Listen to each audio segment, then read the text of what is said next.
There is no way that they padlocked every single exit. Is that a guard lion? How did we get the budget for that? Oh, hey. EWC Week 3 was full of surprises, upsets, and the French Interior Minister calling my content a travesty to French culture. They revoked my visa, and they took my badge, but they cannot stop me from reporting on this tournament! Let me in! Speaking of visa issues, PUBG Battlegrounds defending champion Twisted Minds had to have their coach unexpectedly fill a player role early in the tournament. Heartwarming as it was, that grandpa is over 29 years old, and the grand final lasted way past his bedtime. VP secured the last winner chicken dinner which sounds delicious considering that I've been banned from all eating establishments. Let me in!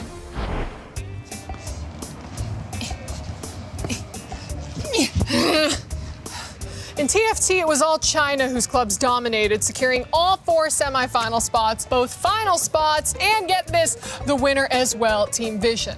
Now, much like this Great Wall, a repeat was too difficult to overcome for defending champions Weibo Gaming. You know, I think I'm sensing a theme here. Now, because last year's EAFC winner Manu Bachure lost to tournament favorite Vergang, that makes 9 of 10 reigning champs unable to repeat so far. Vergang then suffered a shocking upset in the quarterfinals, but they handled it with poise and grace. Just kidding. They got really mad and yelled a lot. Then underdog RVP legend won the whole tournament. Come on, guys. I slipped you a euro. Well, it doesn't seem like I'm the only one locked out, though, because where's Team Liquid? They finished second overall the last 2 years, but have yet to register a point so far. Maybe they just lost their secret international weapon. Meanwhile, reigning club champions Falcons were supposed to have a big Sunday, but find themselves all the way back at 6th. They better hope for a big week 2 in MLBB, MSC, DEFG. Until then, oh no. La Policia! Run! Run! Burn the tapes! Burn the tapes! 好的，欢迎来到 EWC 2026街头霸王6的比赛项目现场。我们现在身处浪漫之都法国巴黎，而就在一整年的选拔当中，32名选手的最终名单尘埃落定，决战即将打响。那么在去年，小孩在落后大比分的情况下，成功逆转 Blaz 获得2连冠。那么今年到底是小孩能继续蝉联他的冠军，还是由新的挑战者拿下王座？让我们拭目以待。 大家好啊，我是秋千。这一回非常有幸的成为了这一次的战地记者，在现场一睹选手们的风采。我本身也是一个观赛的狂热粉丝，那么我自己也组织了很多线上线下的比赛。这一次在现场的激情澎湃，我已经完全准备好了 ，I'm ready。大家好，我是麦肯。一直以来我都在以选手的身份来参与到其中，这一次很荣幸能够以解说的身份来体验到这一次的比赛。 身份虽变，热爱不变。我将会为每一份荣耀呐喊，为每一份热爱喝彩。好。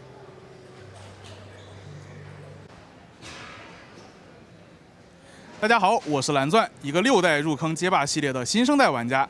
我太喜欢与人博弈的感觉了，而且我也热衷于把我的游戏理解分享给更多的玩家。看着越来越多的玩家提高自己的游戏水平，我非常的开心。本次我将担任 EWC 街霸6赛事的项目解说。 让我们一起期待这次的比赛吧！大家好，我是地球。我在国内大大小小举办过几十场社区赛，最初没有很宏大的想法，但是能够看到大家聚在一起，感觉到非常的欣慰。本次有幸担任 EWC 街霸的解说，也是希望可以把精彩的比赛带给大家。 Bienvenue en France, le pays de la baguette, du croissant, de l'amour et du manège doré. Mais pas du tout KX cette semaine, Paris, c'est la bagarre de rue. Bienvenue à l'Esports World Cup 2026. Mais oui! 32 joueurs, 4 groupes, un seul Français pour savoir c'est qui le patron. Et vous le savez, l'excellence n'arrive pas du jour au lendemain. Pour faire partie des meilleurs, il faut emporter l'Esports World Cup.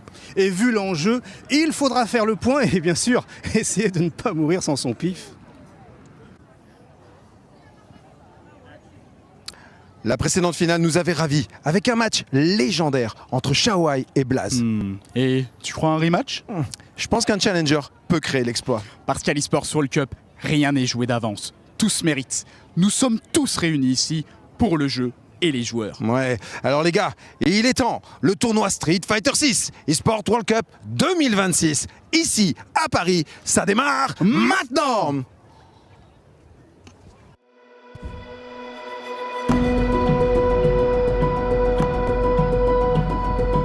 I actually started playing Street Fighter because of my dad. He played growing up back in the 80s. And that's one of the beautiful things about the game, it bridges generational gap. So when I first played Street Fighter, originally I didn't like it because I used to play with my brother and sister and lose to them all the time. I was probably around 5 years old, and all I could remember at the time was how much I wanted to keep playing. The first time that I played Street Fighter, you know, I was a little 10-year-old whippersnapper. I had no idea I was cementing myself into a 37-year legacy that I now have. I discovered a new arena of competition and excellence, and it was an amazing new world to immerse myself into. First time I ever played Street Fighter was 6 years old, and I went to my local bodega. They had an arcade machine there. I had to actually stand on crates so I can actually reach the buttons. That's how short I was. For me, it was at the time a unique experience of self-discovery, excitement, right? And also social development, you know, how to be around people in a space and all sharing one passion. Street Fighter has been something that gave me another community, another competitive outlet, and another measure to hold myself against and strive to get better. I never imagined playing at arcades in St. Louis, Missouri, that I would go to Japan, Korea, Colombia, meeting some of my best friends and rivals all over the world. Street Fighter itself is the flagship of fighting games. It's the crown jewel that the community has been crafted around for decades at this point. Street Fighter is more than just a game. It's a community, it's friends I've met all around the world, and it's the best place to be. At this point, I've laughed, cried, cheered, you name it, all because of Street Fighter. I basically live, breathe, heck, I even brush my teeth with it, and I wouldn't change it for the world. From the arcades to all over the world, this game has really brought me to places that I never thought I'd be before. I really credit a lot to Street Fighter because, you know, I came from a poor neighborhood and it really shaped my life and saved my life in many ways. So, very grateful. And this is Street Fighter 6 at 2026 Esports World Cup.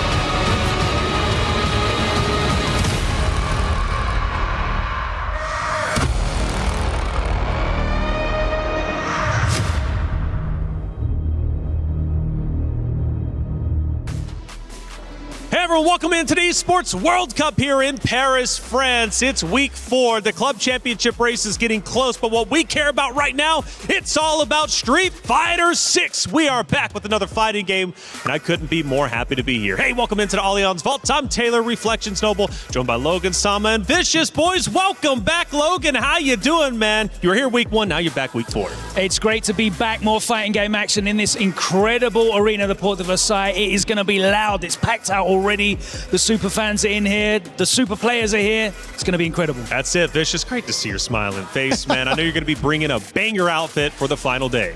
I'm going to try to. I hope it pays the justice that the players are going to be playing at. I feel like it's going to be so extravagant to see these guys finally up on the stage this season. That's right. Up on the stage this season are the competitors for that amount of money. $1 million on the line. Damn. $250 for first. And if you get first place, you qualify for the Capcom Cup. Yeah, of course. You know, there's a lot on the line here for these players. It's life-changing money for the person that wins it, but it's really about the titles. These guys, they travel the world. They want to get that title as the Esports World Cup champion. It means a lot, and there's a lot of players that we can talk about that is still missing because it's kind of been held down by one person for the last 2 years. That's correct. They're going to have him in their sights. Right. There's a lot of players that want to get that title. Yeah, one person. Who could that be? We'll talk about that in just a second. You probably already know, though, we had the LCQ, that was a vicious fight for the last spots here on that very stage, and Reinhardt's going to catch you up to speed.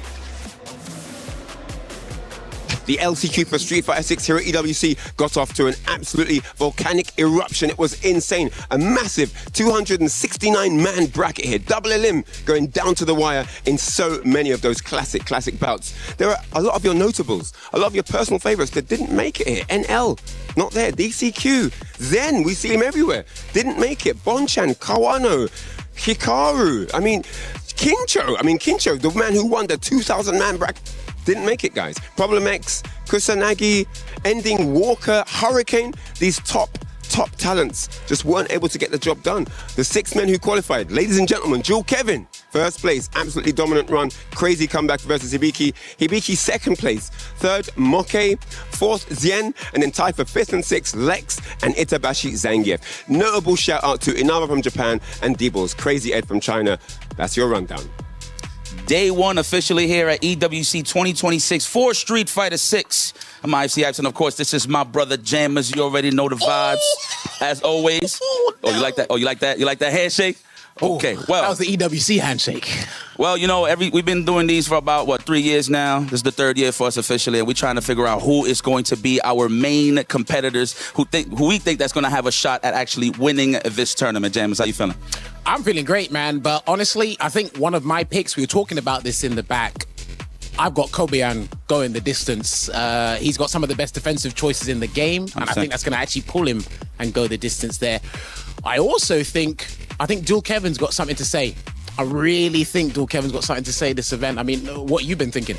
Well, for me, I mean, I'm going to be a little biased and say I love Mena RD. It's one of those things where he has nothing else to prove, but all he has is to gain, really, at this point. And an EWC Championship would be the cherry on top for him. I mean, for me, he's already the GOAT. And then, of course, my other pick, of course, is none other than Victor Woodley, my man Punk the God. I would love to see him get a big championship. We've seen him win big championships before, but EWC would be amazing title. We didn't mention Zhao Hai. He can probably do the 3-peat here. I don't know, what you thinking? Well, I mean, we always doubt the man, and he always delivers. That's the funny part about Zhao Hai, Mr. Consistency himself. I mean, Mr. Consistency, we do need to actually check out something regarding Zhao Hai right now.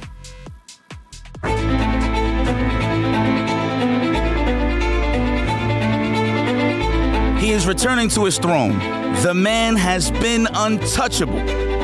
2 times and back-to-back EWC champion, Zhao Hai.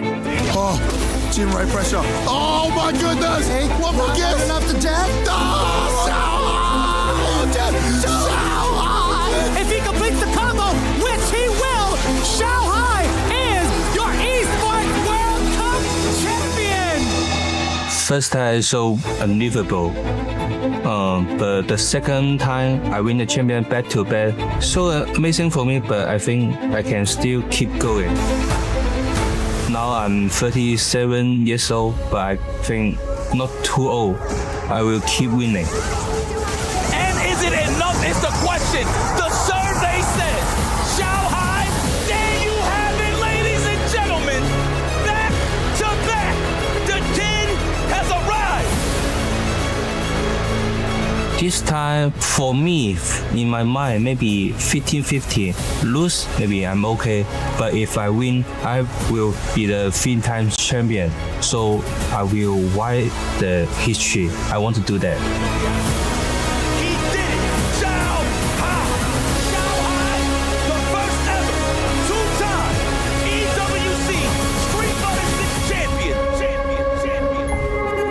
The challenge for the title is sent. Zhao Hai is ready to defend his title for a 3rd time. Zhao Hai, what a remarkable competitor. He comes back onto this stage and he's looking to go for the Triple Crown. How rare is that? I mean, come on, to win potentially 3 times in a row. I think Jammers yesterday was saying, he was like, dude, if that happens, I'm coming up here and I'm breaking everything. It's crazy, right? If he hits the 3-peat, like, we've got to start calling him Michael Sheldon, I think. You know, that's Probably. That's crazy here. And the thing is, coming into this isn't even the game that he's favorite for. Yeah. Like, we saw him, he didn't deliver. That's right. When it came to Fatal Fury, but anything can happen. He's world class. He's elite. That's it. He's elite for sure. And so is Punk. Hey, it's a special day. It's birthday day for Punk out there. And to celebrate this momentous occasion, we've got a special clip throw. And I want you boys to talk all about it. Give me the historical analysis of what ended up taking place. Well, for starters, all right, there are sequences in this game where you would think it would actually get the kill. But as you can see there, he lived by a pixel. And there's moments in the FGC where we kind of say, what are you standing up for? And they just happen to be, in this stage, the most unfortunate thing to happen for Punk the God.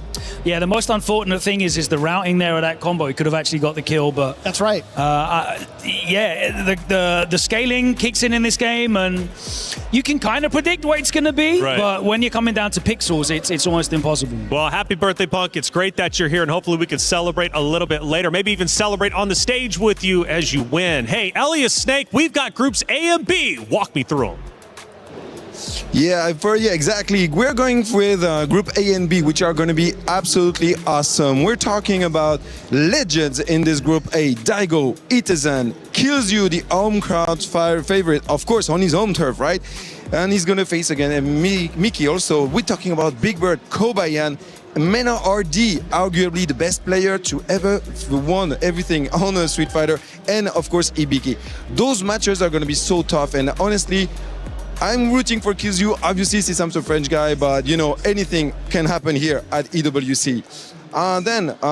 You know, too many Zangief in this group. I think it's going to be a tough one. The first test, a real test here for Mena. If he knows the Lily matchup, we're about to find out in a few moments. Thank you, Elias. Snake out there laying down the law for Group A and B. Vicious, he said a lot of names out there that's looking to go all the way. Who stands out to you? One of the things I am looking out for, I want to say in regards to this bracket alone, obviously Mena RD, one of the greatest to ever do it in Street Fighter 6. He's going up in a matchup that we rarely get to see, which is 1 against Lily and 2 against one of the best Lilies in the world, not even just from Japan, but in the world. And again, that is a rarity in and of itself. That's right. Who's Punk going against, though? Punk's going to get Sahara, who's, you know, shown that he can be one of the greatest players in the world. He's secured a Capcom Cup, which is an incredible achievement. That is certainly the pinnacle of the season, is what they all play for. But Sahara hasn't been the same since getting that title. Punk, he's been there or thereabouts. He's due securing a big win. So I think one of those things in regards to like the way that they've been playing up until this point, I feel like all the momentum right now is going towards Punk. We can't doubt the current Capcom Cup champion and of course the character that he's playing. Right. But honestly, you're absolutely right. I think he's due for the big one. For Ultra 118, we've got Group C and D, and Group D is looking like the group of death. Walk us through it. Yeah, thank you, Tyler, thank you, Logan. Yeah, here in Group C is gonna be a tough one too. We got Fudo Moke, who has just been qualified from the LCQ, Iguchi Yamaguchi, 2 Zeta player division fighting each other in the first round. And we're gonna see also Josie Joe, Inao, Kaba, and Shigematsu. All of the players are gonna do their best at Esports World Cup, and I'm glad to see all of these matches. But we also have the D pool, which we have Losha, Xian, which also has been qualified with the LCQ with his amazing Kimberly. We also have Blaz, Gachikun, Phenom, Shaohai, Bruce Lee, and Dual Kevin. We can see a lot of characters from Street Fighter 6, which I'm really glad for, and I'm impressed by all the level of the player, and I can't wait. I'm so excited to see all of those matches. Ultra 118, thank you very much for laying down the law. Group D, the group of death. Yeah, it's going to be very, very exciting. Unfortunate that Boos and Kevin have to face each other. Don't mention it, man. Please don't even look over here when you say it, Logan. Sad day it happened, right? And then you got Group B, where 4 of the Americans are all in the same group as well. It's going to be a deadly day for sure. We're going to crush 8 keys. We're also going to move 8 people forward. But let's talk about 2 young guns in our PS5 story of the day. 2 15-year-olds who have already made history in their own way. Who are we talking about? Talking about Hinao and Cryme, right? We've talked about these guys for a hot minute since they stepped onto the scene. They've guys been playing for a good amount of time since Street Fighter 6 had come out. But the fact that they're coming into a stage where players have been playing longer than they've been alive is saying a pretty large statement. Twice as long as they've been alive for some of these guys. It's crazy, right? But they're coming into great form. Cryme finally toppled Blaz in the World Warrior. He won the World Warrior the other week in Chile, coming off a top 4 finish at EVO. And of course, Hinao with the win at Battle Arena Melbourne, the 2nd place at Combo Breaker. These are world-class players, even at this age of 15. So 15 years old, you've got players who have quite literally been playing longer than they've been alive. They're not even allowed to play some of the games here at Esports World Cup. They're not even taller than some of the structures. Hold on. The video. Height has nothing to do with it. 15 is what we're focused on here, Vicious, okay? I'm only 5'9". Trav, with the lifts. The Club Championship update is well underway. We're now in week 4, and last week set up so many storylines, and Trav and the rest of the crew is ready to catch you up. The halfway mark here over at EWC, which means that the Club Championship points are getting much more crucial. A lot is happening, and it feels like the big dogs are not the ones that are stepping up to the table this time around, Lauren. So what's going on with your stage? All right, well, for a quick recap of what we had in PUBG Battlegrounds, it was VP that came out on top, and they did so in a very strong fashion. They headed into the last day finals with a lead. and then never dropped it to the point where they even went out early in the last match on finals, and it truly did not matter. They got the win that they needed in order to be trophy eligible for CC, and now they're in second place overall, so massive for them. But looking towards what we have coming up, we've got Warzone right around the corner, and it is another lobby stacked with CC squads. We've got defending champs and Twisted Minds, but they've been so inconsistent they might not be able to bring it home yet again. We also have Falcons in here, and this is probably the biggest one in this lobby because they actually could get a win in Warzone, the win that they need, especially with Hisoka, the best player in the world on the squad. I mean, look, for us, it's MLBB again, right? We had the previous week, we were getting the qualification to get through to the knockout stages, which was a weird one. We had Team Liquid coming into this event as our favorites, 100%. Everyone was like, Team Liquid are going to win. You say it a lot. Yeah, well, this has been happening a lot for Liquid. Still sitting on pretty much 0 points. They got knocked out in really devastating fashion, honestly. Then towards the latter end of the day, we actually had a Falcons v Falcons matchup. For both those two teams, it could have been a top 8 placement, but at least they had a guarantee that they were going to get there, of course. So Falcons are through. But today is where we start our knockouts. Vitality and Falcons going up against each other today, this afternoon. Loser goes home. So that's a massive one. But the team to watch out for, I think, this week for MLBB at the MSC is Aurora. They are a really, really strong outfit. They're one of the teams who surprised a lot of people. Been keeping an eye on them. All right, and then we have that stage 4, TFT last week. What's going on this week? Yeah, well, keeping it the same with Aurora, they kind of managed to only get second. They were just edged out by Team Vision in the grand finals. So Team Vision wrapping up their Esports World Cup journey. They were only in Apex and TFT. They managed to get 1,750 points, which I don't think is anything to complain about because that managed to get a team $700,000 last year. So I think that's a pretty good performance from Team Vision. We're on to Street Fighter 6 this week, though, and it's Team Falcons. They're fielding 3 players. They've got the reigning champ in Zhao Hai. He was supposed to come out strong in Fatal Fury City of the Wolves at the start of Esports World Cup, but fell out early. So he's looking to make a few reparations here and there and get the win yet again in Street Fighter 6. Seems like Falcons is the name of the game this week for us. Last week, Hyperspirit were the ones that were able to close it out on the AFC, but Falcons this time around are the ones that are the defending title champions. Overwatch 2 last year was the only title they won to actually make them eligible to win CC, so a lot of pressure going on this roster, regardless of the slow start that they've had so far this season. Whether or not they can do it, we're going to find out by the end of this week, and we will, of course, keep you updated.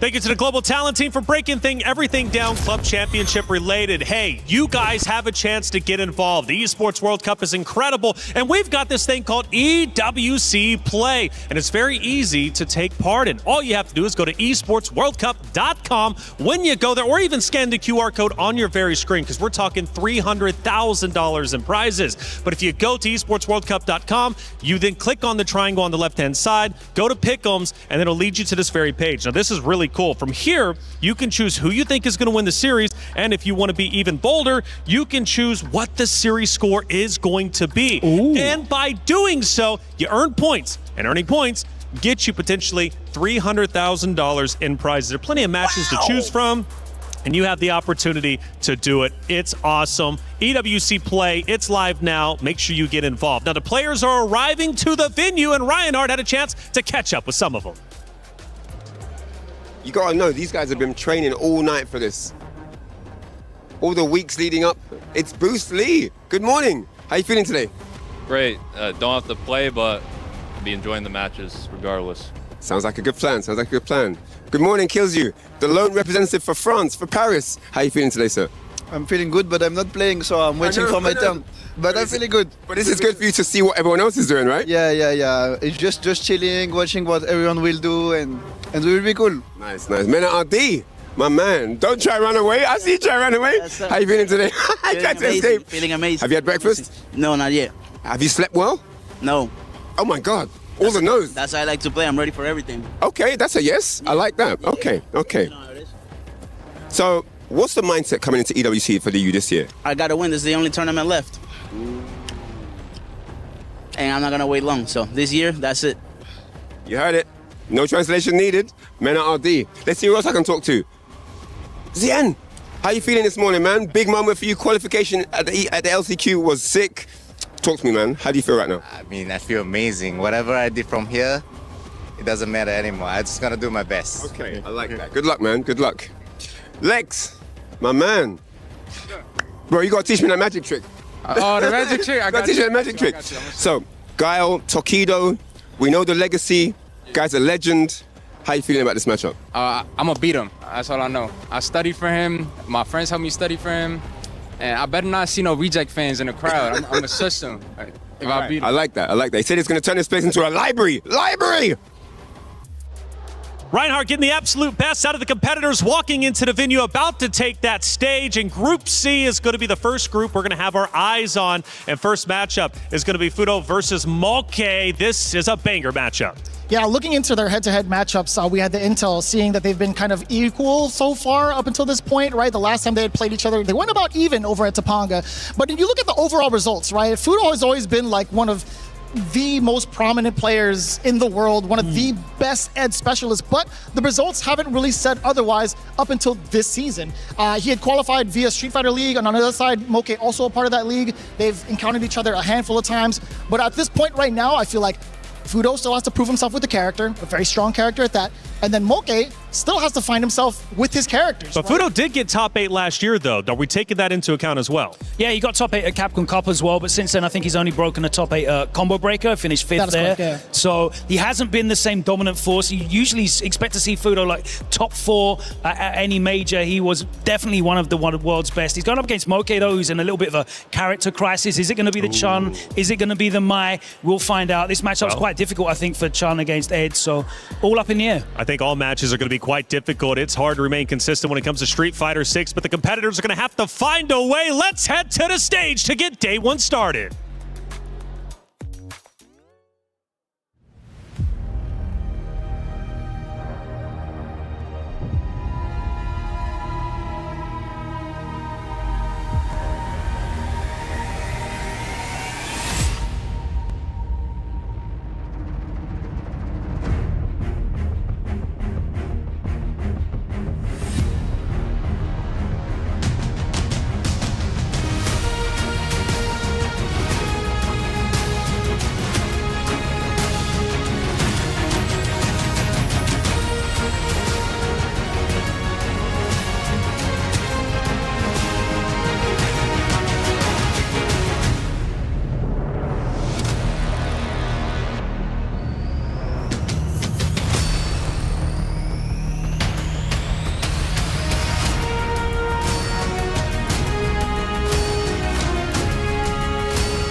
Protected his drive meter as well. Parry as the bomb goes off. The neutral perfect parry to end game 4. Ending 1. Their journey is about to start.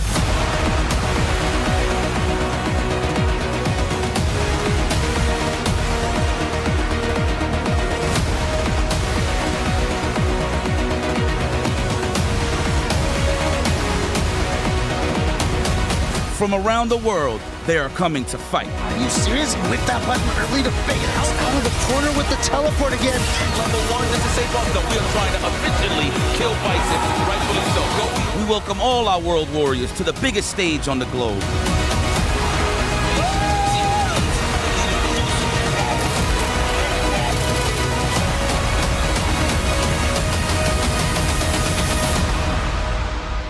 Welcome, Warriors, to the Esports World Cup 2026.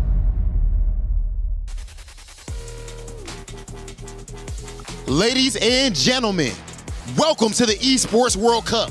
I am Hollywood, Rob TV.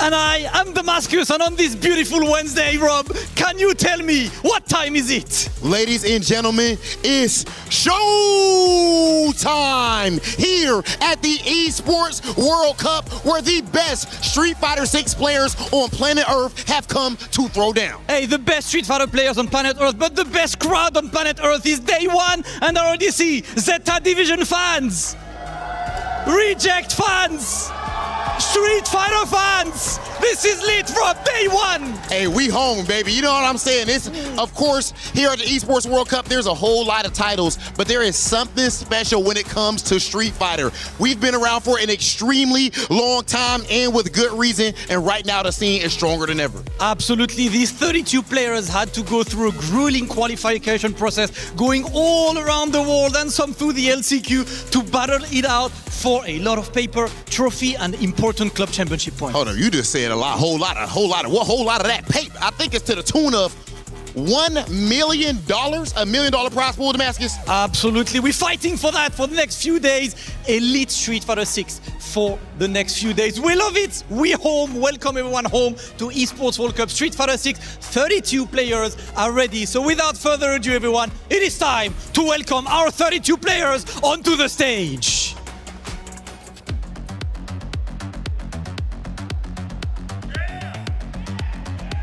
Daigo, the Beast, Umehara. Might be the GOAT of the game, El Toro, Mena, RD. From the Middle East, Big Bird. Et le français de l'équipe, Kills You. Mickey. The Zangief Master, the Wide Shoulders, Kobayan! Lily Extraordinaire, Hibiki! And from one grappler master to the other, the absolute legend, Itabashi Zangief! Absolute beast from the new generation and old. That's what we get right here in the world of Street Fighter 6, ladies and gentlemen. And that closes the first group. Look at these 8 players, 8 bangers. But next group, Rob. Tokido!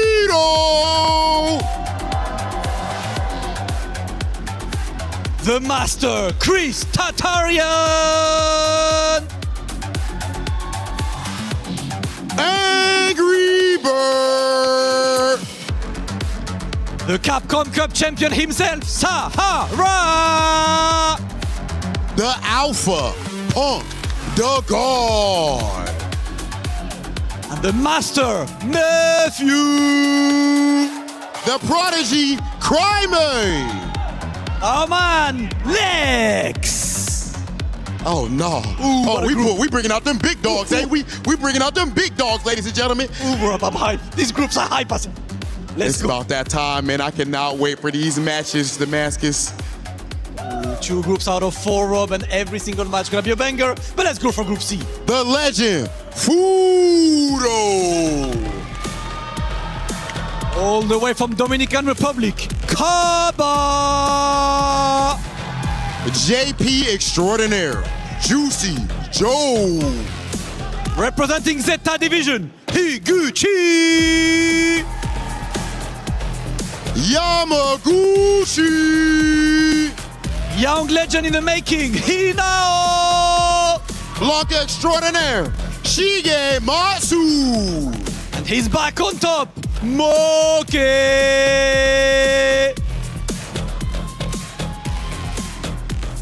Oh my goodness, the fact that if this was the whole tournament, we already have a banger on our hand, Damascus. We have 8 more players. But we still got 8 more players. Yes, you cannot sir. make it up. Up next for the final group. Oh yeah, the one and only, the genius, LaShore. Are you okay? He says, Bruce Lee. The Moose, Phenom. All the way from Chile, El Grande, Blaz! Capcom Cup champion, Gachiku. Crazy Raccoon's recent pick, duel, Kevin. Evo champion, Shien.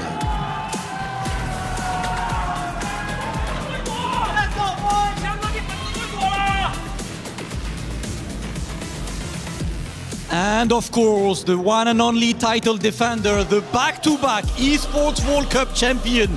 They told him he had to qualify again for this year as he changed clubs, joining the legendary Team Falcons, the EWC champions themselves. And he had to qualify through Combo Breaker, coming all the way from China. He earned his moniker Shanghai, meaning little child, because he was already beating people up at fighting games at the young age of 9. The Combo Breaker champion, the first player to qualify twice back-to-back on 2 different games at EWC.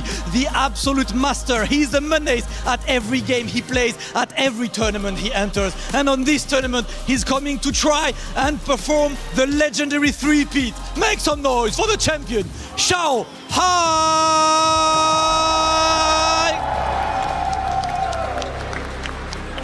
Ladies and gentlemen, our stage is officially set as all of these players look to reach the pinnacle and lift that EWC trophy. We're about to get into our first match. It's gonna be Fudo versus Moki. Steve, Ringe, what we got going on? Oh my God. From Long Beach, California at the house to Paris, France at the Esports World Cup. It is Tasty Steve and Ringe in the building, ready to bring y'all the first 4 phenomenal matches of Street Fighter 6. Steve, talk to me. Listen, people, we already know how we get down. EWC from every nook, cranny, rock under your bed. Every Street Fighter player in the world wants to be here, but not everybody gets to be here because you got to qualify. And these are the best Street Fighter players in the world that are sitting on the stage. We might have a return champion, Shanghai. We might have a new champion. Mina RD wants it. You know Moke wants it. You know Tokido wants it. Who don't want Daigo to get it? That's what we're here to figure out. And of course, we got a long, arduous journey of getting through some key crushes, some broken hearts, and a lot of crushed dreams to see who's going to be our new EWC champion. We savage here at Fighting Games. Your keys get crushed day 1 over here. Day 1. We don't wait till day 2. You don't get a luxury period, baby. We end in dreams today. That's how ruthless this genre is. I'm so excited to get into it, baby. The first one is going to be Moke versus Fudo as well. Nasty matchup to start, right? Obviously, 2 players out of Japan. Head-to-head score 2-2 right now. They've been mainly even, but of course, over that course of history, it's mainly been Moke on Chun-Li, right? He did qualify through the LCQ with the Mai. You already know. The Mai has definitely been one of these characters we've been seeing quite a bit. Obviously, she's super strong when it comes to the meta. But Fudo is a player that I've been watching for years, even before his Street Fighter run. This guy has always evolved with the times. He's also a meta-setting player. He's a lot of times he gets on a player, and it's like he gets on a character, and he runs that meta into the ground. A lot of players mold the way that Fudo plays his characters off of him. That's how good he is. But Moke, another one of these players, man, he's been around for a very long time. And like you said, the Chun-Li has been the character that we've seen a lot more, but obviously he had to switch it up a little bit. The game's getting a lot harder to succeed in because we got so many crazy players, and that's going to be our first matchup, Moke versus Fudo. And let me tell you what, when I first saw Ed and his kit in this game, right, obviously very changed from Street Fighter V, I initially thought, man, Chun-Li's going to have a hell of a hard time playing against that character. That was literally one of my first thoughts, right? And that's been a struggle with Moke in this matchup, right? I think that's part of the reason he's added the Mai to the repertoire, which is always so smart, right? You can't just stick to your laurels in Street Fighter 6. The competition is too elite. You got to make sure you continue to evolve, continue to adapt. And I love the fact that you bring up Fudo being a meta-defining player, right? Yes. Fudo is one of those guys that, despite his experience and age, he takes games for what they are. Yes. He never really tries to bring the baggage of his history with fighting games into this. He's so good at adapting to the game he's playing and make sure he utilizes whatever's going to take him to the top. Look, this guy Fudo is definitely one. I mean, look, even if you pay attention to SFL, you pay attention just to CPT season overall, Fudo is somebody that if he shows up in any bracket, this man is definitely a threat. But of course, like you said before, the fact that he is settled on the Ed. I mean, of course, we saw him with the DJ winning at a Blink Respawn, of course. Last time I think they played each other, Blink Respawn 2025, I think it was the DJ, if I'm not mistaken. Oh, it might have been. But of course, the Ed definitely one of those characters that we've seen a lot more of. I mean, Lashard didn't put him on the map, but he made that execution one of the things you had to look at. Ed, a very strong character in his own right. But let's see how it goes in the Mime matchup, especially considering, look, like I said before, Fudo has more than enough tech to shut down any player out there. Yeah, that's the thing, right? Is that Fudo is going to be knowing very well to do his homework against every matchup that's going to be coming across him. Whether it's going to be the Mai, whatever character you're going to be opposite of him, he's got the tools ready with Ed specifically. Like, this character is so good at just maintaining control in the game, and I think he's just demanding when it comes to the heat of the moment decision making, right? I think that's what really holds back Ed's from just dominating the entire thing. It is so hard to play so perfectly all the time. But Fudo is one of those guys, man, that has really been able to kind of measure his risk reward in a very efficient way. Oh, you know what I mean? Years. Yeah, through the years. He's always been. He's so calculated when it comes to like the characters that he plays, the setup. He's a counterplay monster. Yeah. He's one of these guys. If there's some crazy tactic, some crazy meta-breaking thing, he's the person that's gonna say this is the defense against it. And he's a lot of times been one of the few and only players that's been able to show it on such a high level to give its due. And of course, Moke has just been one of these players I feel like always fighting out here. He's definitely the epitome of a Street Fighter. I actually randomly ran into this guy walking around in Shibuya one day, and that's just just so random. And then my man still had the stick on him. That's how you know. Man. That's how you know this guy is absolutely a threat and definitely one of the best to do it. And of course, EWC is just not an easy tournament to get into. No. The qualification process is ridiculous. It takes place over multiple tournaments around the world, and a lot of those heavy-hitting players are showing up to claim those spots just the same. And Moke got in this via the LCQ, right? One of the most stacked brackets you're going to have all year is the EWC LCQ, and Moke managed to qualify, getting that top 6 spot. So it's just a testament to how much this dude grinds. He is, like Steve said, always out, always trying to play, always trying to sharpen his skills, right? That's the type of player Moke is. So I'm going to love to see how he's going to combat up against Fudo in our very first match. The Ed, he's just so strong on the character, so good at measuring his flicker distances, never getting caught up flickering too much either. He's so good at switching up the pace at which he plays at. So often he tries to draw people in, get them to overexert themselves, overextend a little bit, and take full advantage of that. As you mentioned, that goes back to the counter-punching style. 100%. Makes a lot of sense that he's playing a boxer and this counter-punching style kind of comes into play. Fudo, once again, man, I'm just a long-time fan. Oh, man, there we go. Yo, Fudo with the fans in the front row. The Reject super fans are in the building. Shouts to Reject, legitimately bringing people out to support their peoples, man. It is wild to see the support level Japan has been showing Street Fighter 6, and of course they're gonna back it up wherever they go across the globe. Yo, shout outs to everybody that's tuned in with us. We got a crazy crowd in here already. And this is the first group of this EWC Street Fighter 6 play part of the entire weeks of EWC. Of course, we got plenty of games that you guys are going to see, but you know why we're here. We're here for the fighting games. And I can't wait to see the bloodbath that happens and the key crushing action that are about to transpire these next few days to us crowning an EWC champion. Fudo locking in on the Ed. Will it finally be somebody else besides Xiaohai, Steve? I don't know. Xiaohai is the only EWC champion. They on the phone, the back of the phone case? Real fans. Real fans out there. If you not look, if I'm not on your phone, you're not my fan, man. I'm just saying. I just want you to know I'm petty like that. I love you just the same, but look, he had set the stage now, man. Fudo got people putting him on his phone. That's crazy. But speaking of crazy, game number 1 of EWC Street Fighter 6 is about to go off. It's going to be Fudo going up against Moke. It's going to be Ed versus Mai. Game number 1 in his group stage. Oh, man. You see Moke already not playing no games. Squinted at him. Let's get it popping, man. And yeah, we'll see how much he's going to be able to establish the fireball game. And Fudo's going to be looking to snipe that with the snatchers, but already established the fireball game. Drive rush in, the typical Mai stuff. I was just about to say, textbook Mai work you're seeing right here. Gets to throw, and that really does set up her game plan, right? She gets the knockdown, a lot of carry on top of that. Nice standing medium kick to crush the drive rush. This is already so good for Moke, honestly. Oh my goodness, we saw exactly what Mai wants to do in this first round with that perfect, right? We saw the fireball, send up the drive rush, We saw the stand medium punch counter poke. We saw the drive rush check with the stand medium kick. And of course, the drive rush overhead to end. And that was textbook Mai. And you know what's crazy? It's always kind of reversed, right? If you're fighting Mai, a lot of times you want to stop the drive rush. But it came on the other end. Fudo finally getting some blood on the bar over there. Yeah, it's so good that Moke got a lead early, right? He kind of made Fudo get a little bit more aggressive than he would want to, so that opened up the counter poke opportunities. Nice checking, and they're playing up close and furious, but you got to be careful. Ed's got a lot of good butts to get the game started. He's got plenty of bar. Obviously, there's another round. He might use the level 1. No. Oh, that's going to be safe. Yeah, he just ends up taking it. Maybe it was betting on Fudo taking a throw in that situation. But look, I know the life bar is thin, but it ain't over till it's over. There's a forward throw, and now it's over. 1 round apiece. Fudo waking up real quick here to tie up the game in round 1. Or excuse me, game 1.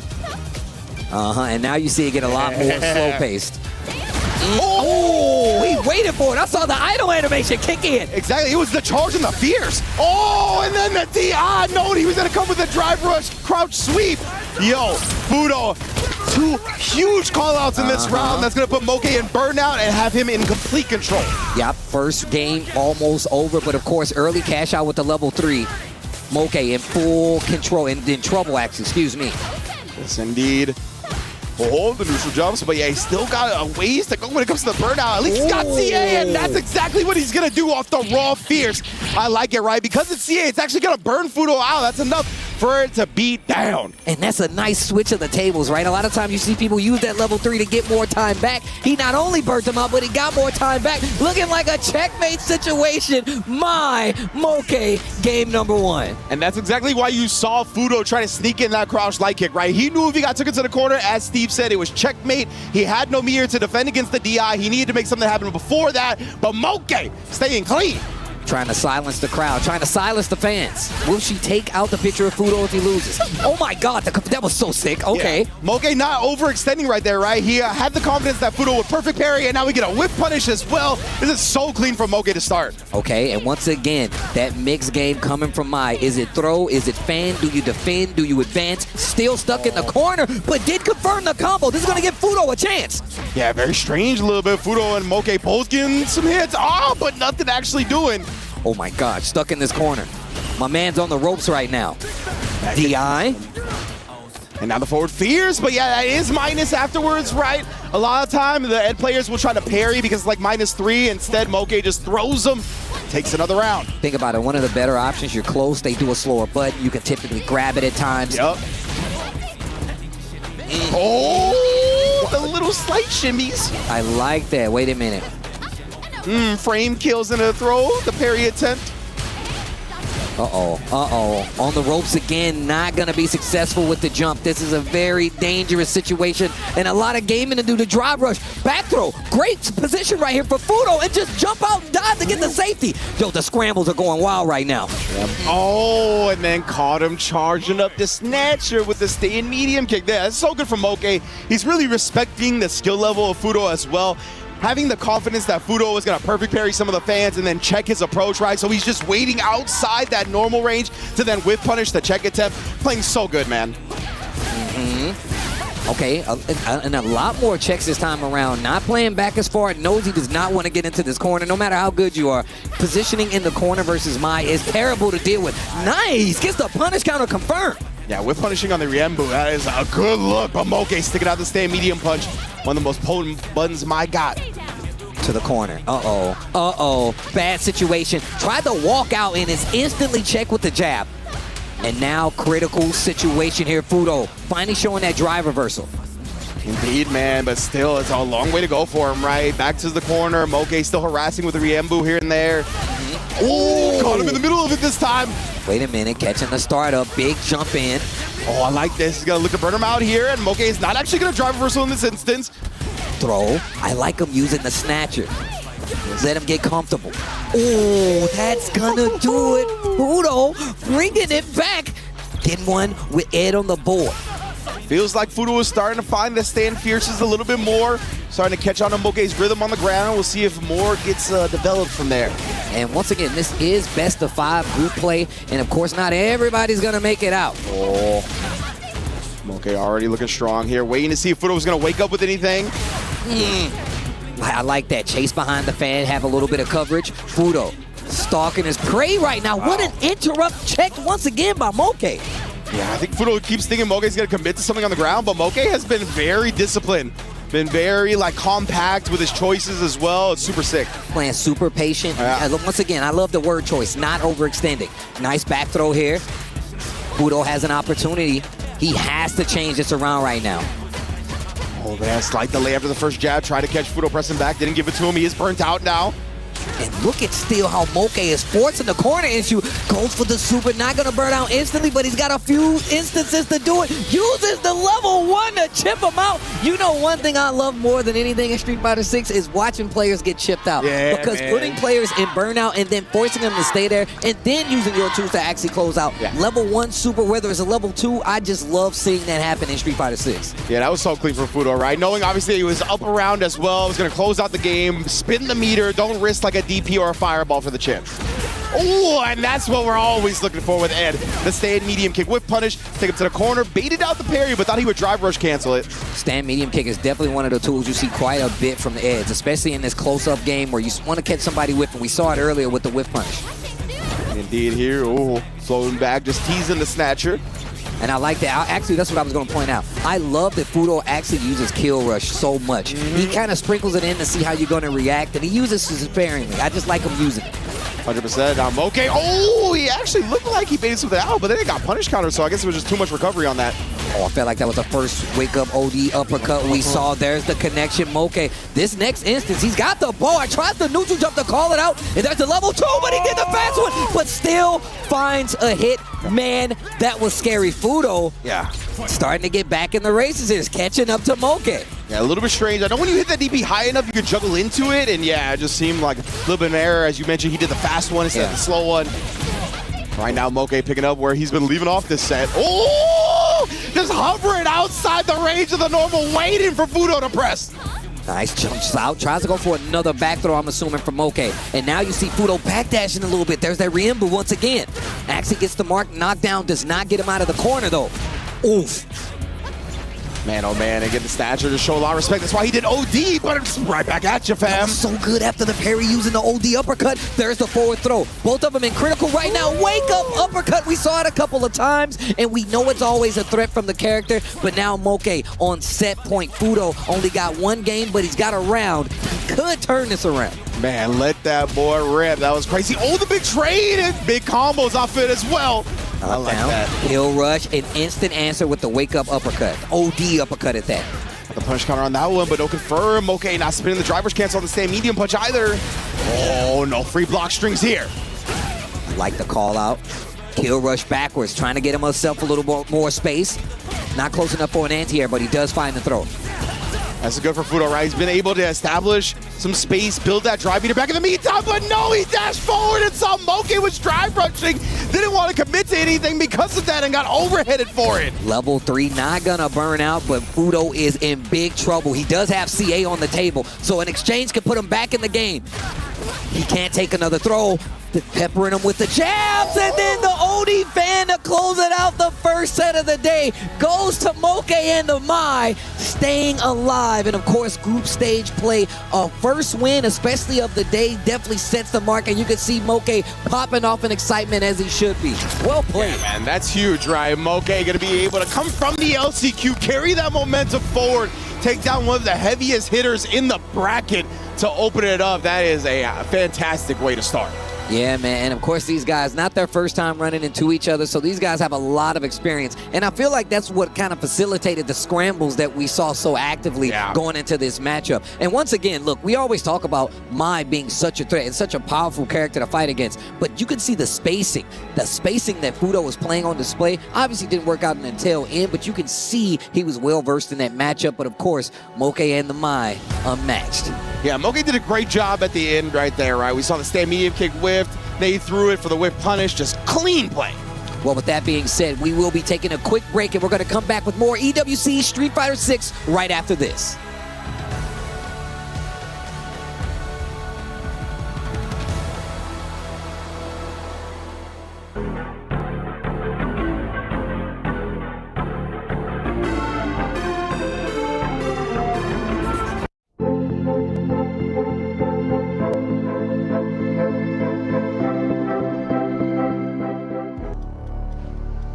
Man, oh man, what a way to begin this set right again. Moke taking down Fudo, 3-1 in very convincing fashion, but now we have two more heavy hitters gracing the stage now in Higuchi and Yamaguchi. It's going to be a wild one because these two just met in winners finals at EVO Japan, where Yamaguchi was able to take the victory 3-1. So obviously Higuchi's going to be looking for a big run back on the biggest stage here. You know, that's what's beautiful about just fighting games in general. And I feel like just video game tournaments. You get an opportunity to run it back. And sometimes it's far and few in between, but there's a lot that goes into running into somebody that has beaten you before and potentially getting the run back. On a stage like this, it has a little more weight to it, especially when there's a mill on the line. You know what I'm saying? Exactly right. All the money to be had. These players are definitely going to be looking to grasp their revenge here more than any other place. It's going to be fun to watch what Higuchi brings to the table right now, because Yamaguchi not only defeated him in winners finals, he went on to win the whole tournament, right? He is our reigning defending EVO Japan champion right now. Coming out, I don't want to say out of nowhere, of course, but definitely the overachieving in that tournament. Not a lot of people had him taking the whole thing, right? But that's just a testament to Yamaguchi's grind and how much work he's put in. One of the first disciples of Momochi and the Shinobism school, so it's so sick to see him grow into a world champion in his own right. It's really interesting because I feel like we have so many crazy good players, right? That it's easy to kind of look over Yamaguchi, especially if you prior to, EVO Japan. But the same thing goes for Higuchi. Like, you have to know, and obviously there's a lot of world-class caliber Guile players out there, but still, Higuchi's one of the guys you have to pay attention to, especially when it comes to the Japan side of things. Yeah, man, Higuchi, obviously, one of the premier Guiles worldwide. Always going to be a danger whenever you see him in the bracket. They got a 1-1 head-to-head score coming into this, right? Obviously, Yamaguchi taking that big one at EVO Japan in winners finals, but whoever gets this one is going to edge them out in the lead a little bit, so it's going to be fun to watch these two, not only right now, but going forward, because it's such an even battle when they get into a tournament environment. And of course, they're two sparring partners. They are on both Team Zeta, right? So because of that, these two are very, very familiar with each other. It's going to be fun to see how that plays out in the match. See if we see some hard call-outs when it comes to timings or habits. That's always something to look out for when it comes to sparring partners. Yeah, and that's why I kind of touched on it last time, right? Obviously, fighting in tournament is a little different than being an actual training partner. But if you have experience with somebody, and I say that's how you know you're good, when you got to fight your training partner in any tournament. I'm always happy to fight a training partner in tournament. But here we go. Higuchi versus Yamaguchi, the Guile versus Mai. Wait a minute, they're not ready yet. He took the headset off. Okay, got me hyped for nothing. I'm glad I looked up and saw him actually take off the headset. Yeah, the fans were getting us hyped. I felt like since the fans were getting the noise, I was like, oh, so this is a real match right now. But no, getting the hand warmers, making sure that we're all prim and proper going into this one. Again, this is the Esports World Cup after all. Mad money on the line, mad pride on the line, so you make sure all your buttons, everything with the peripherals is prim and proper. Yeah, man, and especially considering, like, look, we know that Zhao Hai has been the two-time champion now. You know they trying to switch that up now, especially considering this guy, Zhao Hai, has definitely been a terror when it comes to just popping up in a tournament and just stealing your shine. You know what I'm saying? Yes. And no other place has he done it more than here at EWC, right? Nobody had Zhao Hai winning that first Street Fighter 6 tournament. I'm sorry. He's one of the best players in the world for sure. Nobody had him winning that first tournament. He came back, did it again. He said, I'm a two-timer. But they shake hands. I like that. Like you said, prim and proper. They shake hands. These games about to be played. I love the fans sitting in the crowd. Zeta squad in the building. Man, they got toys and everything. Yeah, you already know, bro. Decked to the nines. The Zeta supporters are out here in full force, of course.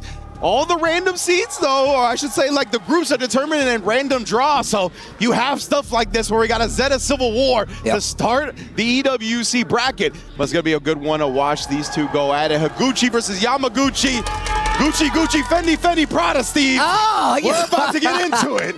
It's going to be different. Yo, I got to dap you on that one. That was wow.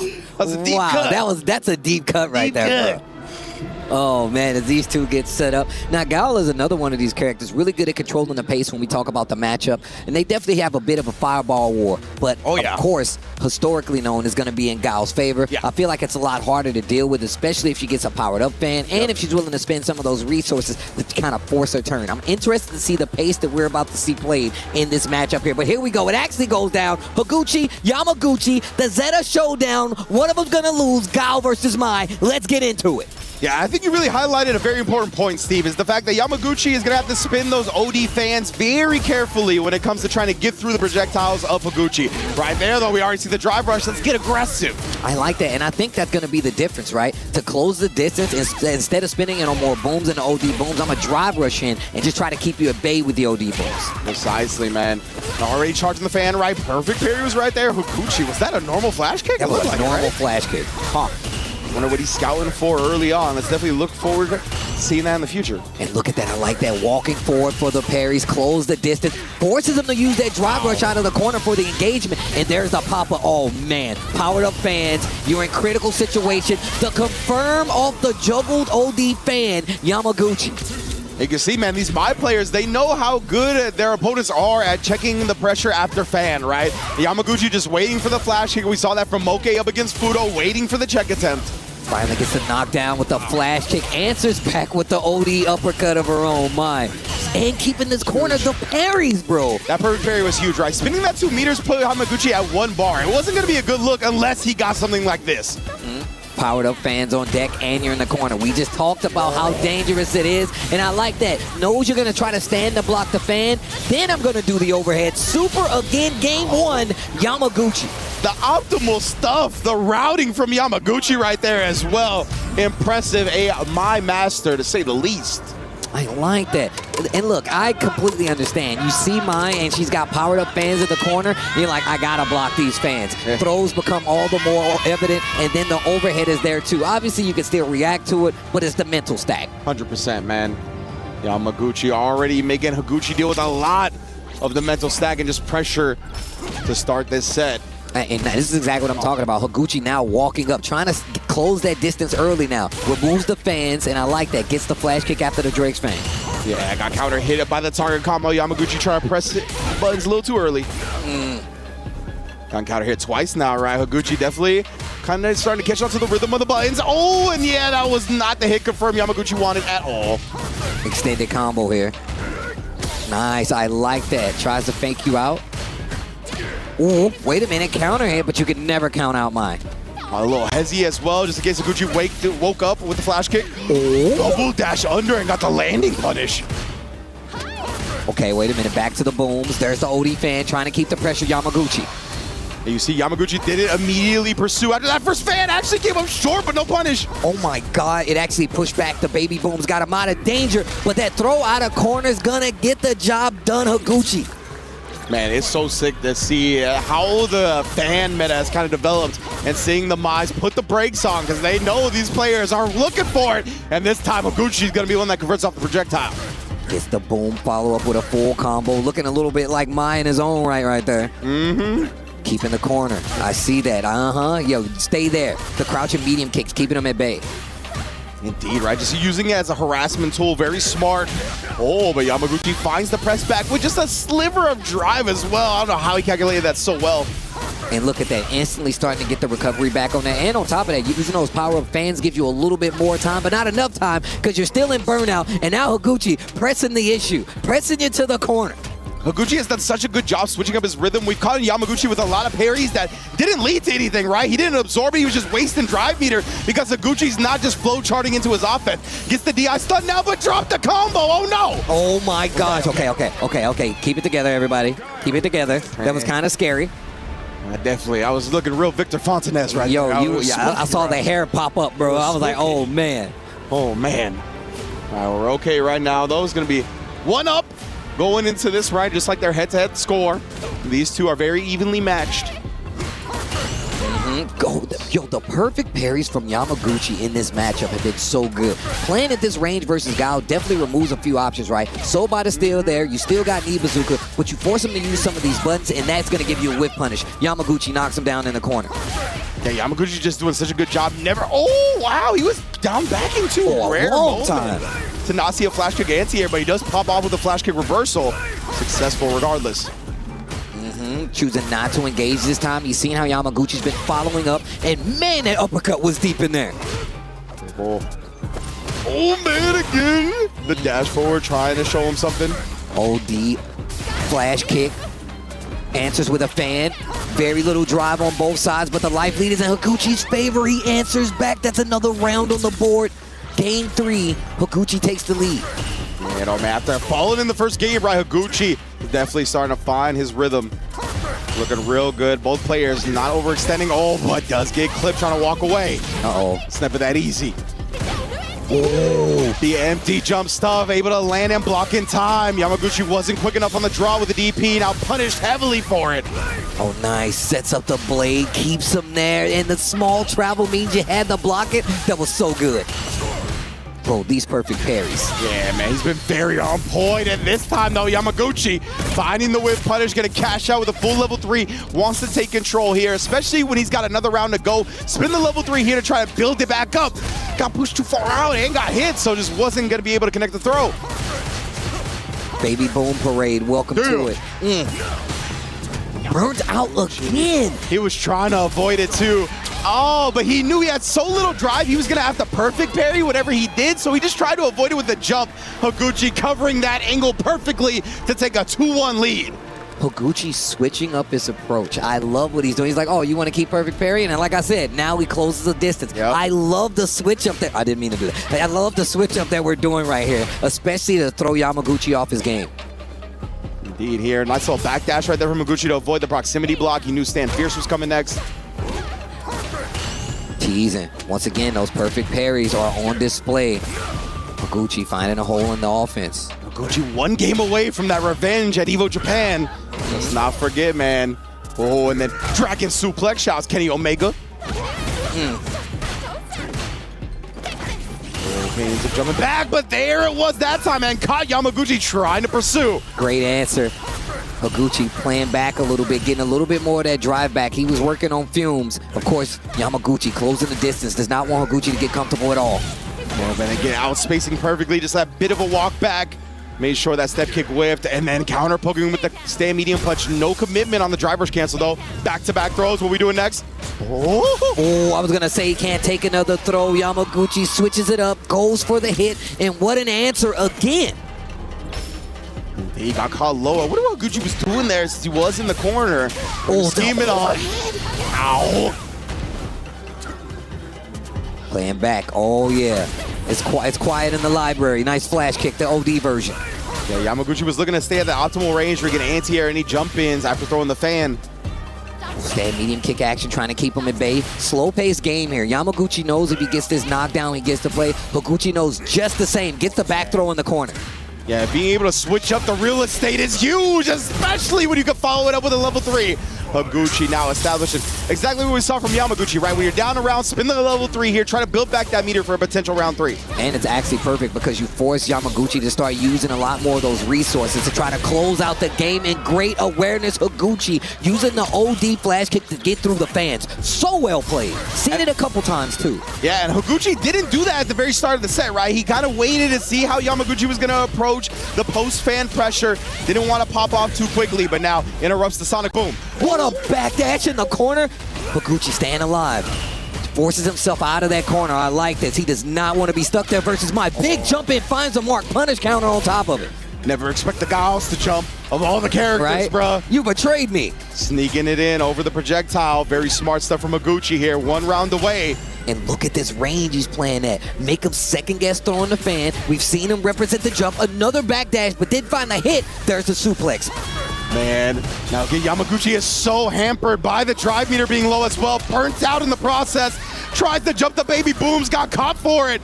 Oh, and one more again. Higuchi covering the angle of escape to take revenge for Evo Japan. 3-1 in the set versus Yamaguchi. They shake hands like friends and teammates. Higuchi gonna take the set, and that was looking a little different at first because it seems like Higuchi was on the ropes. Yeah. The perfect parries was on display, and like I said before, this is definitely an attrition match. You don't want Guile to sit full screen and just keep chucking booms. And on the same note, we know Mai likes to close the distance by like leveling, setting you up, peppering you with the fans. Yeah. I love the approach and the time that it took for that game to kind of open up before it slowed down. 100% right.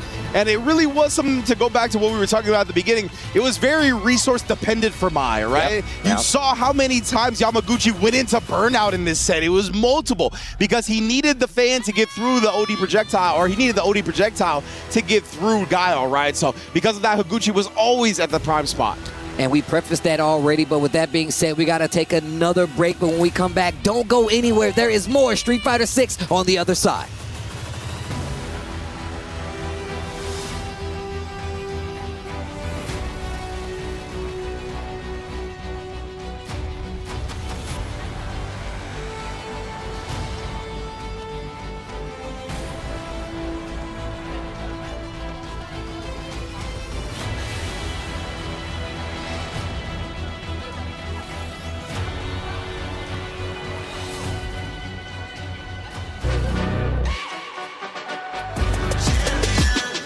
This ain't no regular thing. Came for the ring, you know what I mean.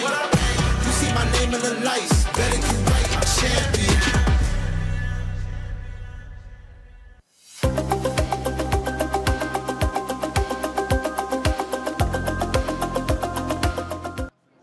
We're back at it already with the Esports World Cup. 2 phenomenal sets in the books with Moke defeating Fudo and Higuchi defeating Yamaguchi. But we continue here in Group C action, I believe. Group C. No, yeah, Group C. Yeah, and we're going to continue it with Juicy Joe versus Hanao next. But yo, what is this in the crowd here? What is this Zeta? Is this like the Zeta mascot? I think so. I'm not 100% sure, but the Zeta, they representing wolves like that? Bro, I love when the crowd gets loud. Hanao walking up right now.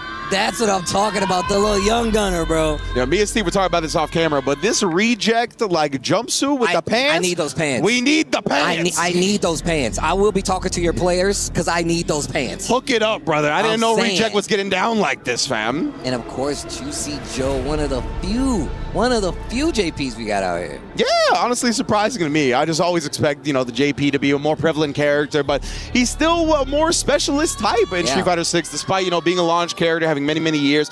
And Juicy Joe is one of the pioneers of this character. Always super good, super early with him. Really pioneering a lot of the tech that we saw when it comes to level 2, how to use this character to kind of strike down some of the matchups that we thought early on were a little bit tough for him, like the Kimberly and whatnot. Juicy Joe never really rested on the usual laurels. You hear the Hanao chant? The Hanao chant. Yo, it's literally like a crazy chant. Rising Ace? That is an OD tag right there. What a nickname, bro. 15 years old, one of the youngest players we got here at the tournament. My goodness, bro. He just won BAM. He just won a CPT offline premiere. This kid, the momentum is out of control. I'm just saying, bro. My man's got the energy for it, man. He's young, bro. I'm telling you right now. Give me a juice box back outside, back into the game. I'm just saying, bro. When I was 15, I could play games for 30 hours. I didn't even have to use the bathroom. Ugh. The juice meter is full. The Backyard Sports is on display. You already know. But, man, Juicy Joe, like we talked about, obviously Hanao is going to definitely dominate the conversation a lot right now because he's 15 years old, has been a phenom, has been winning BAM, has been winning offline tournaments, right? But Juicy Joe is one of the most consistent European players in Street Fighter 6 from start to now. You know what I'm saying? He's made Capcom Cup multiple times. He's always at SFL. Whenever it's a big opportunity, this Hanao one over here on the left is killing me, bro. Yeah, bro.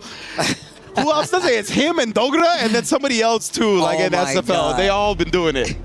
Oh, man. But no, you're 100% right, though. Juicy Joe with the JP. Look, first off, I hate this character. But also, just the fact that, I'm glad you said that. It is definitely a specialist character. And obviously, we talk about how this character is played. Has a lot of unique routes, a lot of specific routes. And it makes for a great, character expression. But even more so, it's about the tech that Juicy Joe has. He's been playing this character so long that you pointed out that it's not many matchups that's going to escape his radar. And he's got tech on deck to fight against it. But with Hanao, I feel like my man's got the world in front of him. My man has no fear. He ain't got no bills. That's the scariest thing in the world. I don't care about how good you are as a player. When I know you ain't got nothing to worry about except for video games, you are a threat. You are a threat. When the crushing realities of life have yet to hit you, and all your worries are based on video games, exactly, you are the most dangerous player to come across. You ain't got nothing to lose, bro. You ain't got nothing to lose. You're just going to go back home and play the game. Your mom's going to make you lunch after this. Straight up. That's what I'm saying, bro. It's not fair. The favorite meal? What you want, son? Just spaghetti. coming on in. Give me the spaghetti. All day, every day. But yeah, man, it's going to be a fun one to watch for sure. Hanao, obviously, on the Sagat. Going to be a scary character to go up against. But, you know, one of the touch on the fact that Juicy Joe is a JP specialist and whatnot. I always like seeing the specialists as the years of the game go on, right? Because it takes a lot to play these characters like JP and Dawson and have these right answers at all these weird moments in the heat of the moment. And, you know, the further you get along with that character, the more second nature those answers become, right? So they're much more quick and much better at finding those answers in these weird moments. So it's going to be fun to watch. Juicy Joe versus Hanao stepping up to the plate. JP versus Sagat. Let's get it popping. And I feel like this is another matchup, Range, that we don't really get to see as much. Yeah, not that much, honestly. But here we go. Will it be the Range game to save the day on the side of Hanao? Or will Juicy Joe put him through the obstacle course? And according to our intel, this is the first ever meeting between Juicy Joe and Hanao as well, so keep that in mind. So you guys are getting the first chapter in the story between these two, because you know it won't be the last time. Nice confirmed. Hanao gets him to the corner, and this is not good already. Yeah, that's a beautiful spacing shot by Hanao. That Tiger Nexus -5, right, but it was outside the range of Juicy Joe's button, which is hard to do against JP. That was kind of wild. Oh, let me out of there. Amnesia, just in case you forgot, I didn't. And still ready with the combo. That's another one of those situations that an unfamiliar player might not be ready to deal with. That boy JP, a.k.a. Juggle Points. He is out here. I mean, look, that's the income tax dude. You know he's counting it all. In facts. Okay, back throw. This is good, right? You always want the real estate up against somebody like JP. You don't want him to be able to use the spikes and the ghosts. We haven't seen that many projectiles. He was ready for the teleport out of there, but he's not dead just yet. Oh, wow. Put himself in burnout to close it out. What a sequence to make it count. Now, hold on. I never thought I would see Sagat in this situation versus like legit, bro. The processing speed of Hanao is out of this world. Beautiful, perfect parry, though. Recognized the plus frames from the Tiger knee, so he knew he was going to keep the pressure going. And now the obstacle course. Can you get through it? Holding the parry. Oh, and then jumping the Tiger uppercut. Okay, wait a minute. Uh-oh. Yo, Psycho Ghost. The side switch too. Do it again and look at his drive bar. That's one of the reasons that this dude JP is a threat, because then you still got to hold the frame advantage after the knockdown, and a perfect to set the stage for this game 1, round 3. They're tied up already. Both convincing rounds from both players, right? Juicy Joe beat him to the button this time, establishing the space. Yo, the other side, and my man pulled the trigger on that anyway. Then he canceling the parry attempt into the drive rush, gets thrown out of it, but did avoid the punish counter. I like that.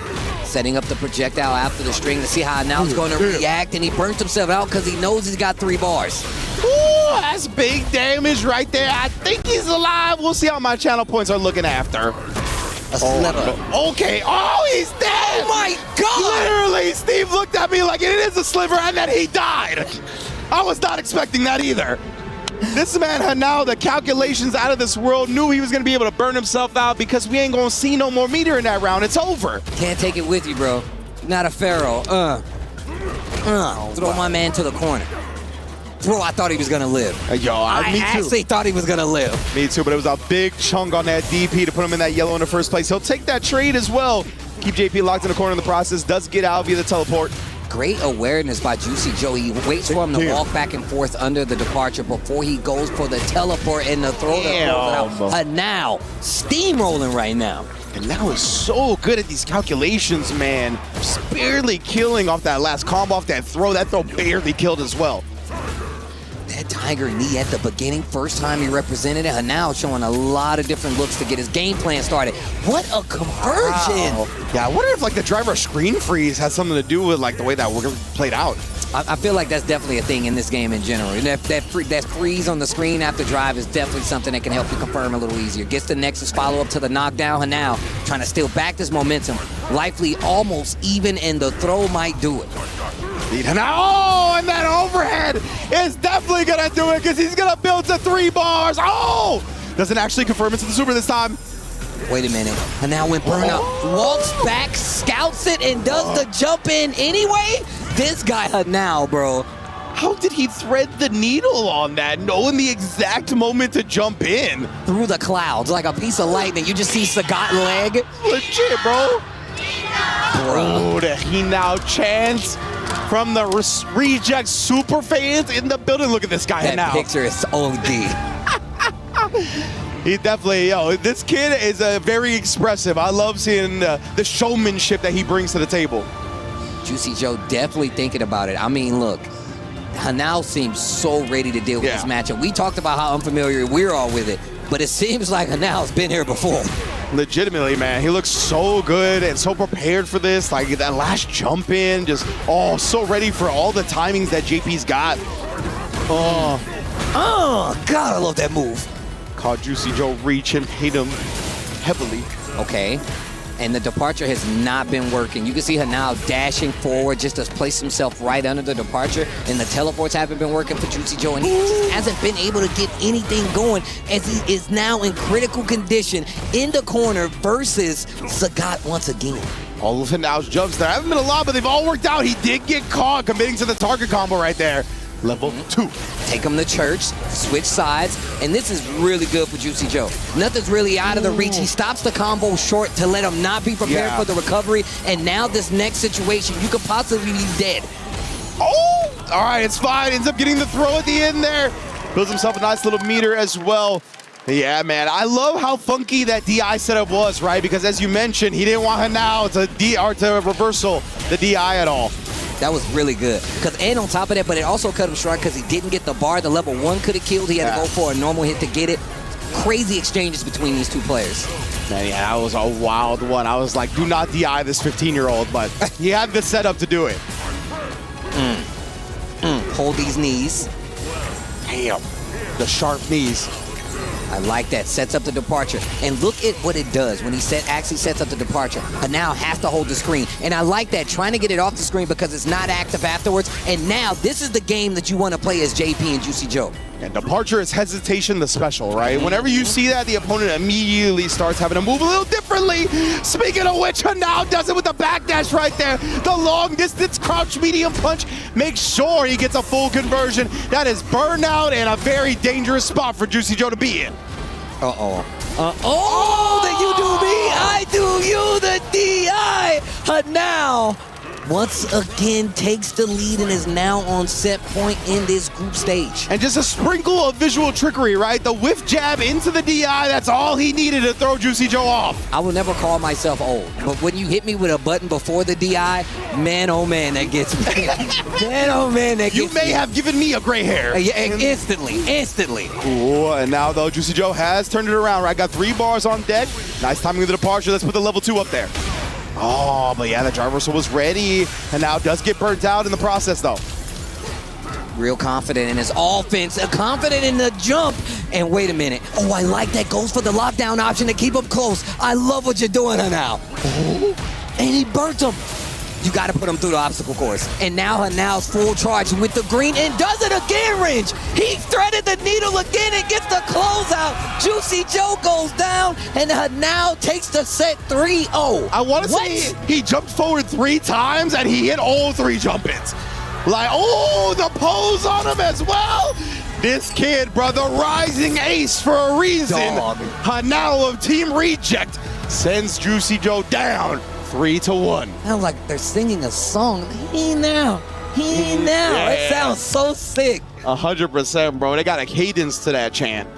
Man, look, that reminds me when I went to a baseball game in Japan. They had songs. Oh, yes, they do. For the individual players. I was like, how do they know? They had instruments and everything. It's the exact same thing, but Hanao is going to be the winner. Juicy Joe, once again, this is the first time these guys have ran across each other to our knowledge. Them fighting head-to-head is definitely something you need to be careful about because this matchup itself is something brand new. 100%, man. I love seeing them duke it out for the first time. I'm looking forward to whenever these two face each other in the future as well. But Juicy Joe for now, that's it. We're going to take a quick break before we get to our last match of the group. Don't go anywhere.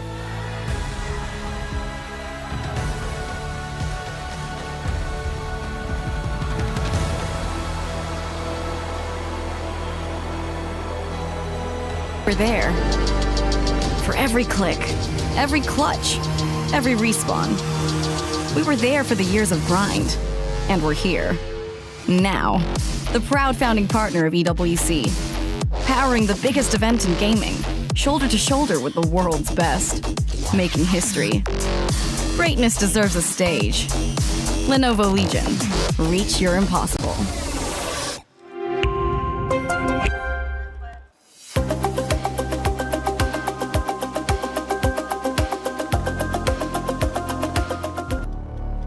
Welcome back, EWC Street Fighter 6 Day 1 Group C as we get to the next match. Kaba, Shigematsu going head-to-head. Look, I know we're hearing these groups and we're not talking about it like that. I'm sure the guys let you know earlier, but these groups are crazy. You would expect nothing less, but this is an unadulterated banger. Kaba, Shigematsu going head-to-head, man. This is going to be a wild one, man. Shigematsu coming off a second-place showing at EVO Vegas where he faced Mena RD in Grand Finals, Kaba's training partner in the Blanca mirror. And of course, Kaba is going to have all the Blanca experience in the world. But we always talk about this, right? When you're going up against somebody that your sparring partner plays this character, it's always a gift and a curse. It's always both. It's scary, man, because look, obviously these guys can play these characters any way they want to, but this is world caliber talent. Obviously there's going to be some kind of reference. They're going to look a little the same, but it's a whole lot different. We saw it in the matchup at EVO. We get to see it again.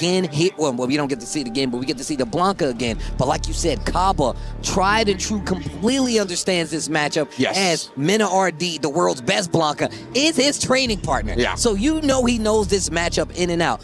And you know Shigematsu knows this. Yes, what did he bring to the table differently than Mena to show Kaba he does not have this match in the bag? Precisely, right? You went over the gift part of it. The fact that he's going to know the capabilities of Blanca, what the Blanca is going to be looking for at any given range with the resources they have and whatever. But the curse part is that he has that so ingrained in his mind that he might default to answering some things that Shigematsu doesn't really have habits built in like that, like Mena does, right? He might be doing some different things at different ranges than Mena, and that could catch Kaba off guard given the experience he has in the matchup. Either way, I'm super excited for this one. Like, again, to see somebody that just came off of second place at EVO Vegas going against somebody who has more matchup experience against his character than literally anybody in the world. And we could already see something. You saw it on the stage as well. Me and Steve are looking at it on the program feed, but it looks like the Guile is right in the pine and Sagat is going to be on the stage. And this is something that I've been really noticing from Kaba. Kaba is a world-class player already. A world-class caliber Guile player. Yeah. And now he's taking his expertise to another character, another range control character in Sagat. So he's still got the projectiles there. Now he's got the damage even more so. We know Kaba likes to play aggressive sometimes. This character lets him do it just a little bit. But do you do that versus a Blanca? That's the crazy part. Oh, that is the crazy part. Let's get into it, man. Our last match of the group, Kaba versus Shigematsu, and Shigematsu already starting with a 99-second drive rush. Let's get the aggression going. Beautiful, perfect parry into the slide. You trying to stand up, you're going to pay for that. Look, we already talk about Shigematsu getting second place versus Mena RD, but look, that was a mirror match after the fact that he went to the Bison first. This is a Blanca you need to be worried about. Shigematsu already, I don't know if that was an error or a setup. Either way, doing a real good job. Already reacting to the fireballs with slide. We've seen that twice. He did it the first reaction slide. Legit, bro. Nice little stand light kick. I like that. He's checking the fact that Kaba is trying to hit these buttons to fight back to the middle of the screen. Shigematsu taking advantage of it. Oh, the little hezzy from Kaba right there as well. Try to get Shigematsu flinching, but the defense has been very solid. A little staggered pressure on both hands. Crouching fierce from that Blanca, bro. And it's at that perfect range. Obviously, you can DI, can't cancel it in anything, but you still have to respect it at that range. Great buttons for Shigematsu. Man, Shigematsu's doing such a good job of parrying every Tiger Knee as well. It's not getting perfect parry, but it's protecting his drive gauge. It's making sure he stays above 3 bars. Ooh, and on top of that, it keeps him at this range where he doesn't have to worry about him fighting out of the corner. Facts, and now Kaba has got his chance though, right? Switch the screen side. Ah! Just weird jump angles, and weird jump timings. This is the difference. Yup. Mena don't jump. Nah. This is and look, he ain't got no flash kick, but he's got an uppercut. Yes, indeed. But yeah, it's definitely what threw him off, right? Shigematsu jumped back in the corner a couple of times. Another jump, definitely throwing Kaba off. And he didn't finish the target combo. You can tell Kaba is on the ropes right now. Yeah, he's uncomfortable for sure. Shigematsu has done such a great job just throwing a bunch of different looks at him that he's not expecting. Tried to bait out the parry the first time, saw he wasn't going to do it, so he continued the second sequence. Nice little command grab finish as well. I love command grab throw combos from Blanca. I hate Blanca. I hate fighting them, but those combos are cool. I like them. Oh my God, the back-to-back parry call out, and then hop through the super reversal. Shigematsu sending a message in game 1. Yo, with the glasses on too? With the auto tint on it, I can tell. Damn. Yo. My man's feeling a little aura right now. My man ain't sweating a beat though. That's what's crazy. overhead. And Kaba, not even hesitating to go back to the character select, has faith in the Sagat in game 2. See how it plays out. I never expect Kaba to second guess his choices. Gets the step kick, no combo on the follow-up. Gets the drive reversal, and what a check by Kaba with the crouching jab. Yeah, not gonna let him just hop on in. Ooh, long distance on that bad boy. A little Guile S combo with the sweep after the fireball in the corner to keep the positioning even more so. Finishes the target this time. I love that, right? Yeah, he was looking for the burnout. He was like, even if you block this, I'm down to burn you out with it. Who cares? Nice stuff. That stand medium kick placement, super on point from Kaba in that last round. You saw he needs to establish a lead early. That's what it really feels like, or else Shigematsu is going to be able to dictate the pace. And now we're starting to see Kaba getting to play a little bit more. Defense on the Tiger knee, opening up just a little bit, and I love the OD Tiger shot right there. Again, I love that from Shigematsu, actually taking the whiff on the stand heavy punch, the drive rush in. Great opportunity and time to do so. I was about to say, he has Lightning Beast, but still keep it to the ground game, mixing in the throws. He's throwing every parry that Kaba's been showing. So with the throw in the corner. I like that. Showing it sparingly, but still showing it. And he's not close enough. Meets him in the air. There's the DI. Shigematsu is playing on Kaba's mental and understanding of this matchup to a T, bro. So interesting too. Yeah, such funky setups that Shigematsu has been showing. The counter crouch and the stand up, the air to airs are low, not even looking for like the big stand roundhouse that so many Blancas look for. Sneaks to the other side, continues the pressure. This guy is out of control right now. And think about it, setting up the Blanca chain in the corner and then just waiting. He's not going to do the uppercut after that now, and ain't no flash kick there to stop him. That's a defensive position you got to hold. Look at that drive reversal. He just knows getting caught into the corner so early. It's been working out so heavy. The trade combos as well. Dashing back over to get to the other side. Oh my goodness, bro. He is wilding out. My man is playing in fast forward. There's a back throw again. This pace, even unlike Menace as well, bro. Yeah. It's so different. 100%. That's why Kaba, he hasn't really been able to anti-air much, right? He's been getting away with a lot of jump-ins. Wow, Axie finishes the target string. Shigematsu swung early and got hit, but there's the Lightning Beast. Perfect parry, perfect punish on top of it. That's how you're supposed to punish. And look at the damage cash out. I like this. What a great play. Yeah, he's going to be burnt out at the end of this. The fortunate part for Shigematsu is that his meter is great. Oh, my bad. It was not burnt out. Oh, wow. Wow. And he answered, what? And he took the fact that he did not get burnt out and was like, I'll use my last OD meter. Blanca ball into the Lightning Beast. You already know how it goes down. And Kaba was doing a great job of kind of like making sure the Lightning Beast wasn't even on the table. The perfect parry gets the punish. And he was like, no, that was cute. Yeah. I'm going to do it anyway. Real cute. Think you've conditioned me? No. I'm using the 4-in-1 shampoo. I'm grimy like that. Right? I don't even care, bro. I don't even care. You can't condition me. I don't even care. I'm unconditionable. Yeah, I don't even know what's happening in my hair right now. I got the glasses on, bro. That's all I know. Shigematsu, bro, looking very strong here. 2-0 lead. Kaba did take some time to perhaps contemplate going to a different character, but he's locking in, suited up, Sagat. Okay, great block on that overhead. Gets the hit, drive rush to close it out. Another thing, Shigematsu really puts himself in these situations, oh no, where he doesn't mind spending a lot of his drive to get his point across, and it's these corner positions. Yeah, 100% right. He will spend a lot of resources to establish the screen advantage. Right there, though, he didn't burn himself out, just try to do that exact thing with the drive reversal. Oh, so unfortunate, slightly missed time on the stand medium punch, and now could not walk under the rainbow ball, sets up Shigematsu to get on set point. He tried the limbo under the bar with the tallest dude in the game. That's crazy. Yeah, bro, that was ambitious. Kaba, nice cross cut. There you go. Okay. Kaba starting to get something started. He's no games on the board right now, and this is set point for Shigematsu. Overhead. Oh, Tiger Nexus harassment. So good in burnout, right? That's not going to be punishable. Nice, but now he has that screen behind him, and he could potentially fight back here and get his drive bar back. What a whip punish, and then he gets the level 3 on top of it. That's definitely going to give him back drive gauge, and now this puts him in a position where he can actually still win this game. Huge damage on the board. Bro, the single normal to CA damage was nuts. That was like 60%. Okay, oh, he's not dead. Oh my God, how much magic you got in this pixel, Shigematsu? Oh, I'll take that. I'll take that. It was a mundane pixel, not a magic one. Oh man, only a matter of time, pixel. That's what that was. Well, I like that harassment with the sand medium kick. Kaba has been good at that. Really and now he's starting to make him slow down. Shigemasu's been playing so fast, and now Kaba's getting an opportunity to attempt to make him slow down. Facts. It's definitely been what Kaba's trying to establish, a slower pace. Shigemasu's been so wild with his approach. Baits out the DP, and again, I can't blame Kaba for going for that because Shigemasu's been so aggressive. Oh, look at that damage. Look at that damage. And once again, another unconventional series. Shigematu gets big damage off of it. Drive reversal, so he keeps the burnout, and that's not gonna hit. Oh my God. Shigematu takes it.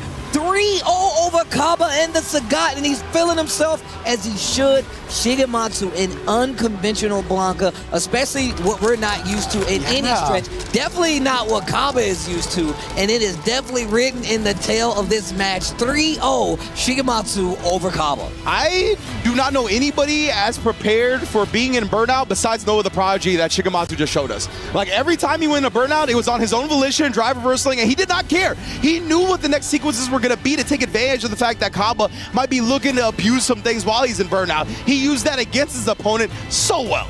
Man, and just the way that he played this. And this is one of the things I noticed about Shigematu at EVO when I was watching the match. He plays so different than Mena. He plays a different pace, and he took advantage of the fact that he knows Kaba could not anti-air or put it on his head anyway. Indeed, that was the curse and not a gift. We will be back with more Street Fighter 6 at EWC. Don't go nowhere.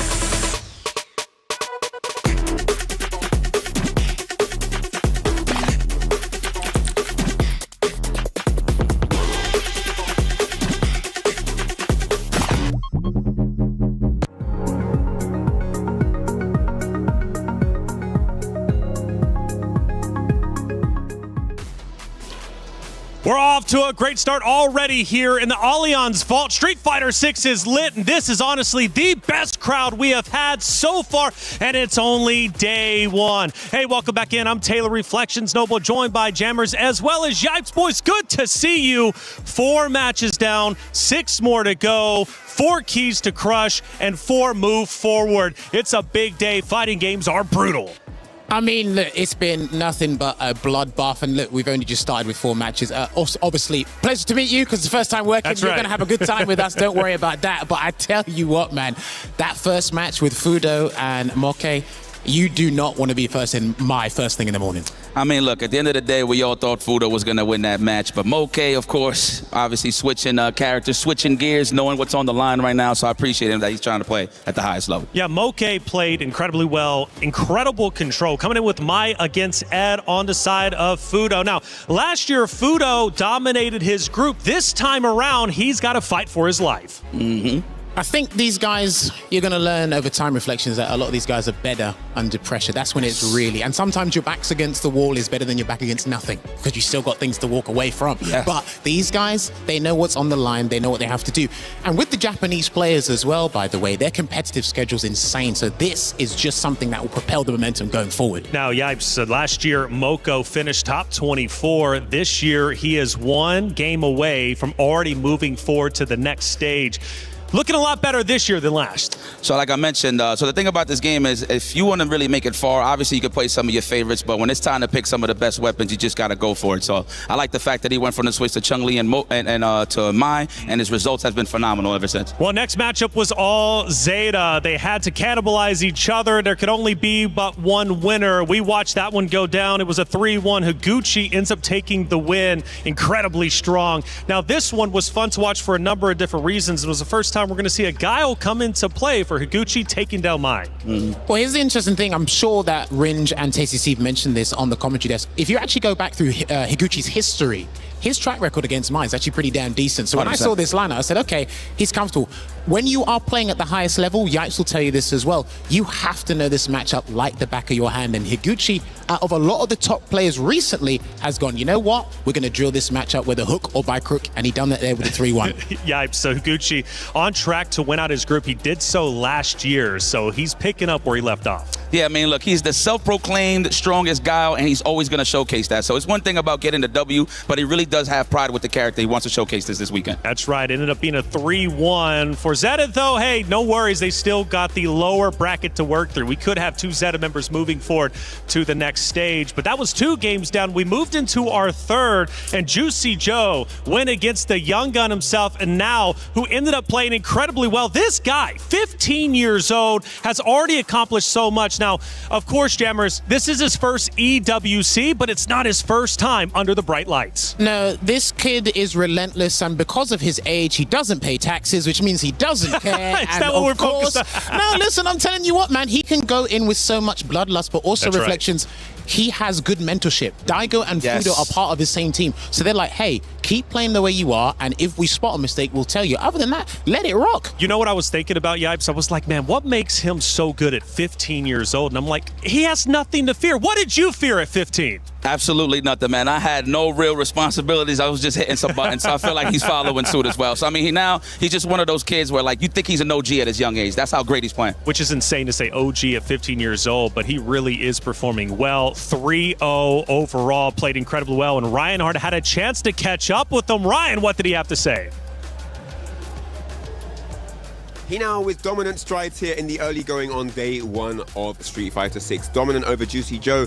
Hinao-kun, まずはおめでとうございます。どうですか、調子は？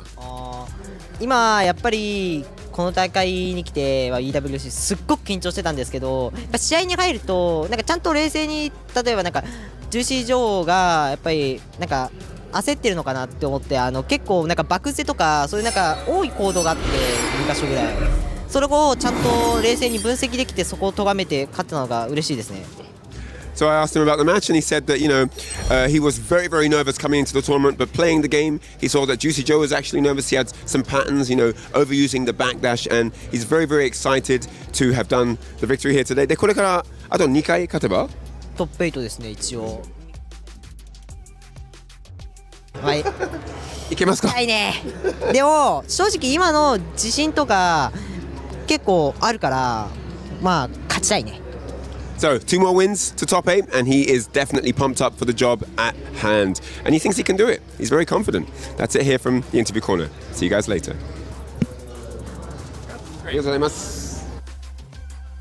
In our DNA, whenever we let it out, it becomes our superpower. Now imagine an entire city being built to supercharge it. Kadir City, powered by play. Great interview there with Ryan Hinao, man. One of the crowd favorites. I felt like everybody was going absolutely insane when he took that stage. Jammers, why does the crowd love Hinao so much? I think it's not just him, it's the whole Japanese community just in general. They love and support their own, and it's so great because they have such a rich culture with fighting games as well. And that just shows not only just them, but young people as well can come in and play at this stage and just have something to enjoy, because if you love video games, well, you're going to love kids his age just beating the hell out of everyone that's on the stage. That's why I'm telling you, we were in the green room. I was in love already watching Street Fighter 6. Such an amazing game, but we are not done just yet. For Group C, it's now time to crush some keys. Ryan, what's coming up?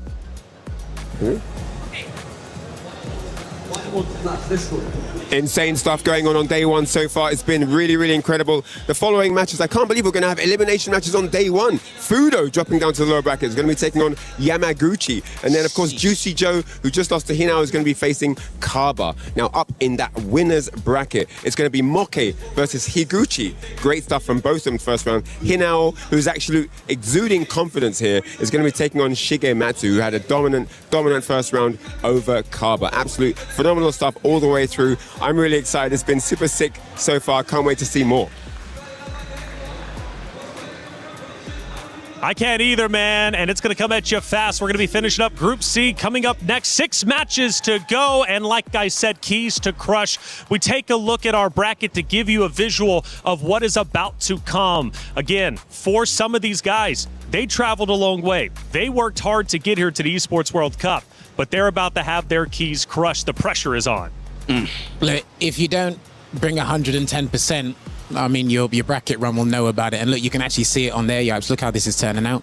Man, nothing but bloodlust, like you said earlier. The fact that Fudo is in losers early, it's phenomenal. I mean, that's how that you know that the competition is very fierce. Of course, Higuchi taking over Yamaguchi, man, that's going to be a good one.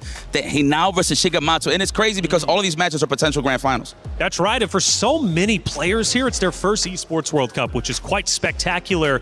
But of course, for them, they want to go even further. You know, a story, for example, Kaba, he missed out on last year via the LCQ. Now he's here fighting for his tournament life already. This next matchup's not going to be easy. He's going against Juicy Joe. What's the juiciest matchup in your mind? Well, this time the juice has to be worth the squeeze. First of all, he's got to get it out because I'm a massive fan of Juicy Joe. I've been watching for a little while. We've actually been talking about him in the European scene for so long, and it's something where, again, he's got good compadres that can warm him up. He needs to get ready and just play for the fans. You can hear them roaring They're in the insane, back, man. This is probably the best crowd we have had so far in the Allianz Vault. Now, for all of you at home, Street Fighter is incredible, not only as a game, but also as a movie. Are the world's best fighters. I won't deny it, I'm a street fighter. But only one of which will be crowned the world champion of Street Fighter. 3, 2, 1, fight. You win. Perfect.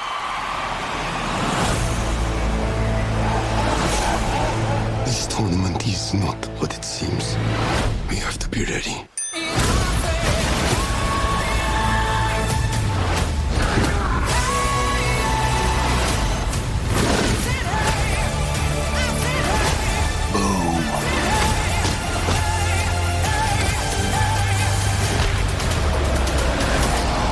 I'm positive that a fireball came out of Ryu.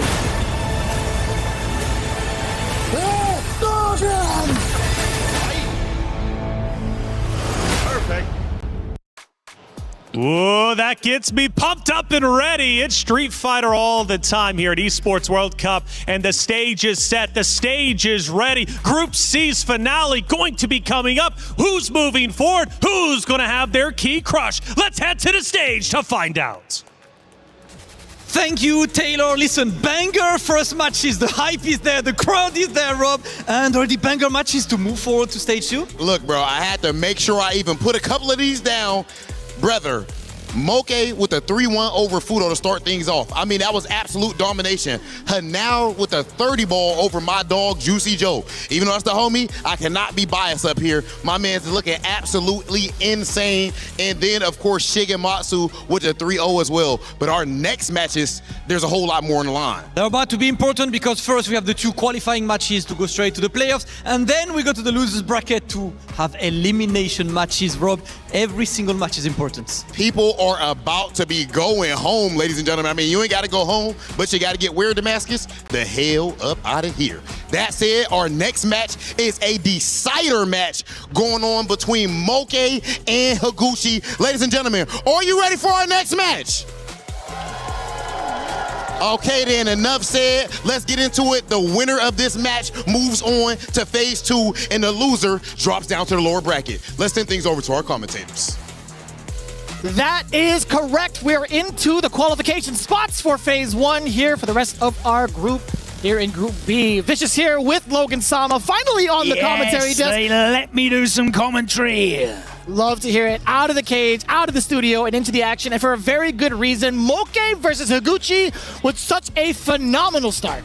Yeah, I mean, Higuchi's definitely got the warm-up in this matchup. Going to be playing another My Moke. What a fantastic first set from him that was. I mean, Fudo was definitely the odds favorite to take that one, and Moke just didn't let him play at all. Not at all.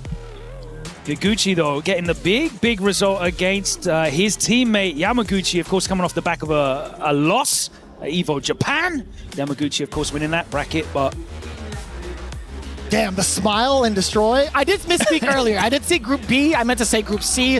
But yeah, as it progressed right now, you're looking at Moke versus Higuchi. Kind of fast forwarding to what we're at right now. We just had Battle Arena Melbourne not too long ago. Interestingly, right? He's locked in on the Chun rather than the Mai. Yes, that's exactly what we were going to get into, right? Is it going to be the Mai pick specifically for the Guile? No, it's going to be the Chun. And why not, right? Okay, so he's going to be trying to control this mid-range space with some of her more extended normals, and that means you're going to be battling against the command normals of Guile. And also the fireball game from further out, but right now they are slugging so far. Has to respect it off the medium punch from the side of Moke. Higuchi trying to create some space for himself now. That he has the life lead, he can kind of dictate the pace with the fireballs, right? Yeah, you can see he's now like disengaging, backing off a little bit, waiting for his moments, and then trying to catch him with an off-tempo drive rush. And Moke trying to do the same exact thing. Counter hits exchange. Higuchi still in that favorable spot. Hazanchu gonna be baiting out the rebuttal against Higuchi. Moke with the perfect parry. Now to start things off in the corner, I feel like Chun-Li's corner presence a lot more in comparison to Guile. Yeah, a lot of upside down kicks and soul back kicks we're seeing in the mid-range. Chun-Li's floaty jump up, not a great way to get in. That is one of her problems when she isn't able to dominate the neutral. Her aerial options are not particularly strong. And Higuchi, a great level of control here. He's controlling this space. He is dictating the spacing in this matchup. Can Moke force him into the corner and then start to abuse that? That OD up kicks is definitely going to help there as he puts him in there. Brave tech on the throw. Lovely whiff punish. Oof. Now you're starting to rely on Reed just a little bit, but as this corner control happens for Moke, what's going to be the pressure like against Higuchi? Can he force him out of this corner? Can he force himself out with some of these elongated normals? And I like that. The bust out with the OD flash kick creates some significant space for himself, but he's still at the deficit. Moke with the stab. No upside down kicks for you. Safe jump.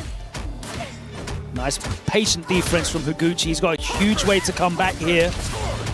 And he's got to do it now, I feel like. Especially while in burnout, drain as much as you can. I don't think he's going to be using any of his super meter just yet unless it's for the kill. So now that Moke touching grass again, it's going to be still a lot of the fireballs trying to create that opening. Oh yes, what a chase against the jump back. Showing the space hit again. Higuchi ready for the Zanchu, but nothing after it. Oh no, and that question mark. He had the drive gauge there as well to get the double drive rush cancel and into the level 3. That may have been the kill. The scaling would have been pretty high though, so maybe not. But yeah, definitely a big mistake not to get anything off that perfect parry. And now Moke looking to come back. That is crazy, by the way. The forward roundhouse just eliminating the level 1. And it's so much control now from the side of Moke. On the way forward. Does clip Higuchi trying to press the button after a block standing medium punch. And it was slightly delayed, it felt like. Yeah, absolutely. You can see that there. Moke managing to win that mid-range game. And as I said, pushing Higuchi back into the corner. And when Moke's the one with Chun who's able to dictate what that spacing is, her neutral buttons are fantastic. Those mid-range pokes. She's able to use her walk speed as well to get in. And again, you saw him there just change the timing up. And he was able to catch Higuchi out. These guys, of course, in a community where they're forced to play each other very, very frequently, whether it's, you know, online or offline events, online ranked, they're going to have a good read on each other's defensive and offensive habits. Let's see here. What you are noticing, though, is Moke's doing some great preemptive, predictive stuff. Right, yeah, that Hazanchu has been pretty much kind of going unscathed, though, Stuffing with the forward medium punch as well was fantastic, and again, he's fishing for there. One of the things that Guile has to do is be preemptive in terms of his space control, though, using the soul bats and the upside down kicks. Yo, that was sensational, causing the hitbox to just completely disappear. No overhead there for you, Higuchi, as Moke buses out. No tech or delayed button there either from Higuchi. He's been very patient on defense. Difficult to open, but Moke has had the keys. Yeah, you can see it exactly why he's had the upper hand, even in Battle Arena in Melbourne, going up 2-1, but the chip was inevitable. Higuchi getting the round here in game 2. What do you do now as Moke? Still within the range! The big punish counter coming in for the Fierce. The stab normal yet again. Let's get some corner control. Hanging out on the east side, we do get the slide past the fireball. Nice little stance change there, and he was able to react to the Sonic Boom start up. No, the angle was off, and you see that so many times in Street Fighter 6. We hate to see that. We genuinely hate to see that.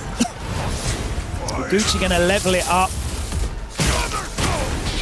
You know, off of a mishap. Fortune shined down upon him. He had the as right call. He bore down on Moke and that angle. It's just unfortunate. It's something that happens a lot in this game where you feel like you have the right call on that anti-air option, but the horizontal tribal. That's the question I wanted to ask. Does that still count as the right call? Well, no, not in that case, but that's right? the point, right? You know, especially if you're walking back slightly, it's so difficult to correctly identify whether the trajectories are going to line up with your horizontal movement. That's why so often it's safer to just go for a jump back light, maintain the corner control, give up some damage, give up some screen, but boy, you know how much damage can be done. You saw him catching out the level 3. We've even seen if you're jump wrong, back air throw too. boy, you're wrong. Yeah, absolutely. She has got that in her locker as well. Both actually. Oh, back in the corner, Higuchi finds himself trying to find his way out. That was the right angle. We get the throws going. Not for too long, though. Obviously, Chun-Li going to have to work for it a little bit harder than most. Again, creating that space and a lot of chip damage towards the drive gauge. Ever so important. Higuchi's game plan, slow and steady, obviously. A little bit of a stagger catching. I want to say movement against... Yeah. I think it's just walk up. Ooh. Oh, great conversion there, knowing that that was going to hit on the punish counter and drive rushing behind it. Now Higuchi in the corner. Big life deficit, and he's going to have to be proactive to get his way out. He walks into a standing light punch. Is he going to spend the 2? He is. Absolutely. And that is going to be the first round for Moke as well. And that's the thing you're seeing here. Both of these players are having to be proactive to try and grab hold of control in this mid-range game. Yeah. They're both doing such a good job of capitalizing when they are right. Yeah. That walk speed is doing such a tremendous work for the side of Chun-Li in this matchup specifically. No full conversion there that time for Moke, but it was the same thing. Great read there. Zanchu going through the Sonic Boom, and we're back in the corner. The overhead, the harvest. They caught a parry this time. The mix. Very potent for the side of Moke. That's just like nuts. I thought that was going to be like a pixel. Yeah, I thought he was going to have one more guess, but it took him over the line, and Moke looking to get this one over the line and advance into the next stage of this tournament. 2-1 up now. A huge difference from the last time they fought each other not too long ago. Yeah, drive rush goes underneath that stand light punch. Nice to see everyone adjusting here. And the overhead connects. A little bit of a... Okay, he actually did bait it out, and it didn't hit anything either, so... Couldn't even tell you what it was. Punish counter a little bit too far for the conversion. The jump in is clean. Oh, and for the first time, Higuchi's actually looking at the other corner of the stage. Beautiful answer, that upside down kick. You saw him drag for it in, I think, the second game. A sensational answer to Zanshu. Great tech there. He's got a big life lead. The counter hit, bouncing him off the ground. And we love that too. The counter hit, we were just talking about that in the green room. I love that addition to Guile's kit. You get the big conversion, starting things off from the side of Moke. Forward throw now. What's the pressure going to be looking like? Just outside of the range. Higuchi ready for it as well with a big button, crouching medium punch punish counter. So much estate gained for him. Yeah, 2 big miscalculations in spacing of Moke. Potentially here, but he is still a game up. Nice block on that overhead. Finds himself back in the corner again, and Higuchi. Is that a sign that Higuchi is able to now impose himself a bit more on the neutral? He's going to have to fight his way out of here. He's got the burnout, the walk-up throw, and it's almost even. This is going to be the big equalizer. He could chip him to death if Higuchi finds it. Yeah, tried to get over the baby boomers, but the air legs was not enough. Higuchi levels it up. We're going to a game 5. And is this the first game 5 we've seen so far? I believe so. On top of that, why was Moke in such a rush to dump out the drive gauge during that block sequence? I was so kind of worried about like where he was going to go with it, right? He had the first drive rush and then eventually did it again off of a cancel. That is so detrimental to your drive gauge, obviously. And just the momentum being built, you are at the deficit, sure, but I was so surprised he decided to just go full offensive. I think this game is so rewarding in terms of like backing yourself and betting on your own decisions. He obviously made that decision that he felt like he was going to be able to open up Higuchi, but that's the big risk, right? We've seen that a couple of times where people have made hard reads, hard decisions, they haven't come off and they had to pay for it, and that's another one. There's 3 big decisions for Moke that have just not worked out for him. Tap parry, another one that doesn't work there, taking the 2K. Oh, again. No! Not the same effect if you were to have a cross-cut DP, I'll tell you that much. Just at the sharp angle, Higuchi avoiding the up kicks yet again.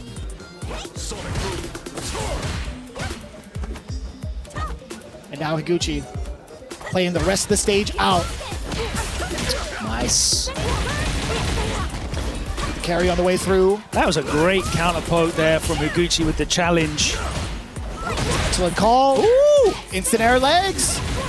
Catching the opportunity. Higuchi wanted to go for that side switch, not obviously. a double overhead. Oh, my word. And Moke, spend it. We're going to a set point now. I like that. It's kind of like redemption from the previous round in comparison, right? He tried to go for like the throw bait off with like the drive rush cancels. He went for that forward round. So I was like, all right, if you're not going to punch this way, I'll force it out of you for the next one. OD flash kick on that green stuff. Oos. Okay. The architect of his own demise here, surely, if this doesn't work out for him. Higuchi, of course. Excellence of execution, attacking that drive gauge. Oh my word, the corner carry was ludicrous. The damage on top of that as well. And now look at that, shaving down the drive gauge. Moke forcing himself into the burnout, but does get the opportunity for offense. No! He committed to the string, into the fireball. Nice and easy, Moke. Getting called out with that DI from the side of Higuchi. Looking at match point for both. Final round. So here's the thing. Moke's been winning the neutral. He has been beating Higuchi, but Higuchi's been out-reading him. And this is why we've got to a final game, final round. Higuchi, huge life lead though here in the corner. Oh, that's gotta be it. That's gotta be more than enough. Just a DI to catch Higuchi off guard. Moke ends it in a perfect. What a turnaround in comparison to that previous round. That was an emotional roller coaster from Moke, and it is very, very good for him that he gets to sit down now and progress to the next stage, because that must have taken so much out of him emotionally, psychologically.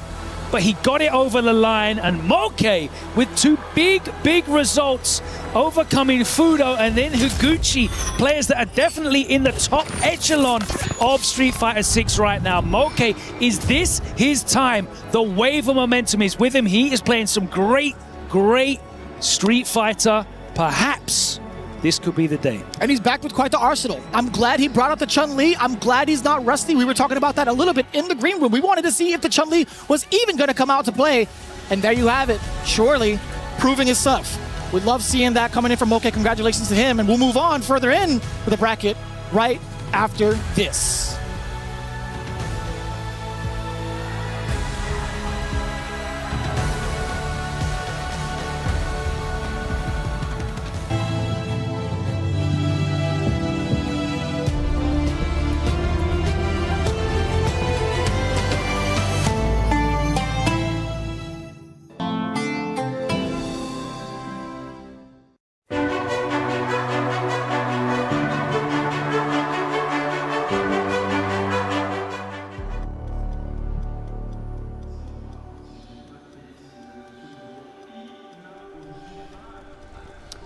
Welcome back to the Esports World Cup. It's Street Fighter 6. It's day one, and we are progressing here through the group stages. We've already seen Moke book his place in the next stage of the competition. Now it comes down to Hinao and Shigematsu, two players that have exploded onto the world scene over the last 12 months. Of course, we saw Hinao in the feature in the pre-show. 15 years old. He's just a tiny baby, but he has got a stone-cold heart of a killer. Shigematsu.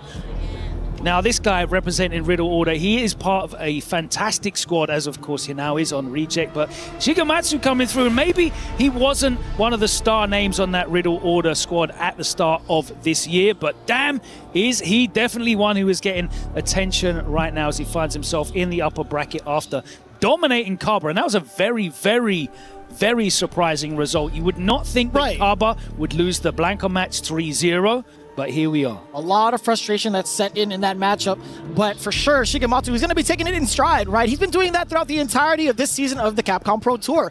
Obviously coming in from the backs of second place over at EVO Las Vegas, having a ton of big accolades throughout Combo Breaker, Mac Atlanta, and even also the matchup against Hinao over at Zapanga where he took him down 3-0. Shigematsu running the Sagat gauntlet, it looks like, today. Yeah, that's true. And if anybody's prepared for it, it's obviously him, right? The way that he kind of dismantled Kaba, not to take any respect away from Kaba, one of our favorite players to watch, he just looked like he was so comfortable in that matchup. Yeah, I don't know if it was a different in play style. Obviously, Kaba and Mena have such a long history together as training partners and teammates, but yeah. Also a firm understanding of how Shigematsu plays directly, having to face him off in the grand finals of EVO. Of course, and they'd have known that coming into this tournament. They'd have had a bit of time to prepare. The brackets were out. It's very surprising, but let's see how he does against is probably, arguably, you would say the premier Sagat out there at the moment. Is that fair to say? I think that's pretty fair to say, and it's funny because all the young guns are also playing this character as well. It's funny, right? Because a lot this of the could be young a grand finals. It could be, and that's the quality of the play that we're seeing at the Esports World Cup. There are certainly no gimmies here. No one's making the numbers. They have worked hard for the last several months, grinding it out around the world, trying to earn those spaces. Of course, the 6 players that earned their space at the LCQ coming in this riding high as we saw Moke advance into that next round of the tournament. A great look for him as an LCQ qualifier. But these guys, you know, you're looking at Hinao. He's in great form right now. He's been winning offline events. Shigematsu got himself all the way to the EVO Grand Finals. That was how he booked his place here. And it's going to be a very, very interesting one for me. You mentioned the young guys. You are right. They kind of all are using the Shoto archetype. And I'll put Sagat in that group because they're all kind of pivoting between the Ryus, the Kens, the Akumas, the Terrys, the Sagats. Whichever function does the job the most efficiently, they seem to be pivoting to. And they all have a very similar... Oh, there you go. Look at that. It's not the Sagat. It's actually the Ryu. Excellent. A little bit of a change-up. But you are right. It's still going back to the Shoto, right? Yep. So it kind of proves your point even more so. You could even see it, not even just in this matchup, not even just from these players. You can see it all across the board from Capcom Cup. Yeah, maybe he's taking in that experience from Topanga, looking to switch things up. Oh, catches him low. Drive rush will carry him towards the corner. And it's time for everyone's favorite breakfast cereal. There's the drive reversal. Big whiff that wasn't punished, but he gets the knockdown with the slide. And the delayed tech gets blown up. Shigematsu happy to take that. Back soft, wake up jab, and gets the back throw into the corner. That's so well spaced with that forward movement. Stealing some frames off of that drive rush cancel off. Fierce, because of course, you can stop and block off of that. It is possible to bait. Oh my word, he actually went underneath. A sensational punish there. From Hinao. He's kind of chuckling about that. He's like, I think I just got lucky. That neutral jump was just fortuitous for him. And what even was he trying to call out? Phenomenal stuff. What a stop! Standing short? What is happening right now? Oh, you just ate it for breakfast? Nasty! So many duffs. Scalen's going to kick in and he's going to have a couple of pixels of health left, but that was all heavies. Oh my god! This character doesn't That's Ryu, son! What? That is Dunk Trunk Ryu. That had just touched yellow. What? Dog. Why did people stop playing this character? It's nice to know that the Karate Man on the front of the box is still... He's got slippers on now, man. One of the best. That's plus 10 to power, plus 10 to strength. Insane. Even Shigematsu's taken aback by it. He's like, damn, that kill? I just started second round. Yeah, I was thinking about like, okay, the mix-up of this, level 3, what's his wake-up options here? No, sorry. Oh, you got stuck with the Fierce, and that was literally it. There was 3 standing Fierces in that combo. Yeah, it's crazy. So insane. Oh, again. My word. Do it again. Shoryuken. There was like 4 or 5 Fierces in total in that combo. I still can't get over it. Brother, within like 25 seconds. I don't know what Shigematsu's doing on Wake Up, but he needs to stop it. Whatever it is, it's getting stuffed out, unfortunately. I mean, he's trying to make these reads. Great block on the overhead. Just chasing the overstand light kick. Getting some space back and representing with that low forward, just to make sure Shigematsu has to think about it. Yeah, preventing the walk back from Blanca, pretty important, even more so. Also making him reconsider walking in. Well, that stand fierce will definitely make you think twice about walking in. It's facts. He has been checking a lot of the forward movement thus far, and now finding so much success against Shigematsu's movement. Oh, again! Stuffing out the drive rush, back to back! Oh, I thought he was going to clip him on the way down. Raw Lightning Beast! All right, Shades of Evil. Set out the doll. Nice patience and great use of the drive reversal just to get that whole situation off the screen. Got the good old 2-for-1. OD uppercut with some drive gauge to spare. Excellent calls, Frank, now from Hinao. Hinao's got a sensational game plan here against Blanka. He's just forcing Shigematsu to have to come in. And that is when Blanka's at his weakest, actually. Not even a DP anti-air. He said, no, thank you. I'm just gonna, what? It's still in time to recover and get the full punish counter, level 3. Hinao, you are not kidding. His game plan has been absolutely stellar. Yeah, he's got great tech as well there, because of course normally the OD Blanka ball can hit twice on wake up if it hits deep, but at that range with the drive impact there, you'll absorb a single hit of the OD up ball. He'll fly up into the sky and you'll get the punish there. Sensational knowledge here from Hinao. He's got a great strategy and great tech. Does find himself getting clipped by that crouch and strong though. Yeah, beat him to the punch. Shigematsu now trying to shine. Hasn't really had that opportunity thus far. No charge up, no free charge up for you, says Shigematsu. Oh, big bait and also bigger gamble against Shigematsu. Bang! Yeah, someone in the audience was like screaming as if Blanka just died. Did you hear that? That was Blanka's mom there. Oh, lordy. DP, you know it. Oh, what was that? Wonder why he got clipped.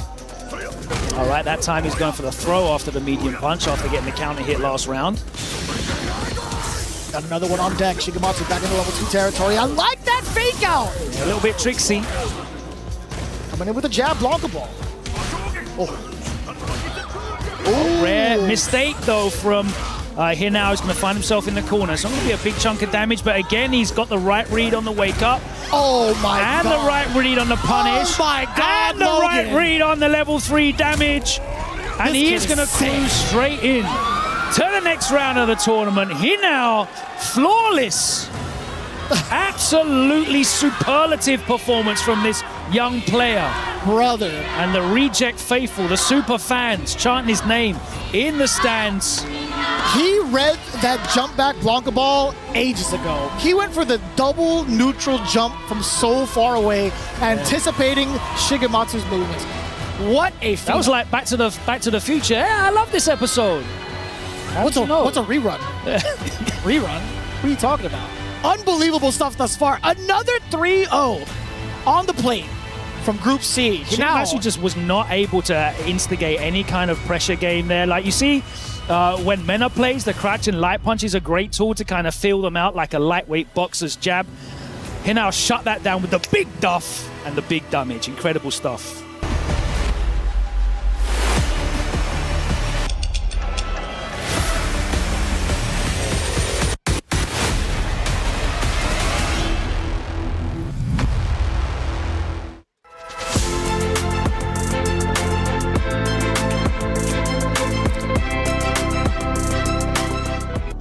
I was already having 2 qualifying out of Group C. Hinao with a stellar performance, 6-0 overall, taking it down over Juicy Joe and then Shigematsu. But what that means now is we're in lower bracket territory. This is where the keys are gonna get crushed. Fudo setting up against Yamaguchi. This was a little bit of a heartbreaker, right? Because they've had so much experience growing up together, especially towards SFL. I want to say Yamaguchi has definitely looked up to Fudo a lot of the times during their practice sessions. But for the most part here at EWC, no love lost going into it. But one thing I do want to highlight, Yamaguchi obviously having a very, very phenomenal start to his CPT, Evo Japan winner. A lot more to note just going throughout the CPT, but we've kind of touched up upon this a little bit, excuse me. Fudo has not really had his opportunity to shine this season, right? Yeah, he's made a couple of top 8s. I think he's finished 5th at Combo Breaker, I think it was this year. Of course, he had that top 8 finish at Capcom Cup, but you're absolutely right. You'd expect to see a player like Fudo breaking into those top 8s a lot more. Yamaguchi having a breakout year, the Evo Japan victory, huge for him. I think that's his first ever offline major win in his entire career, which is a bit longer than you may think it had been.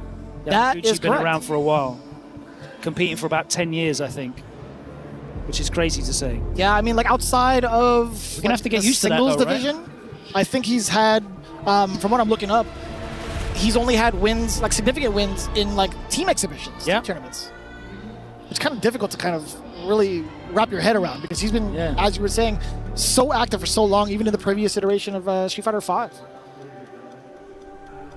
Representing that Zeta division, and he wasn't actually part of the starting lineup for that Zeta team last season either, so showing that he is fighting for his recognition and his place. Fudo, of course, has been ever present. You mentioned, you know, an inspiration, and he has definitely been one of the most inspirational players in Japan in terms of, you know, this esports era that has emerged, and of course, ever present. He finished top 8 in the Esports World Cup last year.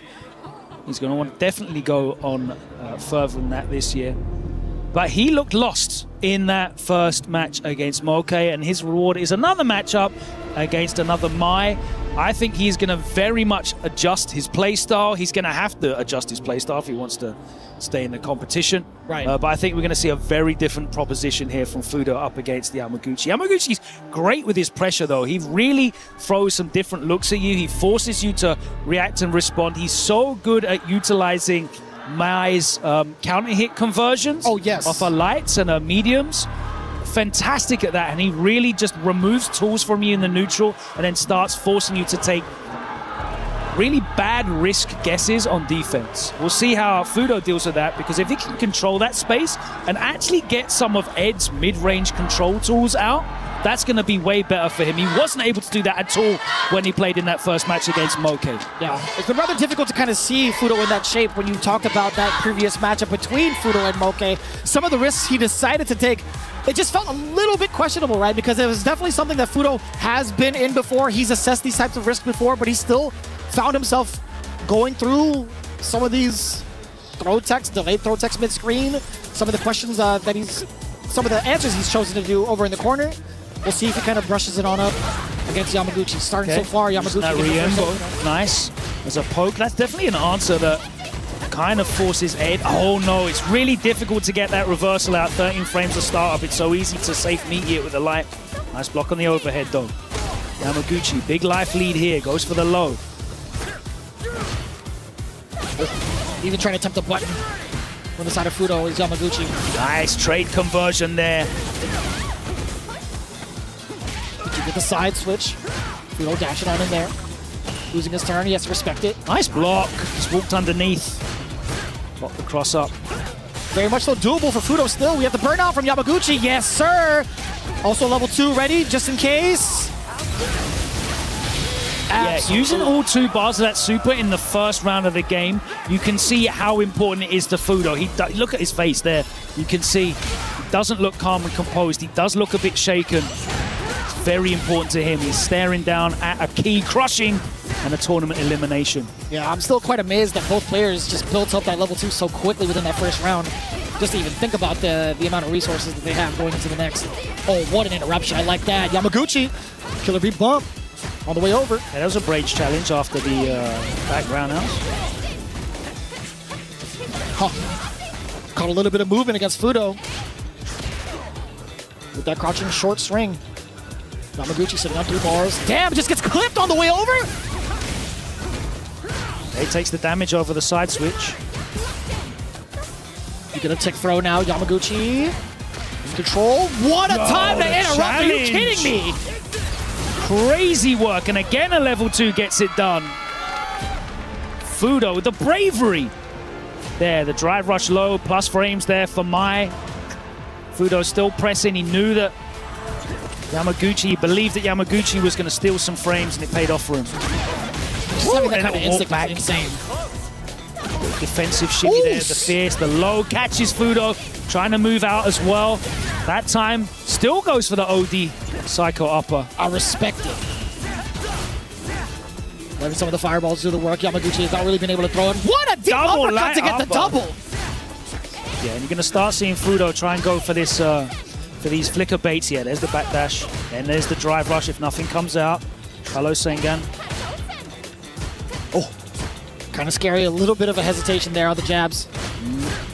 Needs to be careful with these drive rushes in neutral, though.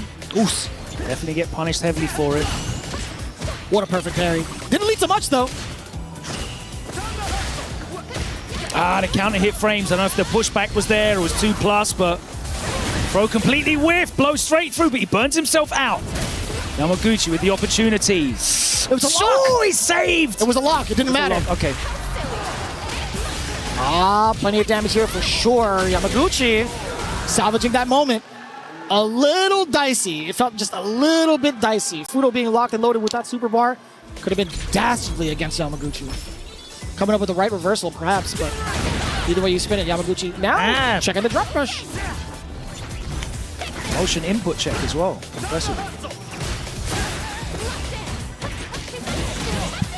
On the way over now. Oof. Bless you, sir. Still the counter hits are hitting. Charging up that fan. Needs to be careful not to be predictable, but it's a huge life lead here. Waking up with the button again. Right into the level 3. Although it doesn't equalize the damage, equalize the life bars, he's trying to get as much drive gauge as possible. And also don't equalize the drive gauge either. Yeah, it's closer than he's ever been to touching grass. Just immediately off the rip, right? He goes back in the green now, speaking of touching grass. Yeah, being back in the middle of the stage after that level 3 was everything for Fudo. Off to the, I want to say, life lead with Yamaguchi. Oh no, poorly spaced. Yamaguchi just edged in inside of the range and he knew his numbers. Got the punish there. Oh, just like that, Yamaguchi tying it all up. They're flicking that crouch and medium kick out, but he gets beaten to the punch. Punish counter that time. Damn, there was so much damage to the drive gauge just off of so many of these heavies. Like that, catching the delay. Yamaguchi's doing a great job of actually outspacing that crouch and medium kick. No, you are not kidding. His spacing has been so on point, and Fudo's kind of tightened it up, just like that as well. Now waiting for the heavies from the side of Yamaguchi. Man, it is back and forth when it comes to timing out the normals. Not even going to try to go for anything else after that light. Level 2, more than enough damage.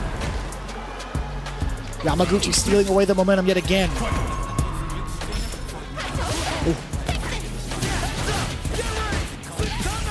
Nice, catches the wall back. That was mad far. Oof.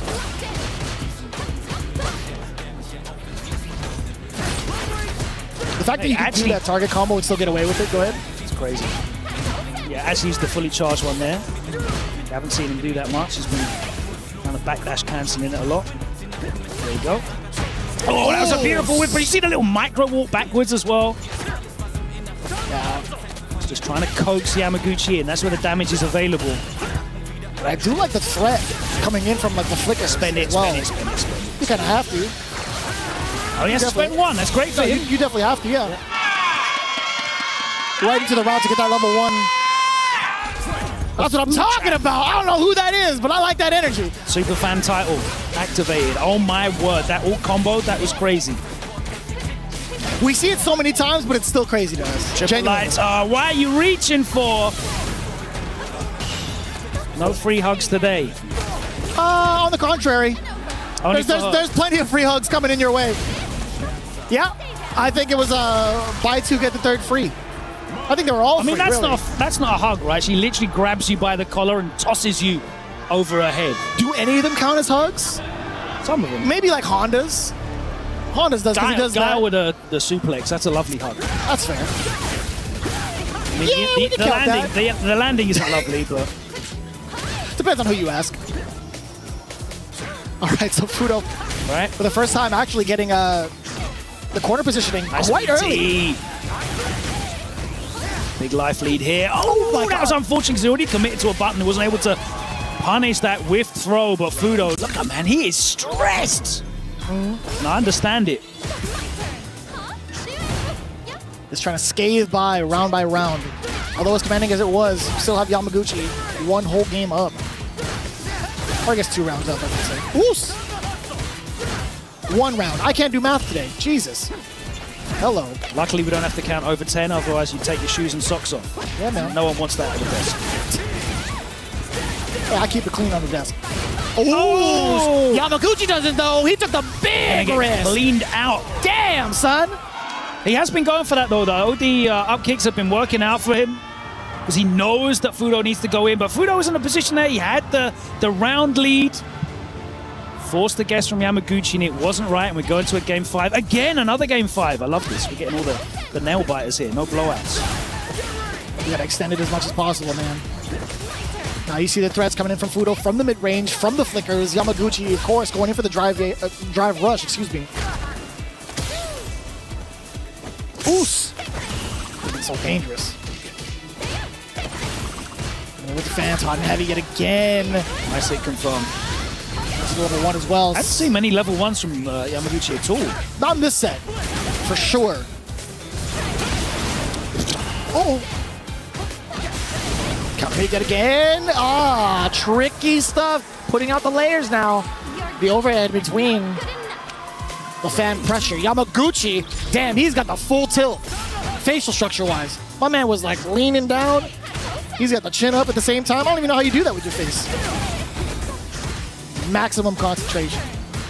On match point, as it should be. Catching the low yet again. Fudo, one.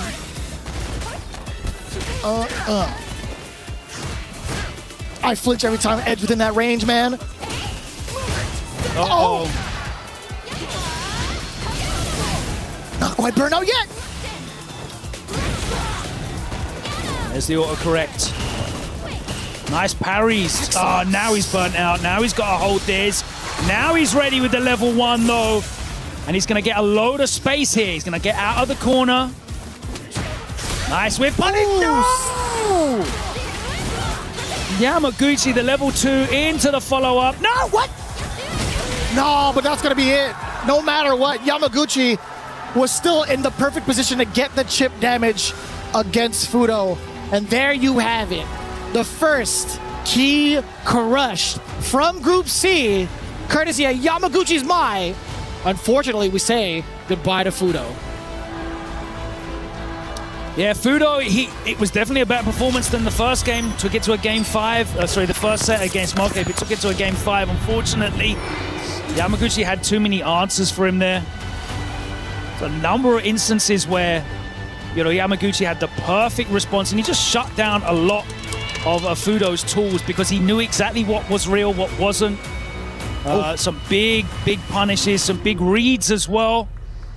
I think Fudo was going for a lot of like the spark cancels up close. Very minus on that, getting punished for it, and it took away a lot of his close range pressure. Of times, yeah. I think that alone kind of speaks volumes, right? Towards the type of pressure he wanted to exude against Yamaguchi, but...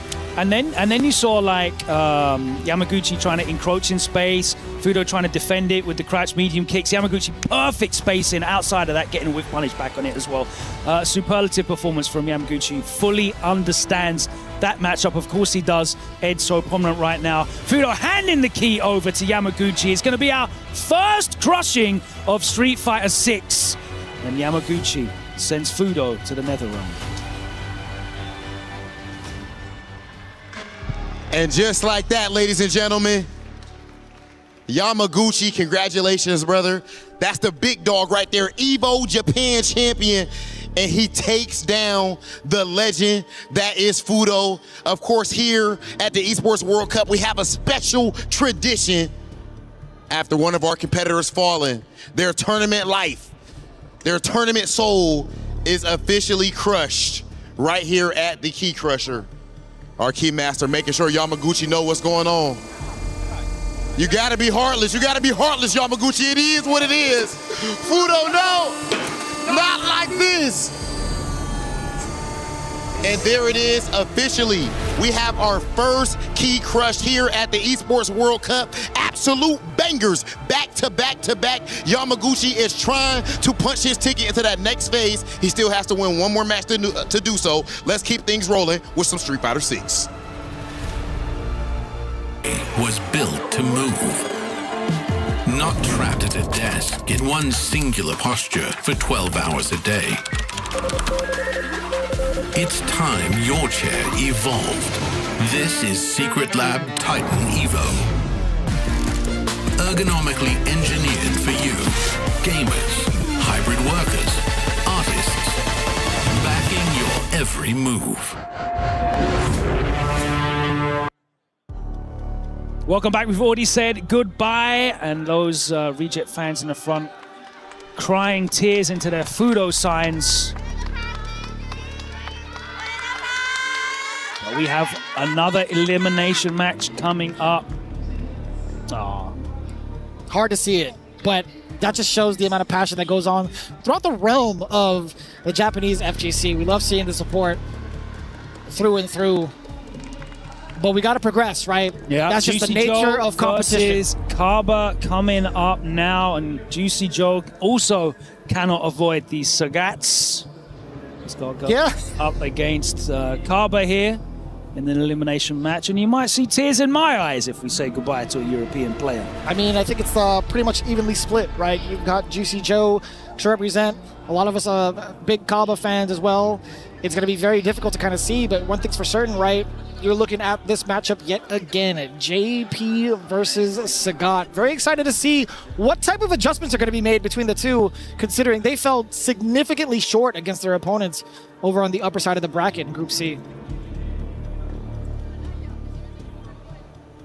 Yeah, Juicy Joe absolutely dominated by Henao, which is interesting because many of the Sagat players don't like that JP matchup. I mean, I know you've put a fair amount of time into Sagat. How have you found that head-to-head? So it's difficult for me to put like an actual like solid perception on it. I think Sagat can really put a dampen on what JP primarily wants to do within the mid-range, within further out as well.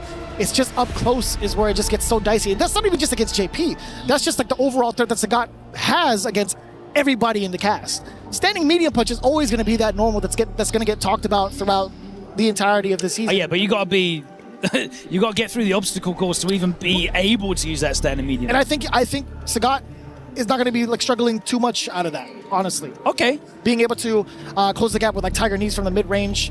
I think even possibly Tiger Shots to anticipate the ghosts.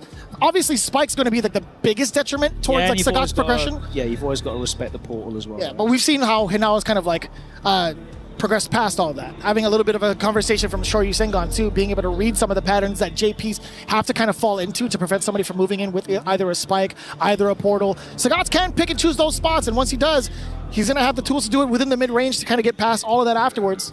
You have to respect the Tiger Knee within the mid-range. Yeah, I mean, once you understand the play lines that JP has, and you can start to see what sequences generally your JP opponent is going for in terms of full screen control, a mid-screen lockdown, and push out as well, which is so important. That's when you can start making the predictions and the hard reads and the guesses to try and get in that space. Because there's no guaranteed answer to get around JP's zone. No doubt. But once you start seeing the patterns, that's when you can start to exploit. And that's what I like about Street Fighter 6. When you start to identify, make these observations, and you know with good information what the likelihood is to come in that sequence, you can really bet big on yourself. And, you know, no one cashes out bigger than the Sagat. Well, maybe so. Right now, I mean, I think in comparison, JP's got some pretty good solid cash outs, but Sagat, I mean, his damage is like unfathomable. Like, you cannot deny the amount of damage he gets off of these conversions, right? And even so, like, going back to what you were saying, making some of these reads outside of what JP can do, what his main strengths are, right? Spacing people out. You look at some of the counter poke buttons that he does have to kind of keep people away. Sagat can easily throw that kind of timing off with the step kicks, with medium kick as well, being out of the range, just like a micro step, being able to get these counters and into target combos. It's so powerful for someone like him. Into game one now. Juicy Joe sitting with a departure from behind. When we talk about that Tiger Knee, right? Just being able to bypass that threat. Juicy Joe being forced to hold that on defense. And now slugging it out, normal to normal. Nice. Using the knee to low crush. Oos. Again, gotta respect the knee. Knees, I respect it. Oh, just too far away to get the link off the trade. But really nothing there for Juicy Joe either. And that was a smart decision by Joe, right? Because of that counter hit, the pushback doesn't allow Sagat to get the continuation. And what a check. Coming in from Juicy Joe. Now this is going to be a little bit of a struggle, right? Okay, the low Tiger shot preventing any other further sequences against Joe.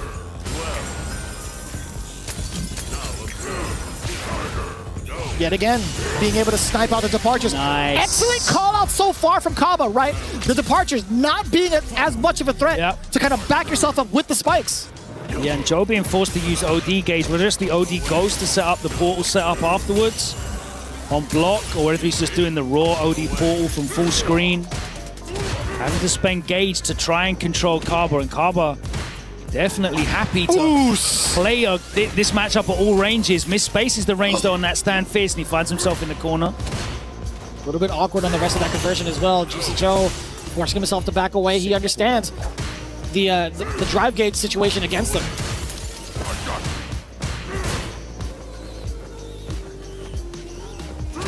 The timidity from both, right? Yes. Not gonna spam. Very interesting.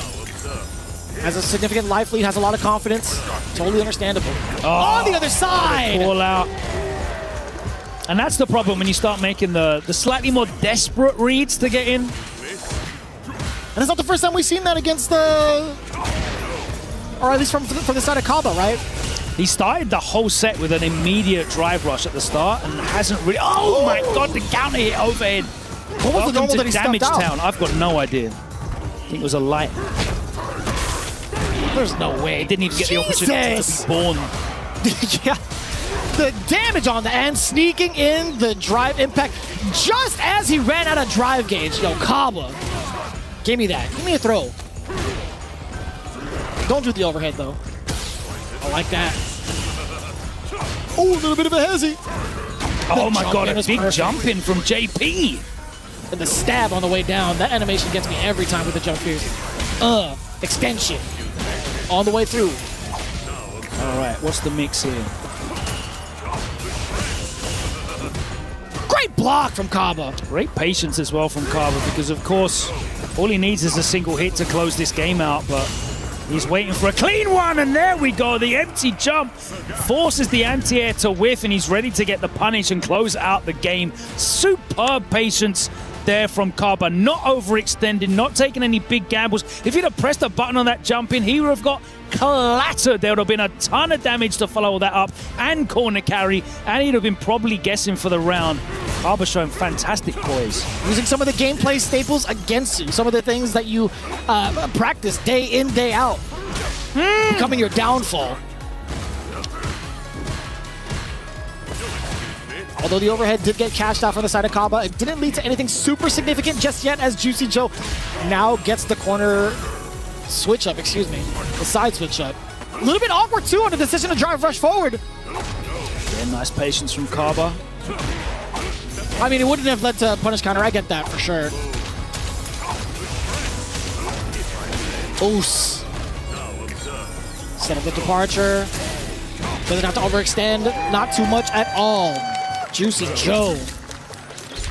Locked in, look at those eyes. Ice cold.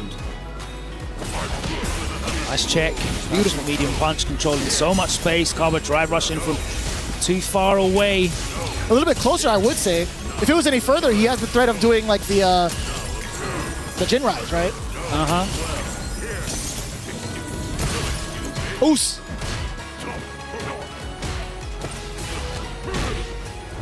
Very fortunate for Kaba to actually catch the start of that drive rush.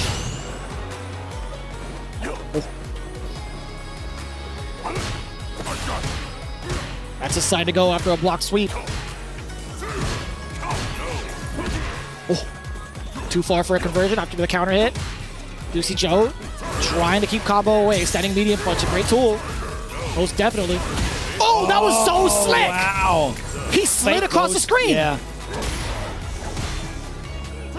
Fake goes to set that up, then he drive rushed in. Clapped Kaba looking to play a projectile game, but Juicy Joe baiting him out. There's the punish counter, back throw, sets up, and now it's a burnout. Now it's going to be a huge comeback if Kaba's able to do it. There's the chip out, nothing doing. A very smart drive reversal, put Kaba at pixel life. He wasn't able to block anything at all, and of course the gray health came off with the chip, and that was the closeout that he needed. Good stuff from Juicy Joe. Showing very smart play, very composed play. Both of these players really impressing me with their composure. Well, I hope we're in for the grind, honestly. I want to see this go to the final round between these two. You can see a lot of the changes, a lot of the adaptations coming in between each of the decisions made. Kaba there with a much longer drive rush, as he kind of pointed out. Trying to see what Juicy Joe reacts with. Maybe there will be a Nexus possibility for a mix-up there. Oh. Nice. Pretty decent defense. Yeah, kind of mitigates that with the jump back air to air. Yes. Still gets picked up. That was godlike. Oh my word. It wasn't a punish counter though. Still pretty godlike either way. Kaba must have thought he was out of there. Oh my word, he's going to be out of life now as Juicy Joe going to close it out. Oof. Take these 2 bars into the next round. I like the answer though from Kaba. And he did actually escape then if it wasn't a punish counter. He just thought he was at safe range. Yeah, now we got to check that out. It's gonna drive me crazy. Possibly just like a walk back. Maybe I'm overthinking it. But right now, Kaba, let's see. What type of threat can he present? Juicy Joe, it feels like he's covered all the ranges quite well up until this point. I might have spoken too soon. Answers the parry into drive rush. There's a perfect parry though from Juicy Joe. He's going to set this up again with the corner carry. Set up the portal. Oh. Not even going to try to attempt to whip punish that medium kick. So deceptive. Oos!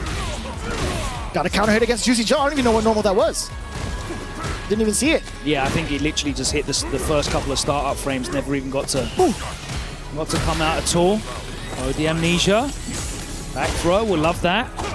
Target combo, of course, into the activation because Kaba's already burnt out, which means this is going to be pretty much unblockable. The defense, though. That was godlike. That was pretty godlike. Oh, Kaba, you survived all of that.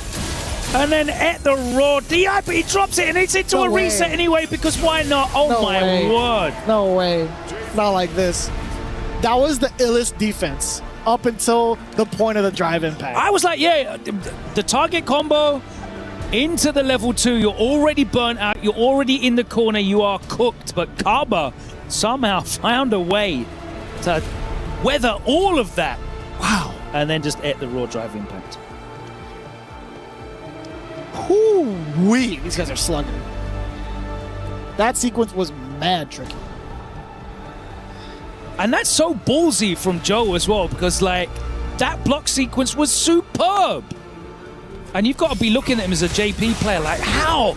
No, Juicy Joe was like, all right, cool. Let's see you react to this then. And that's very smart psychologically.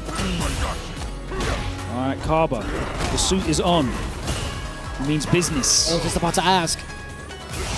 Is he calling the meeting against the accountant? Is he actually the auditor? Who knows? Oh. I want to know where the money in my account's gone. Zangief in the background probably asking if he got paid real money or bison bucks. Oh, yeah, I like that. Nice getting paid? Yeah. You guys got paid? The classic. Oh! So Juicy Joe at the deficit currently, right?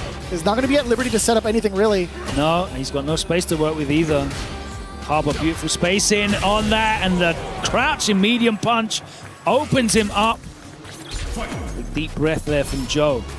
Harbor looking to level it up, and again, slightly poor spacing on the drive rush. Oh, he tried it. I like the adjustments. Just going right into the drive impact off of the drive rush. Crouch medium punch as well, right? Here we go. Oh. Get back there. Oh, forward throw. All right. We'll take it. What a whiff punish. Damn, that was still out there? What a whiff punish. I'm a little bit shocked. I'm not going to lie to you, Logan. I'm actually quite shocked the hurt box lingered for that long. What a didn't beast. Actually balance JP. They weren't lying. Listen, man.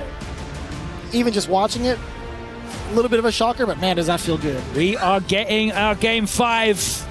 Kaba leveling it up. Damn, that was quick. It was a quick 2 rounds against Juicy Joe in that game. These guys are fighting now you're in the streets, layers, man. on the stage. It feels like it goes back to square one in terms of like all the adjustments that have been made up until that point because of the fact that we're starting to see like the checks. That's the best of one, so I can just throw whatever I want at you. Let's go. You know, very much akin to that level 2 sequence when he just threw the drive impact behind it. All right, let's see what you show me what you're ready for. Where's your brain at? Now we're back into the threat of the tiger knee. Yeah, exactly. Gone full circle. There's the mix, but Joe not able to get a real punish there.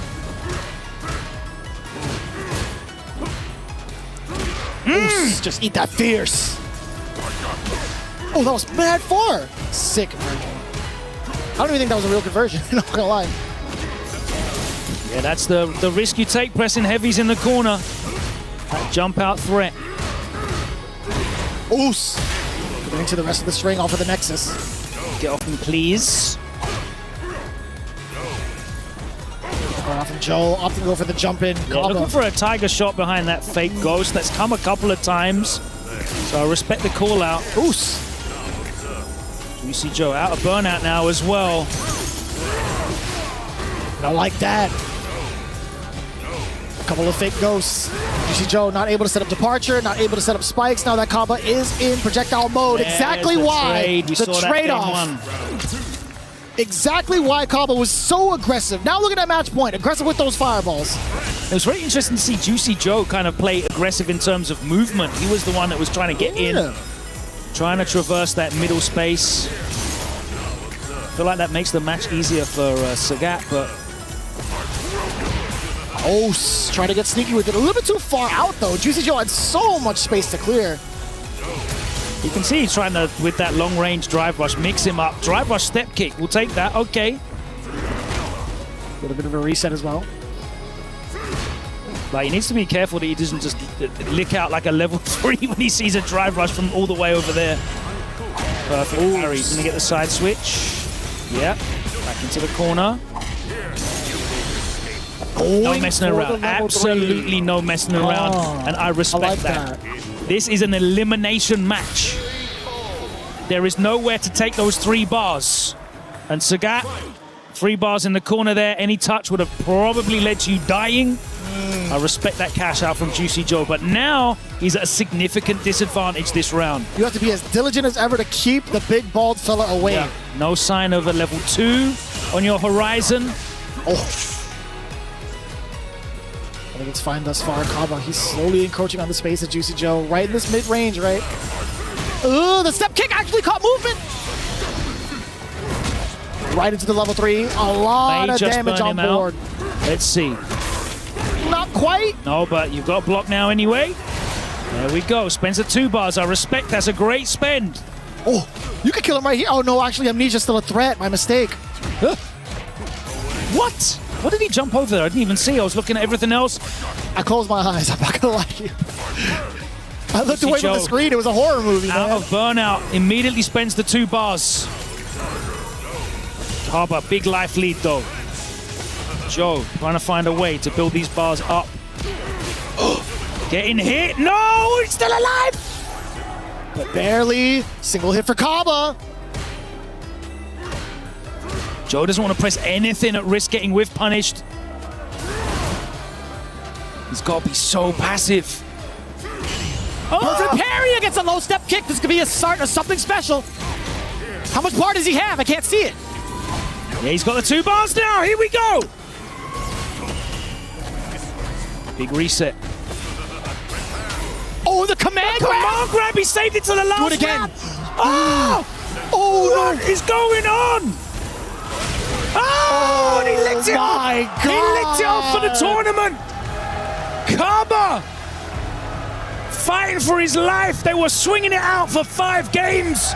It's only right he swung all the way for the fences. He pushed all of his chips in the middle of the table. What a set. A set indeed. A crazy call out. The stress coming up from both. Kaba just won that match, but man, he looks just as stressed. Juicy Joe, what a way to go out, unfortunately. But man, nobody could have called that. He can't even be mad at that. He genuinely cannot be Kaba mad doesn't at even that. look like that happy now. They're both just stressed. The cortisol dump, the adrenaline dump must be crazy at the end of that set. Wow. Man. And he just accepts his fate. What a gentleman. He's like, oh, you did it. Okay. All right. A huge difference. Kaba staying alive, man, after that There we rough go. shot in the upper bracket. But he's going to be moving on. into the next set of matches. Big respect to Kaba for his patience in the moments that he had to hold it down. He couldn't really afford the risks. But the moments that he could afford the risks, they definitely paid off. Fantastic defense. Both sides, both passive and blocking, but both preemptive as well. Great stuff there from Kaba. He's going to advance. He's still got one more to go, though. Guess what? Yeah, he's rewarded against a matchup against Higuchi. Higuchi, that's right. Just to kind of refresh your guys' memory. The eye patch is staying on for that. Yeah, most definitely. I think it's a lot more to go through. Yamaguchi versus Shigematsu, Kaba versus Higuchi. But as it stands right now, Juicy Joe, unfortunately, getting his keys crushed as we have Damascus getting ready to stand by with Kaba. And it is time, Kaba crushing the dreams. He went to Capcom Cup and went absolutely cursed, losing to JP twice against Yonangel, losing to Juicy Joe at SFL World Championship, and he came back here with a plan named Sagat. The clutch was immaculate. Kaba manages to defeat Juicy Joe in an absolutely incredible match ending. And now it is time. You want some juice? You got to press the keys. Kaba about to enjoy crushing his first key of the weekend. Make it pop. Get us a sound, get us some noise. Ooh, I like that. I like that. Congratulations to Kaba. GG's brother, congratulations. He will be back for one more match afterwards to qualify to stage 2. Kaba, congratulations. More games coming up. It's been super hype. Street Fighter 6 is too good, man.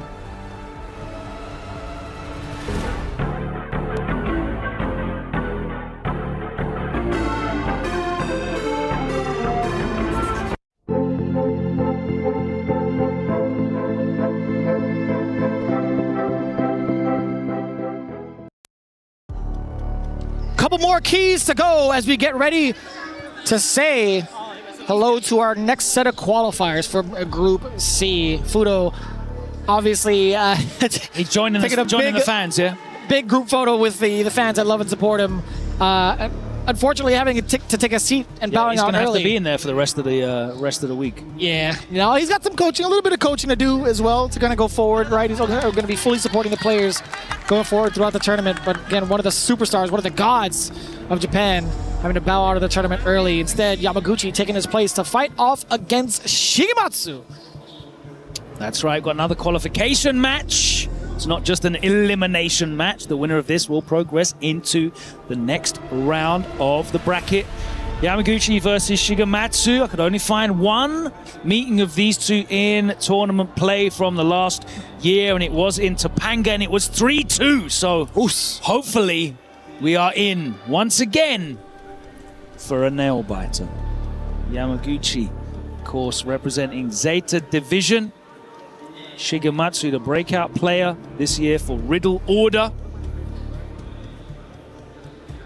Very much so looking forward to it, right? I want to see what he has planned specifically for the style and aggression that Yamaguchi has with this Mai so far, especially when it comes to elimination territory. Yeah. Can you believe we have two premier players that have done spectacularly well at two big premier events facing off in elimination? Well, Yamaguchi, of course, has won the largest bracket in the history of fighting games. Guinness World Record. I think it was like 7.6k entrants for EVO Japan. Shigematsu made it all the way to grand finals at EVO in Las Vegas. Big breakout performance for him. And yet we haven't really seen them play off against each other as often, which is quite a conundrum, honestly. The fact that it was only in the side of Topanga, but I think it's more so on the side of Shigematsu. You talked about breakout performance. Boy, this is definitely one for the books for him. This year has just been so ridiculous for this Blanca. Yeah, one of two Blancas on that Riddle Order team. Can't believe you got me saying Blanca. One of two Blancas. Got him. On that Riddle Order team. The other one is Takagi, right? Yes, both part of the coaching squad for Daigo Umehara recently for his famous Kimonomichi set. Bro, it's Blanca.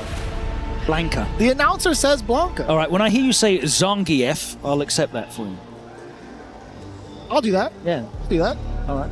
I'll even shorten it to GIF. GIF.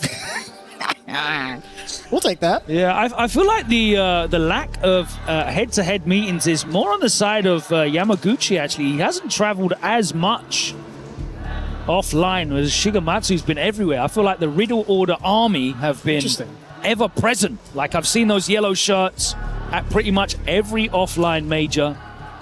Yamaguchi, not so much. He's been at a couple, of course.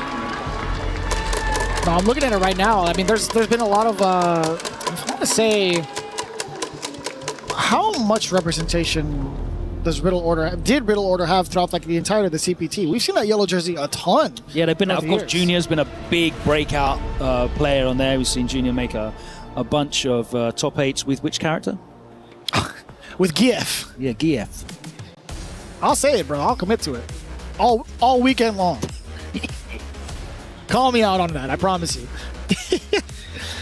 But this is going to be a very interesting one at that. I mean, again, without any like official head-to-head results, it's crazy to see them now up on the EWC stage facing elimination. I can't harp on that enough, right? Blanca, Mai has been like, it's hard to say if both have been truly a terror because there's only a few amount of people really doing it with Blanca in comparison to Mai. Well, it's interesting, right? Because you had Evo, and then I think the next week you had the Japan World Warrior, and it was Nishkin and Takagi in grand finals of that. So it's like they all like they woke up like sleeper cell agents to take over the world. I already forgot about that. I saw that it was a mirror match. I'm like, oh boy. It was like a flash in the pan though as well, right? Because it's not like Nishkin have been putting up big results. No. Takagi hadn't really been either, so. And Michigan, like, at the start of Street Fighter 6 Season 1, he was, like, the premier Blanca. Yeah. Right? Absolutely. Well, other than, of course, Mena. It took him a while to adjust because we saw the Luke come out of him. But either way, Game 1, Shigematsu, Yamaguchi. I enjoyed him at CEO. Jeez, what a reaction. Get the heck out of here. And it wasn't even just like a normal. He went just straight aggression with the OD up. He had the charge, so.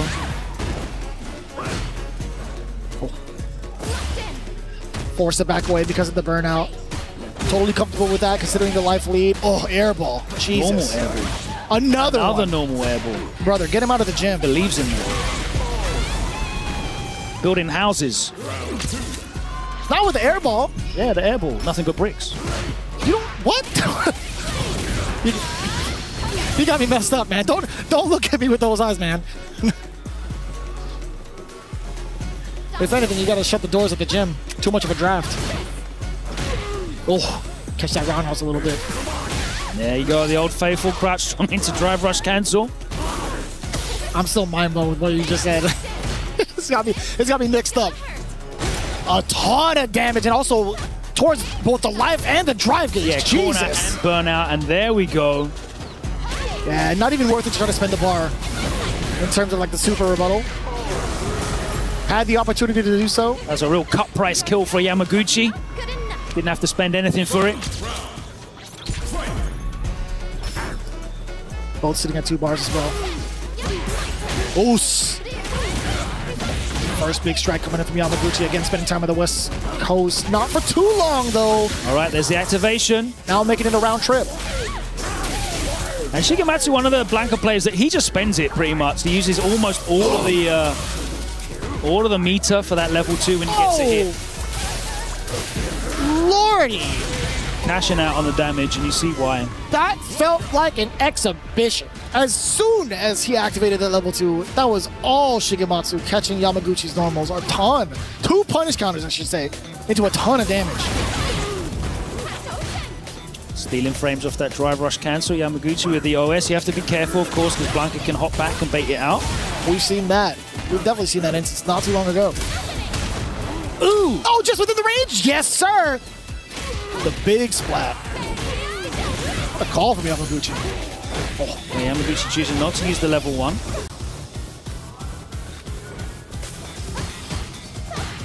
And getting away with a dash again, by the way.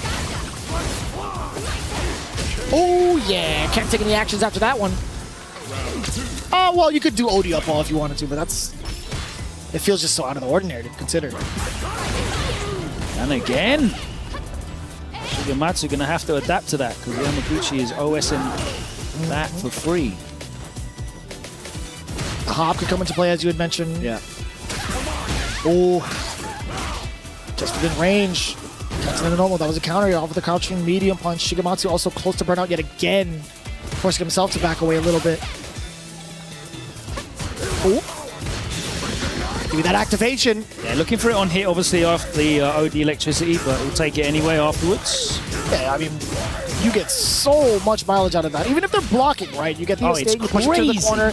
So much push on it, for one, and the damage to the drive gauge. It doesn't phase Yamaguchi, though, being able to catch off for the rest of it. Absolutely. Absolutely. What a sequence, yo. That was all for the fears. Nasty call out. Yeah, that level 2 on block didn't really lead into anything other than drive gauge depletion. Yamaguchi was able to fight his way out. Big whiff punish though here is going to get corner carry.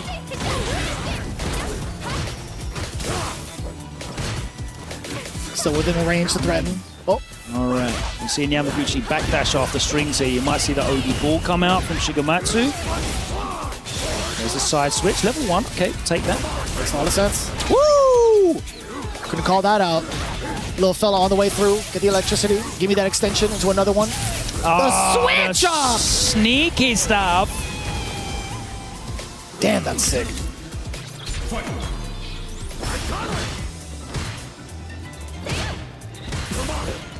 Oh, yeah, there you go. Yamaguchi took his foot off the accelerator that time. Oh, still within range to catch an Uch jump. Now you got to think to yourself, if Shigematsu goes for that strategy again, you think he's going to go for another hop? Oos doesn't even get the opportunity to. Oh, sweep that. Oh, yeah. He committed to the uppercut. He gets punished appropriately. Decently sized, I will say. Oh. Yeah, there's the activation. Yeah, he can't walk out of there. And nice, I like him holding back there. Calling out the shorter version. Excellent punish counter. Yo, Yamaguchi just outside of the range of that, what, jab, Blanco ball? Yeah, he's doing a great job at getting outside of the range. No mix-up allowed. Goes straight back in, and he basically burns the entirety of the level 2. That's gone now. And Yamaguchi still with a life lead. This is a great situation for him to be in. Single hit confirm will do it, too. Yeah. On the way down? Yeah, gets the landing frames. Wasn't a punish counter. Uppercut? No, maybe in fear of the up ball, perhaps. The air ball, excuse me. ball, yeah. Air ball, excuse me. Oh, overzealous. Trying to catch the walk back, but he's doing a great job at like walking back and blocking, walking back and blocking. Yamaguchi, a spacing clinic here. Trying to catch a delay. Off of that roundhouse. Being able to steal away from Blanca. That was a very, very funky interaction which just happened. Nice with punish, the drive rush roundhouse gets clipped. No, not today. And burnout as well. This is going to be horrible. Okay, so going to spend the level 1. There we go. Power up. It's time to guess off of these fans.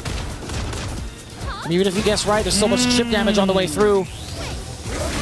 Oh, what's that? It caught an OD. It drained so much drive. I saw the yellow start up. I don't know what it was. I think it was fan. I genuinely think it was fan. Oh! Baited. We haven't even seen that as an option in a hot minute. The vertical shimmy. I don't even know if like Airball would have been able to counter that. It's funky. I think there is a possibility. Never mind. There's the bait. Oos. I like that. The punish counter with the DI. Yeah. Spends the bar, gets the burnout. I'm not going to be able to get a huge amount off the back of this burnout, though. Doesn't have the resources to do it for the pressure, but Yamaguchi just chilling. It's a fair call. Like, it's pretty important. I mean, Yamaguchi being able to touch grass immediately afterwards, not fearing any sort of consequences. Yeah, there's no good. level 2 threat. Oh, that was a bad drive reversal. Level 1. Only needs one correct guess. Didn't want to risk the up kicks. The whiff throw bait out.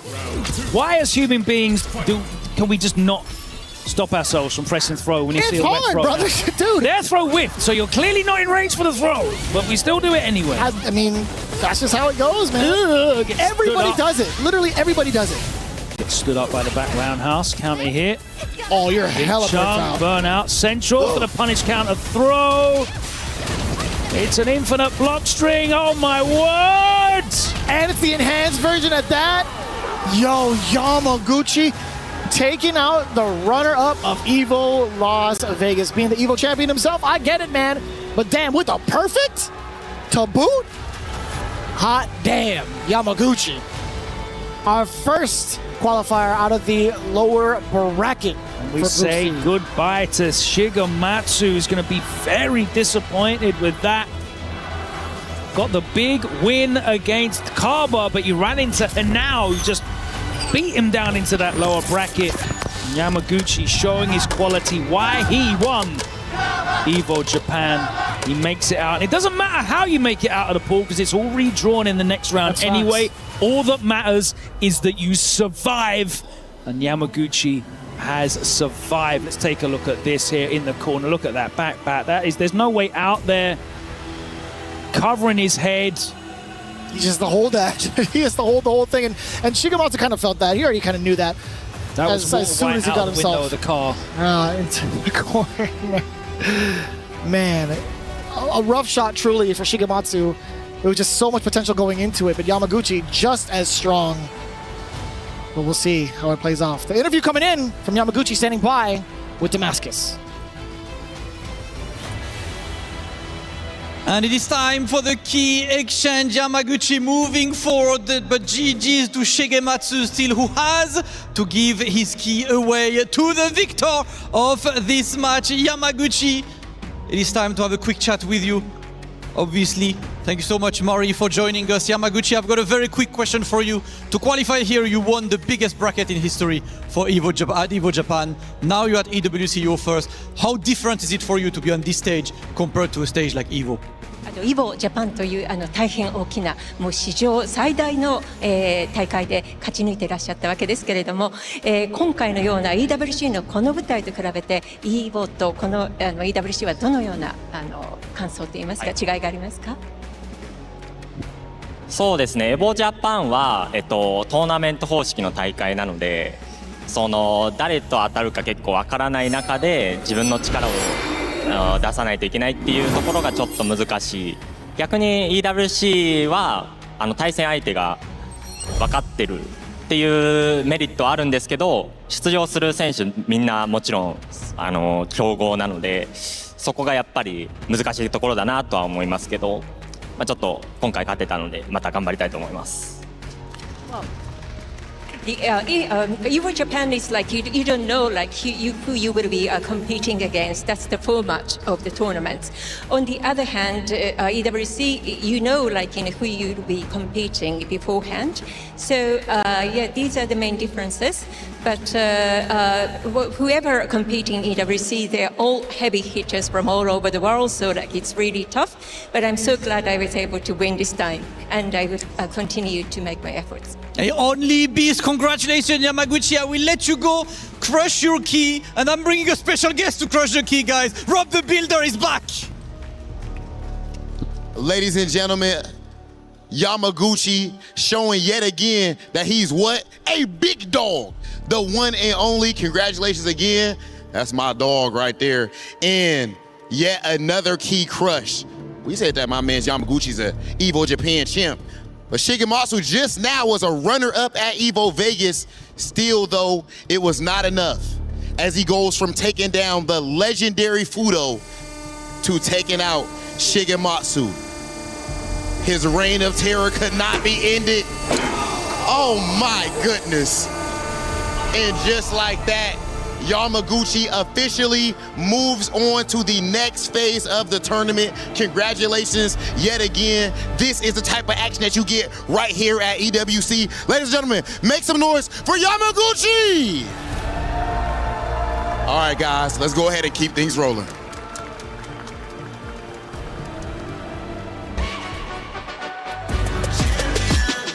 This ain't no regular thing. Came for the ring, you know what I mean. You see my name in the lights, better get right, I'm champion.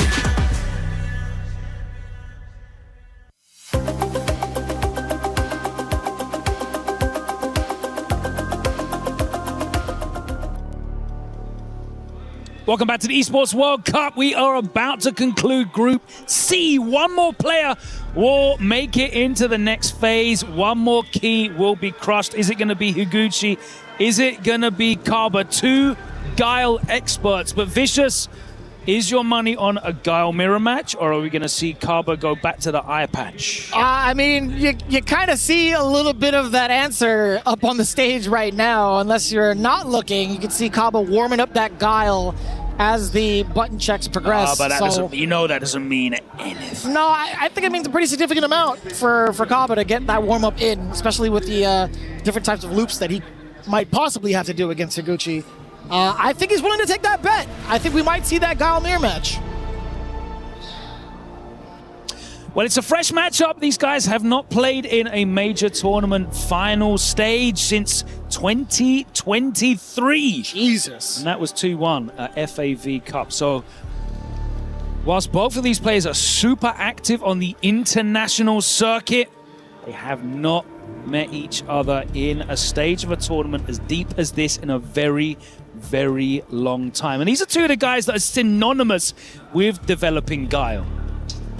I think it's a very big, important point to hark on. I don't recall off the top of my head any other Guiles that are doing it the way that Higuchi's been doing it for Japan, right? Like, how often does he have the opportunity to get this mirror match, in contrast to someone like Kaba, who has someone like A-Knuckle-Do, just off of just a very short list of other Guile players available in North America.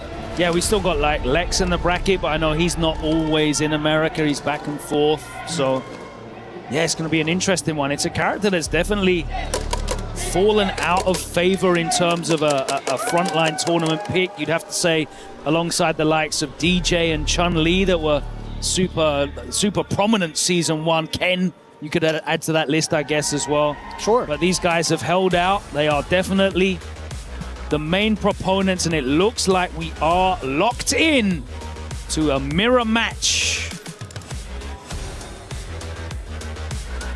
No Country spoilers. Music Awards versus Flat Top. I'm actually like still the Flat Top fan. Yeah. I'm really not in any position to kind of speak on the hairstyles, but it's just a classic. I mean, you can be an appreciator thereof. Yeah, I mean, thanks, man. I definitely can be, and I will be. Into game one, right off into the mirror match. One of the biggest things that we're looking for is how the drive gauge is utilized. Oos! Nice drive rushing behind that, but it was perfect. Parried. That was kind of slick. I like the attempt at trying to catch the Sonic Blades recovery. Just outside of the range. Counter hit, beats him to the punch. Upside down kick, stuffed. Kaba lets it rip. 2 bars. Maintaining that life lead here. Ooh. Step kick on the way through. Again. Interrupting all of that with a Sobot. Momentum right back into, I want to say Kaba, but he wasn't even maintaining any charges, right? He was looking to slug it out. Maintaining no charge means no sonic booms to kind of stop yourself. Ooh, nice, that was back. sick. Messed the spacing up. And the punish counter light kick with the drive rush. Cancel, closes it out. Looking to start the round aggressively as well, but Higuchi shuts the door on that. Oh. And he was inviting him over, too. Just looking at him move back and forth. Got a big screen TV, and I've got a reclining sofa. Come over. Oos. I've got snacks. I love that. And all it was an upside down kick. It was a pack of Sonic Blades. Side order of booms. Wow. A little bit of process too. Yeah, again, he's fighting him over for a fisticuffs match majority of the time, or at least before the exchanges of the Sonic booms. Fully understand the passive, wait and see style. This is an elimination match. And the thing is, in these big events, this is not like a pro tour. I'll see you next month, guys. Meet you at the next offline premiere event. This is it. This is the Esports World Cup. You got to wait until next year for this opportunity. Damn. So I fully understand that trepidation. This is a big key in the Capcom Cup. Woo! You don't have to, been a like, big whiff punish, but you don't even have to try to like go to a majority of the events if you so please. Just go right into the training mode. Oh boy. Nice and easy. Low forward punch counter, pretty staple going into level 1. Kaba a little bit low on the drive gauge. Just a tad bit. Response to the fireballs being called out. Higuchi making it very much so aware of that. He's willing to spend the OD booms, willing to set up the cross. And some of these blades are just coming out, I want to say, like, unscathed. I swear you get low forward though, as Guy. spacing dependent, I guess, maybe on the pushback, kind of threw him off of it. And as Higuchi, you got the life lead, right? So you don't necessarily have to put the risk in, especially when the resources are there for a huge punish if you're wrong. Yeah, within that range, it's tough to call. It is genuinely tough to call. Oh. Going right into it, level 2. Danger to the drive gauge against Higuchi. Okay. A little bit of a mixed signal against Kaba. Back heavy gets blown up, and again, a big life lead here for Higuchi, and he survives the level 2, taking almost no chip at all. Oh. Let alone damage. And he can just wait this out now. Doesn't need to. Yeah, gets the green light and reacts to it. The sense of urgency was there. You only had 8 seconds left on the clock. Yeah. Kaba was not going to sit still and try to force an opening against Higuchi. Outside of drive rush, it's funny, right? throws are not going to be enough. Overhead's not going to be enough. Yeah, Kaba one of the very best at reacting to the green flash with the OD flash kick, and Higuchi that time was ready and waiting. That time does get the punish on the start of the cross. Or the blade, I should say. Oos! Look at that. Both meeting in the air, upside down. Counter hit. Love it.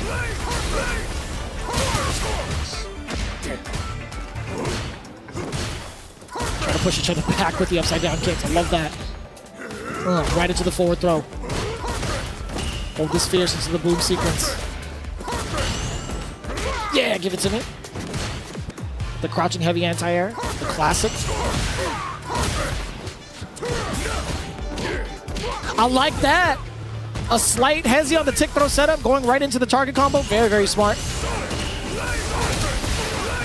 It's such an interesting matchup, you know. It's such a pure game of mid-range dominance that you need to look for. Big risk on the target combo, and he gets the punish and the kill, the standing light kick. But they're having to take risks to get inside that medium range, but they're slugging it out with each other and throwing out these command normals, the sobats, the upside down kicks. They're a lot more comfortable here, where it's just a pure back and forth sonic boom. Am I gonna blade up? Am I gonna OD up? Yeah, that exact range too. The exact example you were talking about. Yeah, see, it's just about who's beating each other to the punch, and there's a lot of resources here. Maybe it's gonna be a knockout blow. Oh, I like that exchange. Kaba making the right call. Drive rush right into the knee. The bazooka knee, excuse me. Going for the sweep. What a fake out too. Kaba into the level 1. Hell, chip damage. Still stuck in the drive impact. You know, totally reasonable. That's a good call out. Higuchi pretty much low on life. And it's a great call out as well if Higuchi tries to throw out any of those command normals as well. It'll blow straight through and clatter him regardless. So. Yeah. Pretty low risk unless he's holding charge for the super. And at that point, the super wouldn't have even been worth it. But this level 2, absolutely worth it. If you force the burn out, you do. Oh, he just completely clatters the crowd's fears. I couldn't even tell you if it was like the timing or the positioning. Yeah, or if I think was it hadn't come out yet because he was still crouching and kind of punch hadn't come out yet. But that was more so against Kaba than it was Higuchi. Yeah, a little bit late, I believe. I believe that. Big counter here. Boom. I like that. And this time Higuchi actually committed to the back throw. Excellent call off from Kaba. Yes, calling out the cross, calling out the blade, excuse me.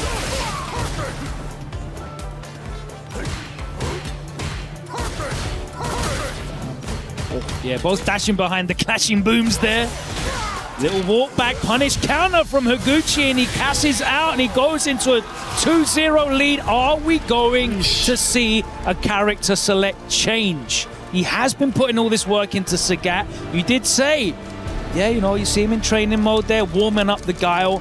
Has the split between the Sagat and the Guile been detrimental? Because you are going against a player here who is mono Guile. He is a character specialist. You could say right now the character specialist when it comes to Guile. You look at Do, he's using other characters, the Maya, the Cam. You look at Lex, even Lex has got backup characters. Higuchi is riding out, and it looks like Kaba's going to ride it out as well. I was going to say secret boss Dawson from both sides. But I mean, the question has been answered. It's going to be the Guile commitment. I think it's just a little bit too late to try to flex the Sagat and having to readjust against someone like Higuchi for 3 whole games. Yeah, it's enough time for Higuchi to get adjusted and still, you know, scrape out that 1 game win that he needs. Right. Oh, yeah, and catching the anticipation of like all the Sobots or just like any of the forward movement normals that Guile does have is just so solid right now for Higuchi. A lot of perfects coming through. Oh, Kaba, the drive rush actually, screen freeze, messed up his jump back timing, I think, there. Big whiff. Survives it. Higuchi with a huge life lead, though. Okay, Kaba looking to find a way in. Is he going to be able to utilize this dominance now at the moment in terms of frame advantage with the Sonic Boom? No, he's not. And Higuchi goes into set point now. Bad sweep from Kaba, gets punished. Is he going to close it out? Oh, did you get a pretty heavy lead against the Sonic Boom? Higuchi immediately fires back with a read of his own, going in for the OD flash. And it's crazy, right? Because he can just big blind you the whole time. He's got 2 games up, he's a round up. Anytime you get in, he can potentially throw out an OD flash kick and not really care. It's going to be so difficult for Kaba to be able to bring this back. Nice! Or is it? Or big is it? Size 14 army boot. No, you tried to go for the overhead? Yeah, the overhead reset would have been the game, though. So I respect Higuchi. You can take those gambles, that's what I'm saying. With and, it's on Kaba to be ready for everything. Such a stress, such a drain on the mental RAM. The capacity to process and predict and identify all of the possibilities. Nice anti-air, occupying that space. I mean, the one benefit is obviously this is his character, right? He's been putting other people through this, so he knows what to anticipate.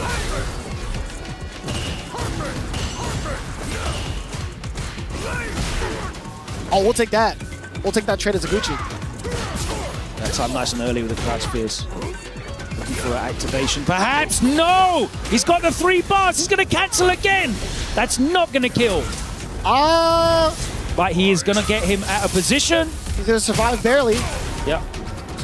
Where it is going to be almost insurmountable. Oh, and the blade just getting crushed.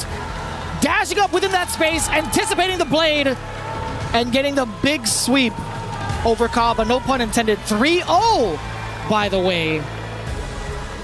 Impressive play from Higuchi. Yeah, there was no way in, and you could see that Kaba was looking to use some tricksy plays in terms of the boom clashes, but there was no room for him drive rushing in behind. There was a risky jump in that did pay off for Kaba, but he ate so many anti-airs trying that, and Higuchi was just immaculate with his spacing. He knows exactly where he needs to stand. He knows exactly what his options are, and he was so good with that forward movement as well to get inside. And as you pointed out at the end, Kaba kept getting caught out on that Sonic Blade, trying to power it up and get the advantage in the projectile war. There was just no way in there really for Kaba. So smart, just like excellent anticipation of the types of fireballs being thrown out. I mean, if it was like a regular one, like if it was like a heavy boom, I definitely would have stopped Higuchi in his tracks. But with that much of a life lead, that much of a game lead, he was willing to make that read 10 times out of 10, genuinely. But it's Higuchi having We're going to have to excellent say call. Goodbye now to Kaba, unfortunately. Higuchi proceeds into the next phase, and he's also going to have to proceed to the Key Crusher. Let's head over to Rob on the stage. All right, ladies and gentlemen. And now, of course, we do have an interview with Higuchi. Higuchi, for one, congratulations. You're so consistent, even at such a young age. You always seem to do well at the biggest tournaments. How are you so consistent with how young you are? おめでとうございます。大変山口選手お若くていらっしゃるんですけれども、常に安定して、このような大きな大会でも常に安定した勝ちを続けていらっしゃいます。その秘密といいますか、どのようにしてそのようなことを達成していらっしゃるのでしょうか。そうですね、山口と、あとチームメートのメナ、そして桃地さんとか、そのゼータのその練習場があるんですけど、そこで本当毎日のようにこうみんなで集まって練習してっていうのがすごいこう身になってるのかなと思います。Well, there is like a practice camp, so to say, like, we all get together and practice, and like, consistent practice and rehearsing will be fulfilling my goals, I think. Okay, even with the moment where he has all the spotlight on him, making sure he shows love to all of his training partners. Ladies and gentlemen, please make some noise for Higuchi! Higuchi, go ahead and crush your opponent's key. Thank you, Rob. And it is time for Higuchi to destroy the opponent's key. He's moving forward to Friday, stage 2 of the tournament. After a strong start, the Guile Master is done. He said himself, right? Consistency is key, and it comes from my community, from the people who train with me.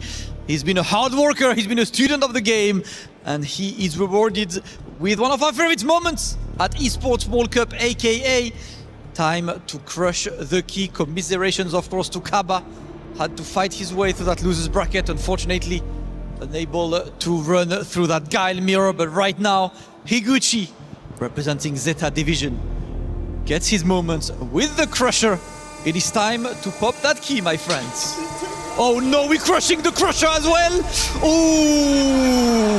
Ooh, the entire Crusher is destroyed. The key, the Crusher, the opponent, the Guiles, the frames, the drive. He's killing everything, brother.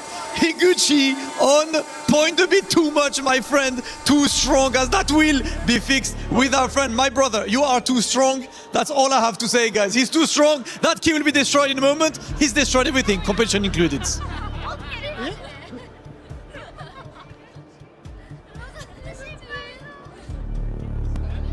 There. For every click, every clutch, every respawn. We were there for the years of grind, and we're here.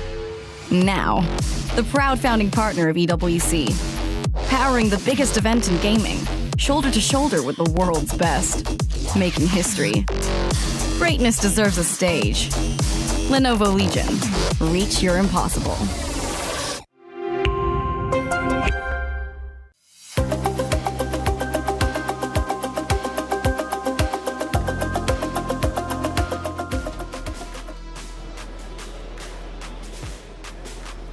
Well, there it is for Group C, now all concluded. The keys have been crushed. Well, -1, the Crusher broke just for a second. Higuchi too strong, not only in a competition, but also for the key crusher. He'll be back, though, I'm sure of it, to crush that key and get rid of Kaba. Hey, welcome back into the Allianz Vault. I'm Taylor Reflections Noble, Jammers, and Ringe. Welcome to the desk, man. How you doing? I'm doing great, man. Glad to be here, especially after those 6 matches that we just saw. A set of 6 incredible matches, including, what, 2 people getting sent home? That's it's right. wild to see, man. Yeah, 4 people, in fact. We're crushing keys all day long. We're going to be finishing up 2 groups. This is Group C. It's now over with. First match, though, was a good one, at least coming back from the first 4, right? Of course, it was Moke going against Higuchi. Now, Guile versus Chun-Li, and Chun-Li brought the hype. I mean, it's a traditional matchup as we know historically in Street Fighter, but Moke, momentum coming in from the LCQ reflections, that's super important. He took that momentum into this and he was playing with such precision. So I really respect him coming into this. I actually thought Higuchi was going to take it, but Moke has got a point to prove for sure. Yeah, Moke's incredible, and Ringe, this guy beats Higuchi 3-2, knocks Higuchi down a peg, and Moke gets our first spot into the next stage. Yeah, that's a very impressive showing considering he also rocked the Mai in the set before this, right? Having two characters ready at this level of tournament is nothing to slouch at. So the fact that Moke not only carried that LCQ momentum forward, but is doing it with two different characters, he's looking nice. Speaking of two different characters, second matchup was Hanao going against Shigematsu. This ends in a 3-0. Hanao absolutely perfect throughout his respective group. He goes 6-0, and he also changes up his character selection. Once going with Saga, now going with Ryo. How deep is his character pool? I mean, he can play probably up to 5 or 6 characters, but I feel he's just siphoning energy from the crowd reflections because every time they cheer for him, he gets stronger.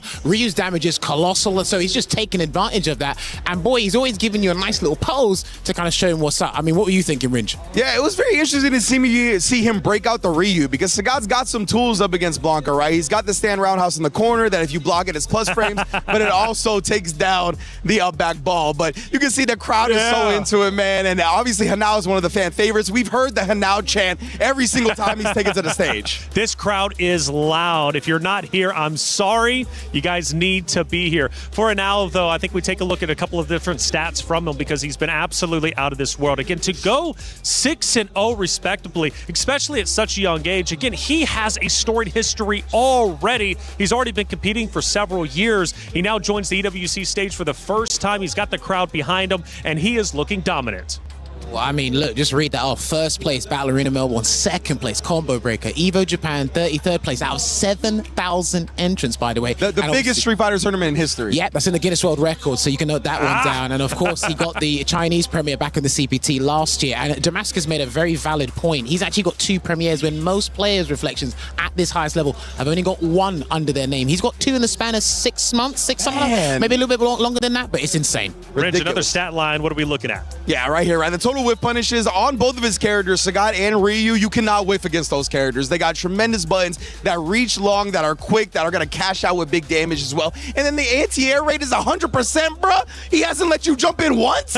That's incredible. I mean, 15-year-old reactions are no joke. One of them was a parry as well. So I guess they're going to count that as well. So fair. I'll count it. Well, going to another matchup. This was an elimination matchup. It was Fudo going against Yamaguchi, and the crowd did not like this one. Actually, excuse me, Juicy Joe versus Kaba. I apologize. Kaba getting the win. Now this, you want to talk about parries, had you guys going insane in the green room. I mean, listen, don't count you out. You joined the party when we were jumping around. I promise you, guys, if you could see us in the back with this matchup, but I tell you what, right, it's been insane because we're looking at Yamaguchi and Fudo right now. Yamaguchi, he has nothing to lose at this point, so he just has to stay on point in regards to what's going on. But Fudo, double-mied, man. That's definitely a heartbreaker for him for sure. But this was a crazy match to watch, and you see the heartbreak in the audience when it came to Fudo going out as well. Made me emotional, man. I mean, Fudo, like, you know, of course, one of the crowd favorites out there. They come in to support, and unfortunately, his key was crushed. That's just the competition, and that's the level of competition that we're looking at for Yamaguchi. Though he's happy, he eventually ended up moving forward and ultimately taking his spot. Zeta reigns supreme, but for Fudo, we had a chance to interview him after his matchup. Let's listen in. Fudo 選手、まずはお疲れ様でした。そうですね、でかい舞台出てすぐに力を出せるのは難しい時ありますよね。そうですね。ただ今回一応前に勝てなかったら優勝できないなと思って、前戦はすごいやってきたんですけど、やっぱちょっと届かって感じでした。So yeah, he was saying that, you know, last time he wasn't able to get a good result. This time he did prepare a lot, you know, he did train, but just the goal was too far. The goal was too far away. そうですね、終わった後の感想、なんかやっぱり自分を出せた感じがしますか？そんなになんか悪かったなっていう気持ちもないですかね。まあ模型の試合の時にちょっと中段食らいすぎて、あれはちょっと微妙だったかなと思うんですけど、それ以外はまあ別にそこまで悪くなかったのかなって。かなりきついところに入ったかなとも思ったので、そこもしょうがないかなとは思う。So in the Moke set, he feels that he ate too many mediums. He just got clipped by things too much, and that was the reason for that downfall. And I think with that start, it's sort of like you're kind of on a hill, right? You're on a slope, and Yamaguchi was just too good on the day. So play is in our DNA. Whenever we let it out, it becomes our superpower. Now imagine an entire city being built to supercharge it. Kadir City, powered by play. Thank you, Reinhardt, for that interview. Fudo, you could see the emotions on his face. It was not easy to take that loss. His key was crushed, but the day will continue on. We still have more to talk about for Group C. Let's talk about it with Mr. Karate, who's in the venue. And man, Mr. Karate, first off, welcome back. How you doing? Hello, how are you guys? I'm very happy to be here. Hey, good to see you, man. Check it out. A lot of matches just took place, and one of them I want to ask you about. Juicy Joe versus Kaba. It had a tremendous ending. What were you thinking about that series? Yes, it was a very clutch game, and at the end, he was about to do the comeback of the year, but maybe it's too sad for EABA, for Europe, for Sweden. I wanted him to win, but it's life. Kaba is so strong with his Sagat in this matchup, and it was very difficult for him to come back. I mean, look, you can see it there. We've got to brand this match of the day, probably match of the whole weekend, to be honest with you. But Kaba using Sagat for the circumstantial matchups, is that where we got it? But I was saying this in the back reflections. If Joe did not perfect parry, after this, if he did not perfect parry that low step kick, we would not have got that amazing moment. No. Such a good matchup indeed. Kaba, though, ultimately would go forward and to get 3-0'd by Higuchi. As far as Group C goes, Mr. Karate, any big surprises and big takeaways? For Group C, I like to see Inao, and I'm sad Shigematsu lose because I love Blanca. I'm the only one who love Blanca with Blanca players, I guess. But Blanca is such a hype character, but we will see with Mena, I guess. Yeah, we'll have to see. Mr. Karate, thank you so much for being in the venue, giving all the coverage. Guys. Hey, you're awesome. We'll be hearing from you over the next several days. That's Mr. Karate. He's in venue. He's breaking it all down. And so is Mr. Reinhardt. He's out there with the fans. Who'd you run into? So, Fudo versus Yamaguchi didn't disappoint. The fans absolutely loved it. Zeta Division got their boy in that winning slot. Yamaguchi, the victor here. All the fans here from Zeta Division are watching on as well. I want to ask them how they thought of the match. Maybe come around here. Yamaguchi の勝利でしたね。試合はどうでしたか？もうめっちゃ日本人のフードさんと、リジェクトの応援も来ているので、すごい応援も盛り上がったし、いい試合が見れて本当に嬉しいです。So I asked her, what about the match, and she said she's actually supporting, Reject as well. So it's a bit of a mixed bag in terms of support, but she's just really excited. She got to see a really cool and exhilarating match. Zeta Division がフランス来て優勝できたらどうでしょうか？こんなに嬉しいことはないと思います。もう残りの試合も樋口選手も山口選手も全力でみんなで応援したいと思います。いいですね、いいですね。時間ありがとうございます。She said, seeing a team like Zeta Division or Team Reject come here to Paris, to EWC, to the grandest stage of them all and get a win is the best thing. There's nothing better than that in a pro player's life and for the fans alike. Thank you guys for watching. See you later. Thank you, Reinhardt, for the interview. The Zeta fans have been loud for sure. They're going to continue to get loud as the days go on because both of their members make it out of the respective group despite having to go against each other in the upper bracket. Never the start you want, but Zeta stays alive nonetheless. Hey, Esports World Cup is absolutely incredible. There's plenty of things to do, not only here in the venue, but also at home. Check this out, EWC Play. Is playing, you're not yet. EWC Play is your all-in-one platform to compete in fantasy, pick'em, and quests for a grand total of $300,000 in prize pool. Build your dream fantasy team in 5 different games and track your score with live results tables. Predict the winner of every game, every group stage, and every tournament. Complete daily and weekly challenges to earn boosters that help you climb the global leaderboard. Got what it takes? Join EWC Play now.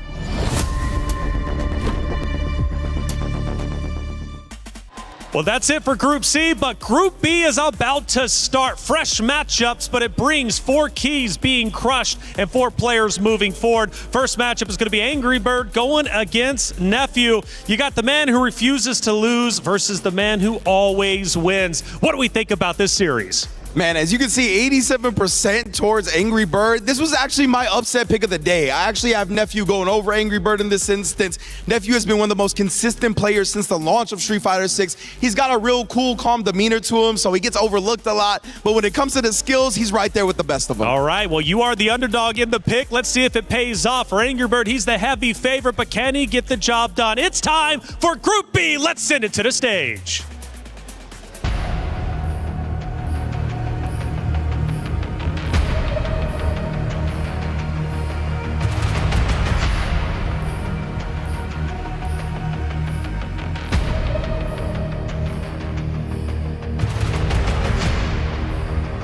And officially, ladies and gentlemen, it is time for Group C.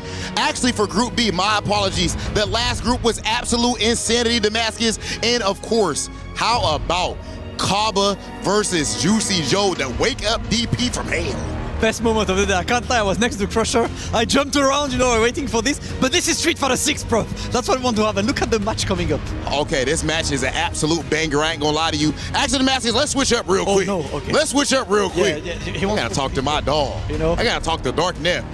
Boy, you got your feet out, kick back like you at home or something right now. You seem real confident to be going up against a legend like Angry Bird. Yeah, I mean, I'm just going to try my best. Angry Bird's obviously one of the most accomplished players in this game, so I just got to try my best and try and win. Not nervous, just ready to work? No, I think play against good players, it brings out the best in you. All right, enough said. I like that. I like that. That boy mature. I like hearing that. You heard what Nephew is saying, Angry Bird. We haven't seen you that much traveling this year, but you're out there. How did you get ready for this tournament? How ready do you feel today? I think I got ready. I practiced hard for this tournament, and I think I'm just gonna play my best. Yeah. Well, listen, that's all we wish you, man. Angry Bird versus Nephew. This is going to be the first match of that group, and boy, only bangers in this group. Sahara Punk after, yeah? Bro, absolute insanity. I feel like it's been a while, too, since we've seen Angry Bird in action like this. Of course, one of the best players on planet Earth, and of course, we also seen Nephew winning the mix-up. This is definitely a matchup of titans. I wouldn't want to have to call it. Hey, listen, matchup of titans. We don't have to call it, fortunately. We have commentators, guys. It is time to kick off that Group B. Let's go, Rob. Group B time. Let's go.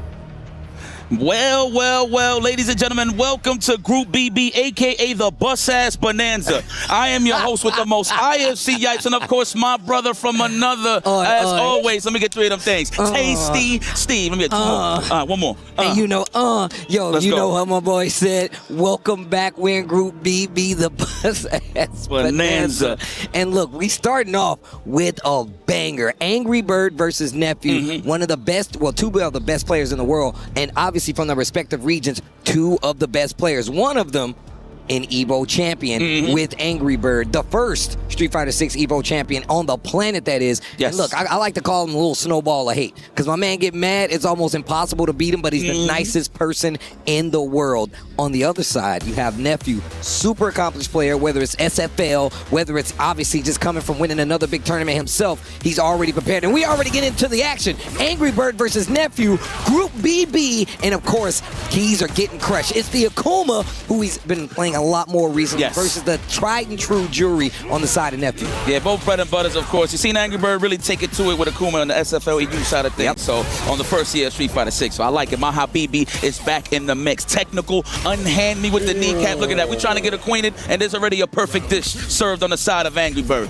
Yeah, look, I'm telling you right now, Gordon Ramsay would be proud, but of course a perfect to start it off. And look, we've been seeing, jury's consistently been around, and obviously I feel like we really haven't seen him win anything big since like Capcom Cup, right? Yeah, very solid characters, of course, plus frame strong buttons can always dictate some little bit of that defense. Speaking of dictating the defense, I'm gonna wake up with that super just to get a little bit of that espacio. Drive rush, good bait on the pair. We are almost to the side of the burnout. There it is. Wow, the jump strong for the head. That was nice. That's the Nephew classic, bro. Into the DI is not gonna work. Level 1. He's fighting back, and Darius trying to get the recovery back on the drive gauge, and Nephew put himself in the corner because of it and mix up into throw. And listen, Angry Bird is one of the greatest defenders when he's in burnout, so he's not gonna hit it with a drive impact. And look at that.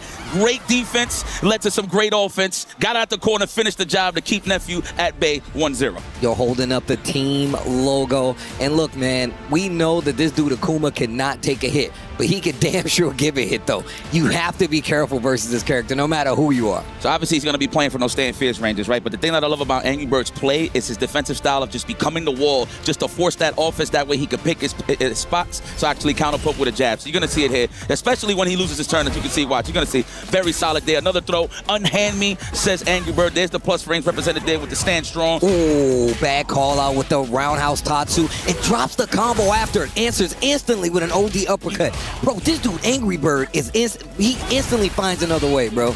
Yeah, he turned it up a notch. I'm not going to lie. He's been very aggressive. Just to point out what Damascus said earlier, you know, he has been a little bit on the silent side, but you've seen him in the World Warriors and the SFL side of things, of course. So you're going to see Angry Bird. Nothing has changed. He's still one of those killers that we're so used to seeing in these tournaments. Speaking of killers, the DP, the OS, sees the green and matches in between. Are we going to go for another throw? No. Strings for the space out. Okay.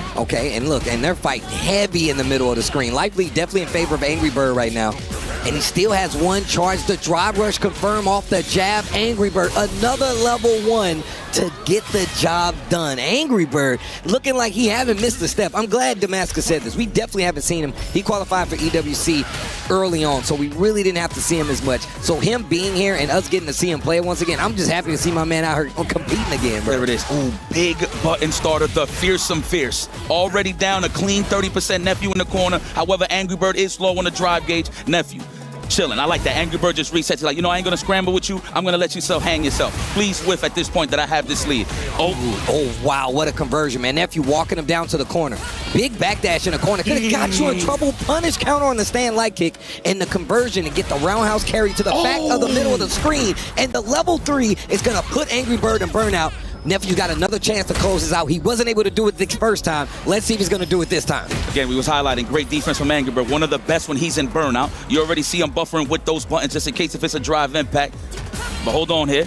Nice. He tried to challenge with a jab. Too much plus frames. You're too dusty. You got to dust yourself off. Looking like an antique out here. Okay, a little head-to-head shot, show you what the players are looking like, what they're thinking, what's on their mind. Yo, and just peppering them with the jab. Small conversion, not a lot of damage, but the momentum is the reward. Big damage.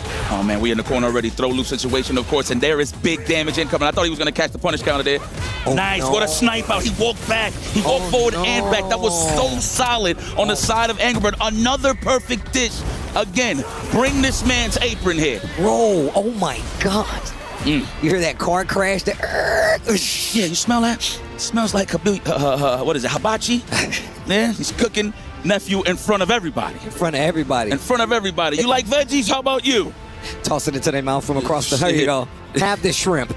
And Nephew thinking about it. Also, like, I'm glad Rob said this, man. Nephew, definitely one of the best players on the planet. Definitely one of the best players in the States. Yes. And consistent with the jury as well. So let's see what happens. But the thing about fighting jury, man, I love when they got the fans out front. One thing about jury is, man, she's been around and she's been so strong for so long. Yes. You know, everybody's got some idea of how to play against this character. So you know Angry Bird did his homework coming into this. I mean, I just at the end of the day, look, Angry Bird he really is very strong on this opinion I hear, but it's an actual fact. Do not whiff on me. He has said this plenty of times in terms of matchups and just head-to-heads. That's his strong suit. He likes walking into those inches, into those zones, the low forwards, the crouching shorts, just to fill out exactly how you like to counter poke, and then he punishes accordingly. As you can see, he was looking for that crouching jab or the low forward to stand fierce, but no one went home. Nephew is starting to wake up. I feel like when you're always down on a 2-0 scenario, that's when you always turn up the difficulty setting. Bro, this dude, Nephew, has always had the ability to, like, slow a game down. Even though he's playing, wow, the dive kick staying in front. Meaty. Oh, big swing. Oh, no. Oh, no. Oh, no. Oh, no. I thought you talking Oh, the DI. What a lie. I actually thought he was going to land on the fireball. Psych. The impact has so much drive. Damn. You got a place to go, Habibi. Where you going? To the grave. That's where he's going to the doom. That's where he's going. I like that. Already sniping out the drive, rushing the DP. Good stuff there, Nephew. Big buns, of course, trying to shave off just slowly but surely. The pressure's on. Good snipe out. Okay, he'll take some damage leaving out, but at least he can reset on the neutral side of things. Trying to clip the legs on the walk back. Wow, on the low forward. Jeez, and this dude Angry Bird is checking in hard with the jabs, but now he's in burnout. No stocks on the side of Nephew and Jury, but he's keeping his corner. And now all he has is level 1. That's his only defense against the DI. Air fireball, extra low. Jump wasn't safe enough. Caught him reaching. All right, Nephew, hold on. Listen, at the end of the day, it's not how you start, it's how you finish. Can you actually close out a game against Angry Bird? Can you slow down the momentum? Already filling out the drive rush. What a beautiful punish there from the side of Angry Bird. Angry Bird with the momentum and just how he plays. He just takes it back instantly. And now you already in this corner. He's still on set point. Nephew needs a round to make this a match of contention. Otherwise, he's going to lose his first group match. And look, you don't want that to happen, especially in a group like this. Man, you saw the sneaky overhead. I know that happened like 100 frames ago, but he just walked up and just didn't let him have it. All right. There we go, close to the burnout side of things. Nephew's with it. Wow, what a way to snipe out the offense with the perfect parry. And parry, Hey, like bars. That? All right, time to think about it. You're in that dehydrated state. You look like you need some electrolytes, my boy. Oh, he thought he caught the level 3. I thought he actually thought he was gonna cash out. But now he's so close to getting back in the green. He's so close to touching grass with punish. He doesn't have a lot of meter though. This is gonna be a hard kill. Akuma ain't dead, even though he can't take a hit. Next guess right here. There it is. Condition early with the jab backdash to catch him hugging paranormal activity. Bro, I know how I was afraid the fact that he got the jab, didn't confirm anything, and didn't get the kill. I was terrified for Nephew right there. But luckily able to run it back, gets 1 on the board. This is best of 5, first to 3 in this group stages, so Nephew still got a chance. He can't lose another game though. Here we go. Nice. I'm pretty sure he sniped out a low forward there with the crouch throw on the Tatsumaki. The gold Tatsumaki. I think that's what it's called. Should be. All right, nice. Okay, the space out, love it. Did a little too close. That would have been a stand light punish on the side of Angry Bird, so I'm loving the spacing here from Nephew. Unhand me. Closing the distance a lot faster now, and now he's using that walk speed of hers. Akuma ain't got a bad walk speed himself, but she can cover the ground a lot faster. Yeah, that is facts. The fact that most of her attacks actually move forward as well is what kind of throws it off a little bit. Super annoying to deal with, especially in the ground game. Nice throw. So good snipe out right there. Big damage. Oh, wow. We back on it like that. Why not? There is a lot of cash on the line. I think I would have done it myself. Nephew on the prowl. The perfection parry. The Kurt Hennings comes out. And we got a level 2. Are we going to do this? And this is going to kill. We don't need a survey. We know the truth here. Talk. This dude, Angry Bird, like you said, man, perfect wall. A lot of times, it's so hard. And the thing is, Nephew is still doing a good job of walking him down, but Angry Bird holds his ground. My man is fighting a war out there, and he's, hold. That's it. He plays off of that. When he holds the lead, that's when he decides when he wants to take calculated risk or not. But he always becomes the wall again. That is definitely the highlight of Angry Bird's play. Nephew is filling this out, though. However, trying to go for the counter hits, looking for the throw. Angry Bird will take that all day. Wow, what a check. He caught the overhead. Oh, but he didn't do anything with it. And look, I'm telling you right now, this is an Evo champion we're talking about. We already told you how crispy he was with it. Goes back to the neutral, though. And I like the patience, walks right into a fierce, though. Oh, trying to catch the tech with the back roundhouse. These guys are scumbag with the tactics. I love it. Bruh. Leave it out all on the line. We got a level 2. He's going to do it. All the cash is spent. Is it going to be enough? I'm pretty sure Akuma hits like a truck. Survey says a pixel, but we still got a combo. I forgot. The wall splatted to the finish, and that'll do it. What a dominant performance from Angry Bird. This guy, no holds barred. He knew when to hold this ground. He didn't put himself in danger. Obviously, he plays off of him not whiffing, right? That's definitely something that he prides himself off, and he displayed that in perfect fashion. Beautiful stuff there from Angry Bird. Long game play for Angry Bird. I think he's one who always talks about how he's not good in the 2 out of 3 sets. He likes having the extra game there. Correct. So Angry Bird, this is prime territory for him to come out and potentially be an EWC champion, as well as somebody that can make it out of this group. We're going to take a look back at the replays. Early domination on the front end for Angry Bird. Big damage as well. Yeah, man, but that's beautiful stuff. But guys, more beautiful matches on the way. Just sit back and relax. More on the way.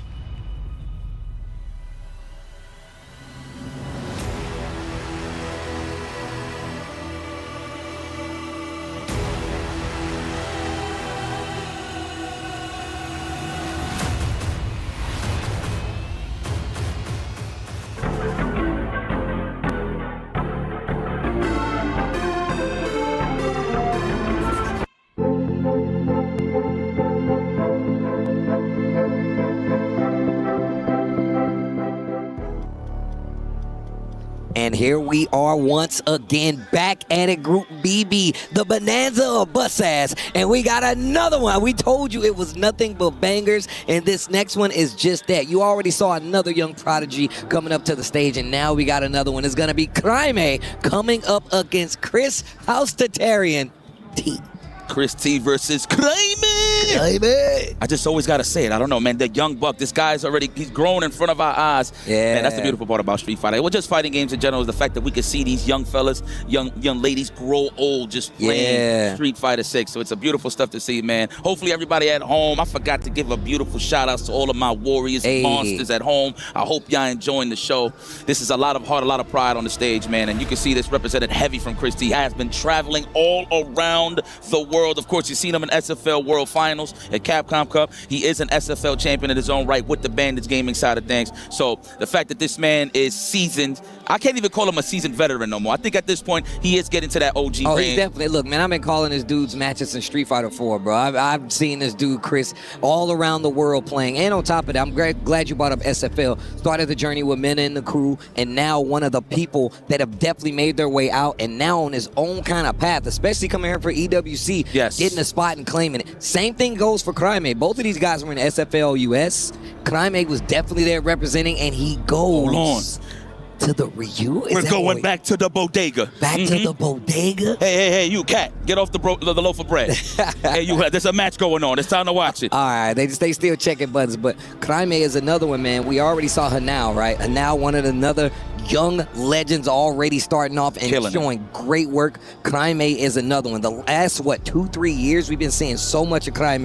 I mean, along with a player like Blast, but both of these guys representing, along with Hanao, representing the next generation of Street Fighter in such a way that they're already taking out legends in the game. This is how I look at it. Crime and Blast, they kind of ciphering that momentum, right? Like, obviously, Blast had the grand stage. Of course, Crime picking up his own results. He definitely finished strong at EVO. He got top 8 in the world stage. So, this guy, listen, it's only up from here. It's like, even though if Crime loses, and this is just hypothetical, obviously, right? It doesn't take anything away due to the fact, again, sound like a broken record, there's just too many killers in Street Fighter 6. So I can't even take nothing away from him. But the point that I'm trying to make is, no matter what's the end result, he is one of those killers in this new generation. Yep, absolutely true. And now we get to see it, man.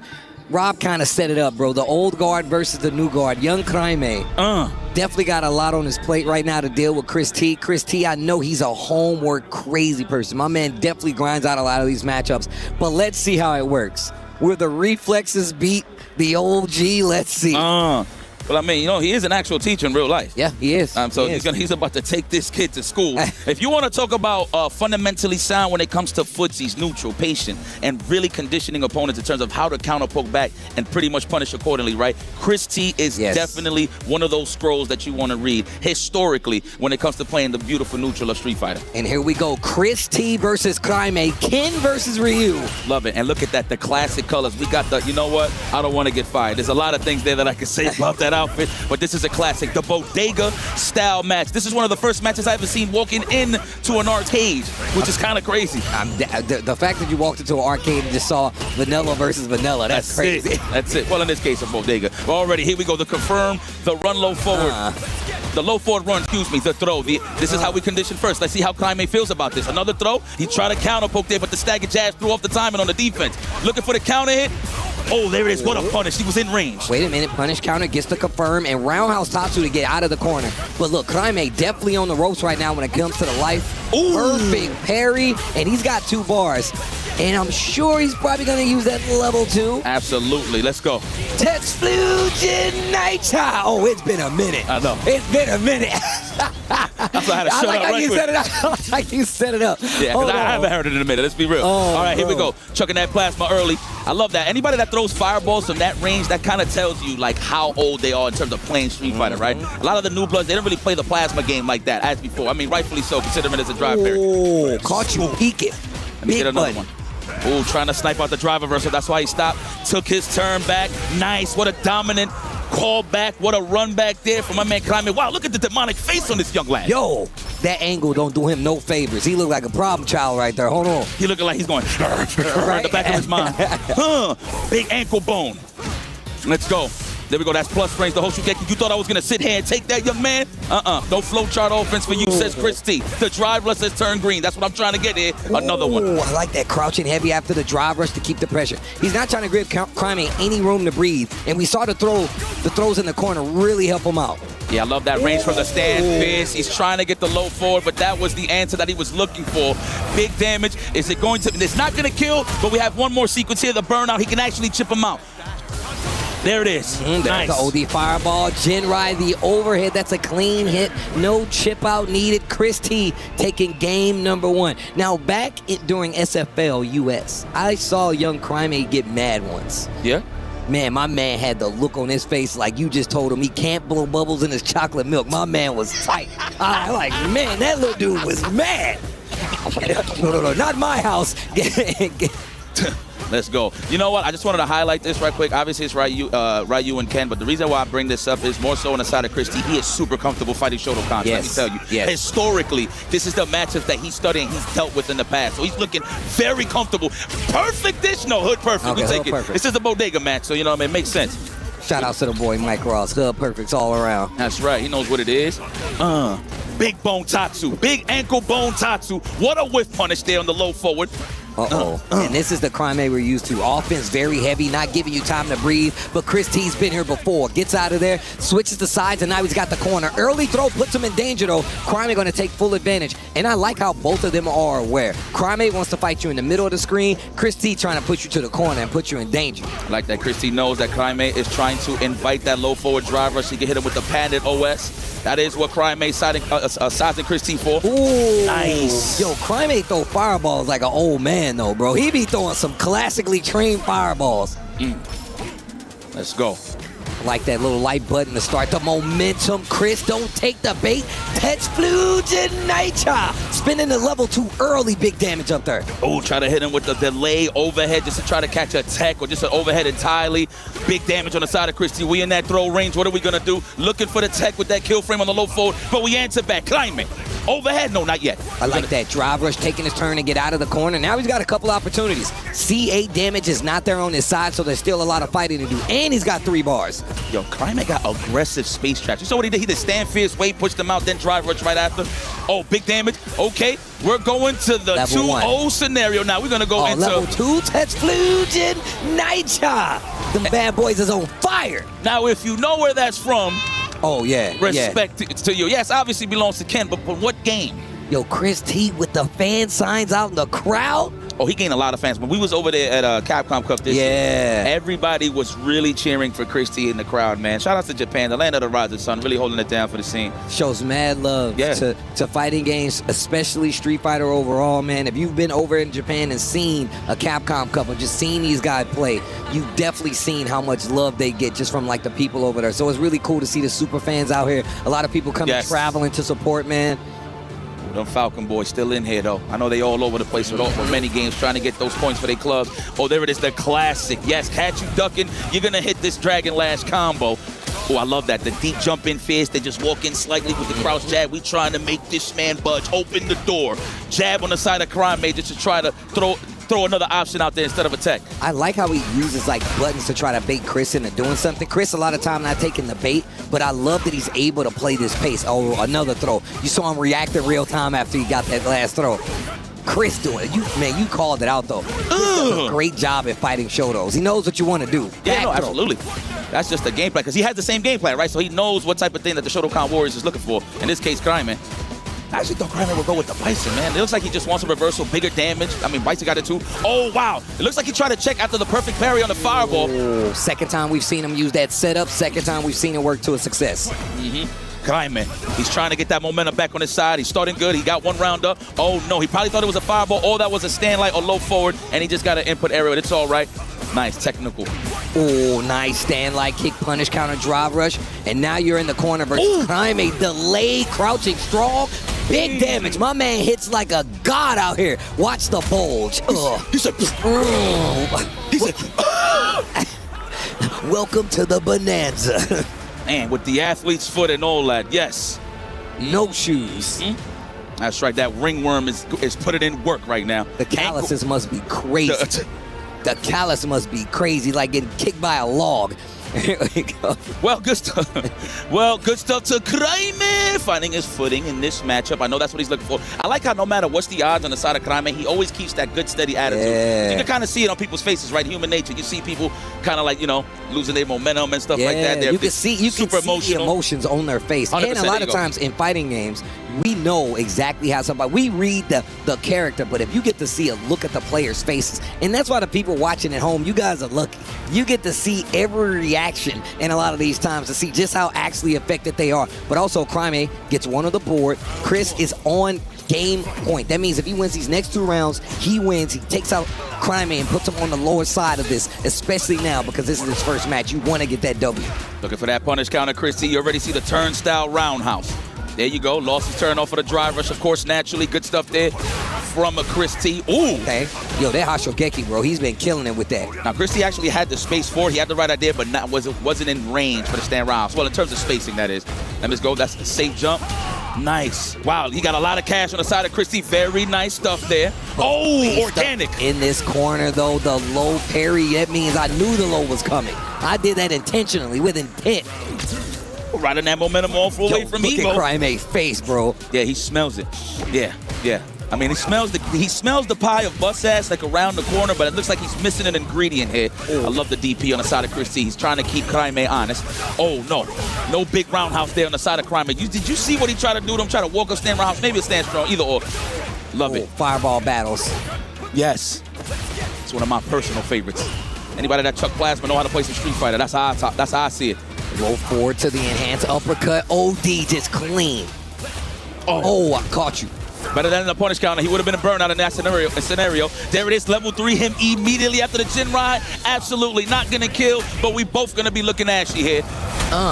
Drag the fist, start the fire like a match on the street. Running kick? No, not even. He's going to go for the chip out. Oh, he tried to DP through it. He tried to set him up. Watch your legs. Chris T knows he just got to keep it patient so he can touch grass again, but just run DP anyway. Did it anyway. And that is going to put him on set point versus Crime. Crime needs to lock in. Once again, this is group play. That means you just have to have one of the best records to make it out, and you don't want to lose the first game. The back throw. Trying to dry my clothes out here. Ooh, stand fist. I like how he's choosing that button now instead of the stand roundhouse. Keep it nice and solid. Oh my God, I thought it was gonna hit. Oh! Whips in. You see him go for the big bet level 3 attack on the drive gauge. And he missed the cross cut. Crime spent all his meter, but because of that, he's got another chance. Wow, challenge for Chris T. But it worked out on the side of Crime, and he keeps that pressure. Wake up, level 1. You think I won't do it? You think I won't do it, young man? Side switch 2. Stand light kick just to keep him at odds. Oh God, he's looking for it. You see them whiffing those little light buttons from close range just to actually get Chris T to poke one of those big buttons, the stand fist or the stand roundhouse. He's backing up. He's looking for it. As you can see, he has the right idea. Oh my God, watch your final. Oh, just a big shy into the super Crime with the confirm. That takes us to 2-2. Final game for both of these players. And once again, this is group play. You don't want to lose your first game. It's telling momentum is on the line here. 2, 2 equals the process bonanza. Welcome to the bonanza. No tickets here. Welcome to the bonanza. Grab a seat. Oh, nice. Like that, the plasma. These guys are chucking some plasma. But notice how it's usually when they're in the closer to the corner, not even mid-range. What a whip punish for the young lad, Climate. Below forward. Trying to overextend, trying to steal his turn back. Chris knows, bro. He's a teacher. He knows. Speaking of trying to steal, Crime answers back. Tatsu to the corner. Here's a throw. Stand medium kick. I love that. It would have caught the jump anyway if he was holding north. 100%. The king of the north. Oh, I thought he made it. That was a little too early on the side of Prime when it came to the fireball side of things, so he kept it safe. Oh, what a punish. Great fireball. Parry right there from Chris. This next exchange, he can only take one more throw. Legs. Ooh, come on, man. Got a little too thirsty there. You gotta spin that. And you can see it in Chris T's face. He's like, what the hell am I doing? Why am I pressing buttons first? That's the name of the game here, ladies and gentlemen. And Crime has turned it all the way around and is now on set point. Counter hit on the stand, light kick, Chris T. There you go. Now we in that corner position. This is where Ken loves to be. I thought he was actually trying to grab or check the drive rush, but was in range Crime. At least he don't got a level 3, so it's okay. It's not going to be too damaging here. However, big, easy access to big damage on the side of Ryu. Man, he is getting dog walked into this corner. Bro, he is clipping him on the toes, bro. You need to put some sandals on. Nice. Okay, wait a minute. Give me a final game. I don't even care who win. Give me another round, though. I care. I love Bodega Ken. Oh. Nah, I don't care. As long as it's good matches. You right. Oh. I thought he probably caught him on the tap parry side of things. Oh. Oh, that roundhouse. Got to pay a toll. And speaking of paying a toll, oh my God, he didn't get the level 3 drive reversal. Not burned out just yet, but both of them burned out. Goes for the super and he catches him running, and the run stop puts a stop to this match. Climate runs it all the way back to take the set versus Chris T. 3-2. Yo, that is nuts. And I know Chris T tried to hit the brakes a little early. That way he could recover. But I feel like he was going to be in that burnout. He's going to get chipped out regardless, right? So, man, I feel like if he really felt gutsy there, he should have just committed to the run DP or a run step kick. But again, the super would have won anyway. So run DP was the better option. But I mean, how you know Crime is going to do it, to be honest with you, right? That was a great defensive decision there for Crime. It's not like he was representing it in that scenario every single time. So that was a great surprise and finished the job. And once again, Crime, the young gunner out here, this dude plays like he's an older player, which is crazy. Great button knowledge. His spacing is immaculate. The way he plays the fireball game and the answer in the corner, the double stand fierce to get the hit. And this situation right here, this scramble is crazy. And once again, like you said, it would not have gotten caught. And with that, Chris T will be in trouble, but still in this group stage. And we have more Street Fighter 6 coming from EWC right on the other side of this break.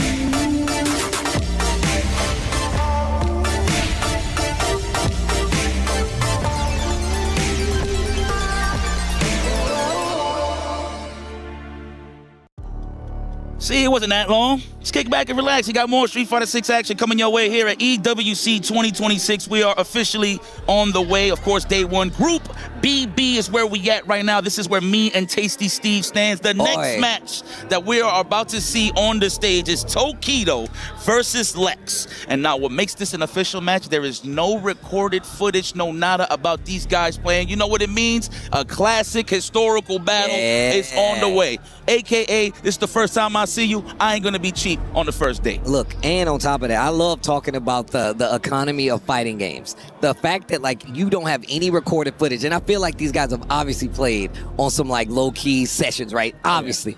But when it comes to the set count, that's the only thing that matters. And to say you have to fight against Tokido, a legend in fighting games. And you heard Lex he was like, yo, I'm gonna beat him. He says, I'm gonna beat him clean. And I like that. Lex wearing it on his chest. He says, you know what, I don't care who is on the other side.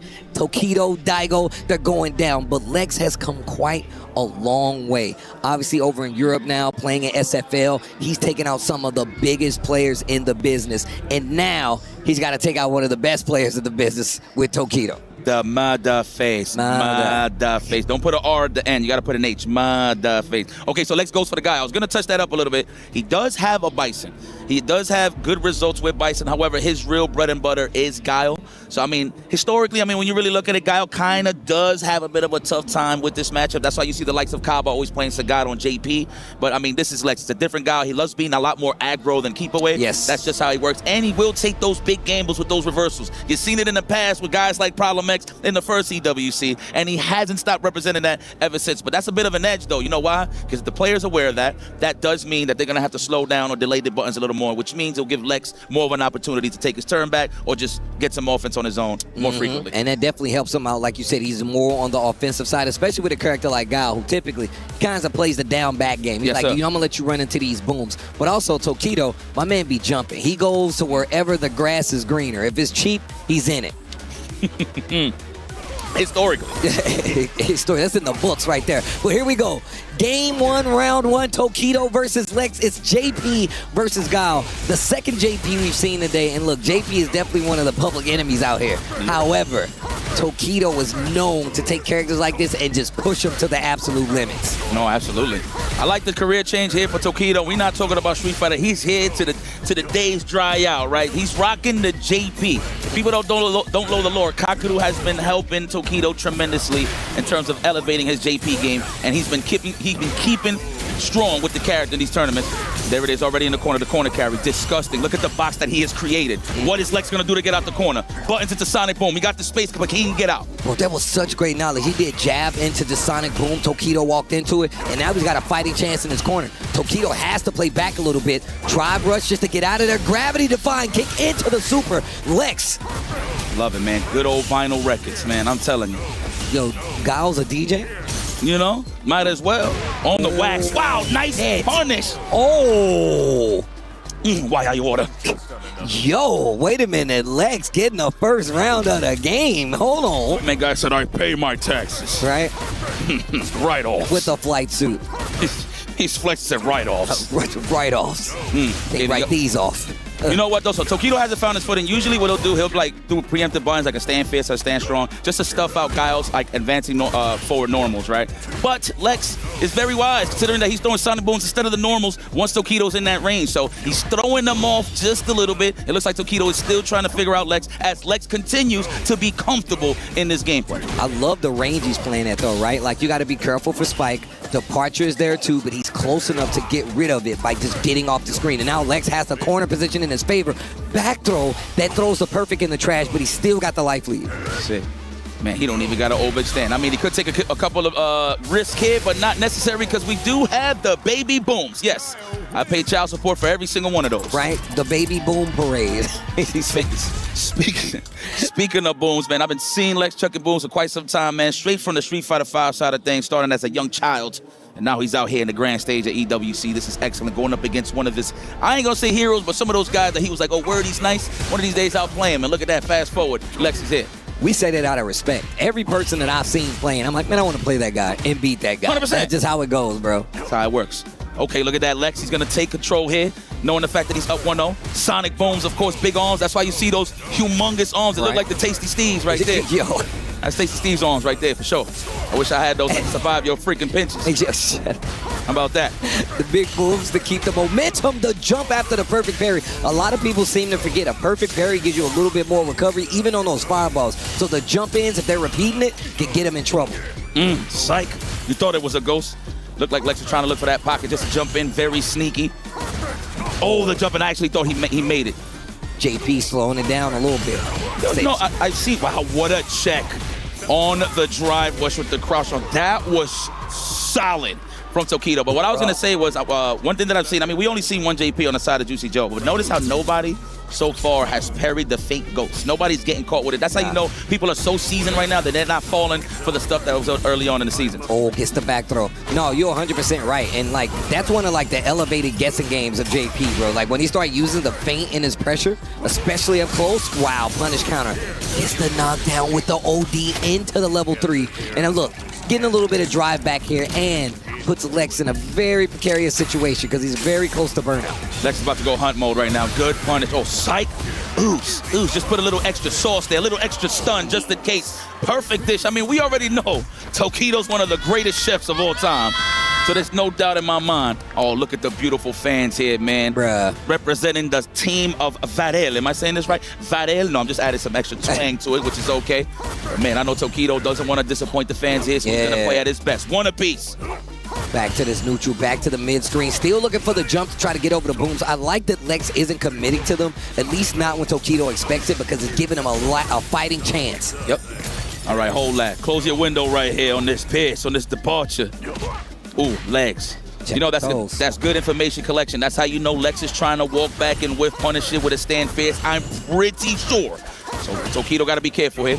You know, you can become the wall. You don't have to rely on the projectiles. Oh, your body could be the projectile itself, right? He said, put your body on the line. Yeah, there we go. Now we got him boxed into this corner. Nice flash kick, Lex. Get a little bit of that breathing room. Oh. What an anti-air with the pierce. Wow. It's beautifully spaced. Excellent choice there from Tokido. Great spacing on it, too. And look, and it keeps him in this corner. Departure right above his head. There's the throw. Uh-oh. Uh-oh. Nice tag. Oh, my God. Oh, I thought that was the stand fierce right there. I thought that's how you sizing him up. Tokido is collecting this information right here. Whoa, what a read. The jump in, the close out, command throw to do it. Full combo at that. Take a look. It's in a book. That's good stuff there, huh? My man Nostrils, JP, getting busy out here. Unhand me. Let's go. Standing media punch, okay, of course. He's trying to size him up to look for those advancing normals from Lex, and Lex is not giving it to him. That's I like that. Yep. Play compact. Keep it together. Don't let him unnerve you. The drive rush, and now Tokido starting to close the distance, being a lot more optimistic, a lot more positive with his offense. Like, you know what? If you're not going to stop me from coming in, because Lex has been playing quite a bit of defense, he's going to walk forward, get the throw. Yep. Overhead. What an answer with the jabs. The half moon. Get that full screen control again. Get a ball for me. At least he's out of the corner. Booch into the baby booms. Yo, the step kick into the activation. I like that. Use the normals. That way you got more time. Catches the DI. Wait a minute, Lex. Another one. Yes, I think we're going to get another one hit. No, we was respecting the amnesia there on the side of Lex. Oh, my God. Do not overextend. Oh, on the counter hit. Beautiful stuff there. Lex with a chance to go up 2-1. Well, both of these guys, really. Okay, yo. Fighting chance. Yo, Lex said, I came to win. Chuck those booms, 30 years and proud. Yes. My man Giles been chucking booms before Lex was born, which is kind of crazy talking about it that way. The jump in. Oh, I thought that was a punish right on time. Oh, that wasn't even a punish counter. He just rightfully took the throw. You know what? Better that than a combo, right? Oh, these jump ins, I like what Lex is doing. He's starting to scout them, bait them into the jump, clean anti-air, and they're small hits, but they add up. Pennies add up to $1. That's a fact. Amen. Hey. Take your sweet old time is basically what Steve is saying. The low forward, there it is. Okay, back up. Give me some espacio. It is set. Wow, I thought he was going to do like a sweep afterwards. Man, hold this amnesia. Are you kidding me? Waited for it. Great knowledge right there by Lex. Finally decides to show the amnesia. He waits for it, gets the punish. Now he's got the momentum. The throw in the corner. Tokido's in CA range, even though he's only got 2 bars. Good drive reversal. You know what? Just a buy time for the drive gauge. I agree on the side of Tokido. Wow, rodillas. That's knees in Spanish, Steve. Oh, my God. I like that meaty fireball just to snipe out the amnesia. But the half moon was there. Yo, the flash kick gets the momentum in the corner and actually kind of calls out every option Tokido was representing. Gets the counter hit, close it out. Lex with the lead in the set versus Tokido. I said, man, these are one of these matchups that Lex actually strives on. Like, if you don't have a character that's going to put crazy pressure on you, right, or just make him feel a little too claustrophobic, if you will, he is going to shine. This is actually a match that he can actually think in peace. Tokido, I know this is tough, but you got the patience for it. Level 2 is the name of the game, but he hasn't conditioned him with him yet. So let's see if he's going to use that as his prize way to open up Lex as we move forward here in the set. And now you can see Lex has got him coming off on his defense a lot more. He's getting a lot more offensive with the JP. But full screen is where JP kind of like dwells, but now he gets to throw booms. So he finds a way in anyway. There we go. Size him up. Look at that, already trying to invite him in for the perfect parry. Lex is good for those. He sees the gaps. Oh, that was a big whiff. He was fishing. Neither one of them have a bar, though, in this first round.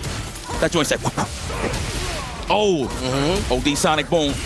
Now the box, wasn't ready. Well, we know Tokido's a little bit of allergic to some drive impacts. Just a little. You got to take medication for that. Absolutely. Ooh. What a check, Lex, putting himself on set point. If y'all would have seen the finger guns that y'all just shot off at the time, it was crazy. The movement was wild. You know, I've just got to get animated, man. I love seeing some video games and good display. High level, of course. All right, the boots for the counter hit. No one home. The half moon right in between. Mash the block stun with the parry. That's one of the most greatest tactics I see in Street Fighter 6 when it comes to using your reversals. Oh, the overhead blocked. Nice, and you see Lex try to get that departure off the screen. Tokido try to meet some there to leave it there, and now he's fighting into this corner. Okay, level 2 available on both of these guys, but definitely more important on the side of Tokido if he wants to hang in there. Lex almost close to that level 3. Good 2 sequences with big starters is going to lead into a victory here for Lex. Oh, he gets the pickup. He's getting closer to 3 bars, too. Tokido is in trouble.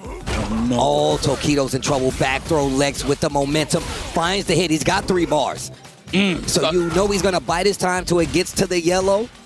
And then that next combo can get the kill. There's another throw. There it is. Doesn't even matter the starter here at this point. We still have 1 meter available on the side of Lex, but Lex is trying to attack the drive gate. Hopefully he don't get a little too thirsty, just throwing those limbs out there. And there is the Labushka. Oh, we're trying to get out of harm's way. What a conversion there from Tokido. Wow. You're going to leave with something. Oh, wait a minute. The booms are there. The baby boom parade. Gravity defying kick. He said a baby boom parade. The baby boom parade, bro. They line up on the side of the streets. Staying out of that crouching medium kick range. Tokido starting to look comfortable. The feint. Punish counter throw, but it's a back throw. He's out of that corner now. Takes the space, but now he's looking a little gray, looking a little thirsty, and the parade is back up. Oh my God, he's almost on with the level 2 as well. How are you gonna avoid this? Tokido had no choice but to try to avoid it with a jump, but was in harm's way with the baby booms, and that'll do it for Lex. That is a big dub. Lex gets the dub 3-1 over Tokido. What a play. And the Gao play was looking crispy. He said it in the interview with Ryan Hart. He was like, nah, bro, I know who I got first, and I came to win anyway. Team Heretics Lex getting the dub versus Tokido. You know he's going to hold that for a long time. Well, unfortunate for the Tokido fans that's in the building. They're going to have to hold that L in their gluteus maximus. However, he is still in the tournament going to the loser side, so there's nothing wrong with that. Again, the competition is too fierce. I can't be surprised at this point. And once again, look, Tokido's not out of it. Obviously, this is group play. It's about how well you play on the overall groups. And look, this was looking really promising. This was definitely looking like a moment where he could run it back, but the last baby boom got the job done. Well, yes, guys, kick back and relax. We got more Street Fighter 6 here at EWC right after this.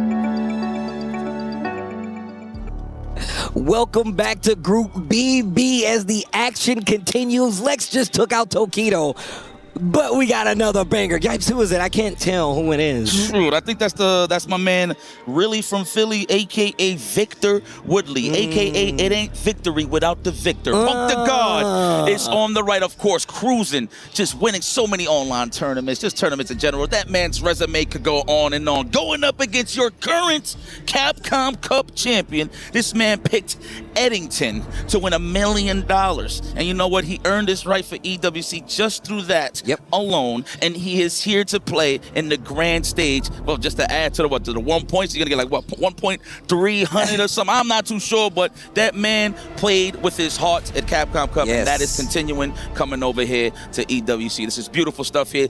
Battle of the Young Bucks. I feel like, of course, Punk is a little more seasoned than Sahara, naturally, obviously, because we've seen him play so many games throughout the year, starting with Street Fighter 5. But Sahara, of course, swinging big. I mean, the first time I seen this dude actually win a tournament was at UFA that one year, and I'm like, who the hell is this guy? I did my homework. I'm like, oh, wow, he plays shooters as well? I can understand that. That means you got all the reactions in the world to play a game like Street Fighter 6. So it's kind of cool that he's continuing on, still kicking ass and taking names, and he's still here as the champion of Capcom Cup, trying to get one here at EWC. There you go. I mean, think about that. What if you are a Capcom Cup and an EWC champion? That's a big thing to have. That's $2 million in the bank. Hasn't happened yet. That hasn't happened. Okay, you know what? Unless if we want to count the first year with Kakaru, but he did win. You know what? We could count that. I think we could count that. I think we can count that. I think we can count that. But that's here nor there, though. This is a new scripture, new history books. We need some ink on the page. Historical battles here.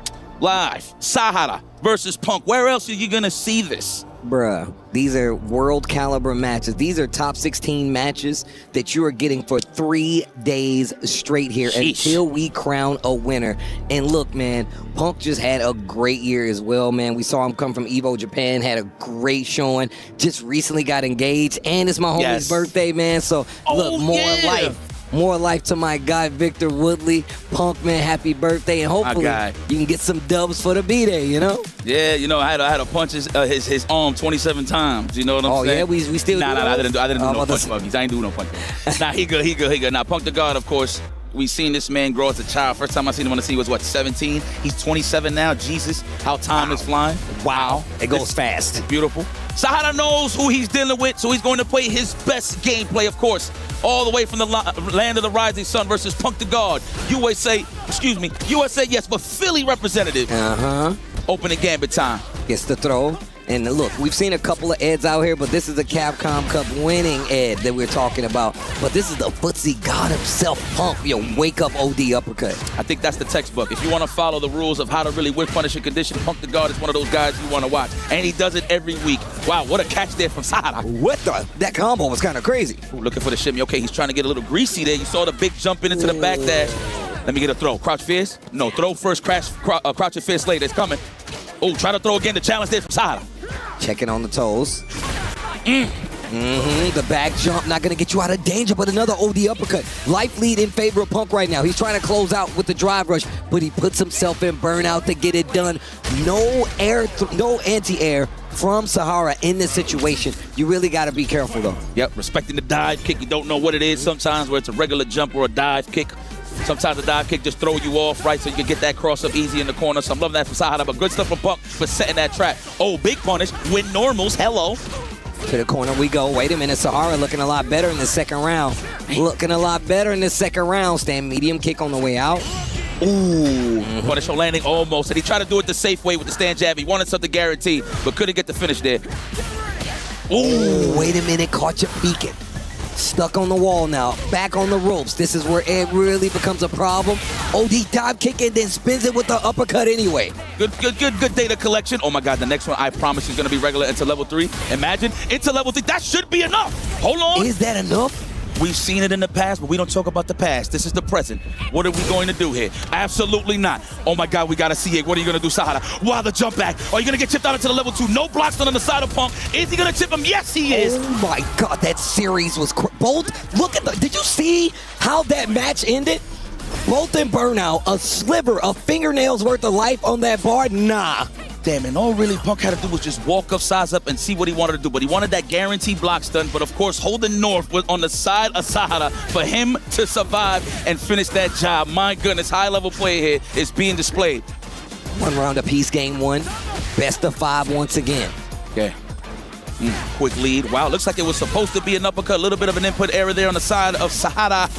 There's the knockdown. We're going to get a crouch fist. Conditioning starts with it now. Oh. Wow, and he repeated the crouch jabs, perfect parry, side switch with the snatcher, just jump OD dive kick. Delayed jabs, no throws. Oh, there it is. Speaking of which, should it be enough? No. Dive kick scenario hit. Wow, what a challenge. No walk-up jabs, no fear of the dive kick. Just going to fully commit into that crouching strong. Beautiful stuff there. Not enough, though, but it'll put him in a pixel scenario. Imagine. But he's in burnout. And not, oh no, he jumped back. The call out, what a play by Sahara. Oh my God. Come on, son. Bro, and Sahara, why does Sahara always look like he's smiling after he get the W? He's like, yeah, I got him. I feel like he's just talking smack about me. Look at his face. Look at the nah, bro. No, he got this look like, I can't believe I got away with 2 jump backs. Yeah, it is what it is. You know what I'm saying? And that worked out. That was definitely the MVP of the game. Jump back for defense. Yo, the placement on the jump. Jeez, little shimmy. Not on your birthday. I mean, it don't even matter. It's your birthday every day the way you win, sir. So it's okay. Looking for that punish counter there on the flickers, the snatchers, excuse me. Big damage, big starter, and look what happens. This is your grand prize. Big damage. Get up in there, throw. Oh, too early. Wait a minute. Okay, Punk's got a chance. Sahara takes the throw. That whiff jab almost got Punk around on against him. Yeah, he's looking for those win normals right now. Punk's the guard. Oh, wow, the Cobra Punch. All right, he's trying to get that big damage. Oh, nice little jump there. If it was a dive kick or a button on the jump in, he actually would have got hit with that. It's over. He did it again. Come on, you got to be pooping me. Yeah, you know what I want to say. Esports. To the corner we go. There's the crown champion. I feel like that's the first one we've seen the entire set. Backdash again to the corner into the level 2. Hakeem Olajuwon, Kenny Smith. Who was? Oh, I thought I was going to give him all of them. That was the dream combo. If you know, you know. Oh, wow. Crouch roundhouse. Wow, what a conversion. That was godlike. That was godlike. That man never blinked in his life. Bruh.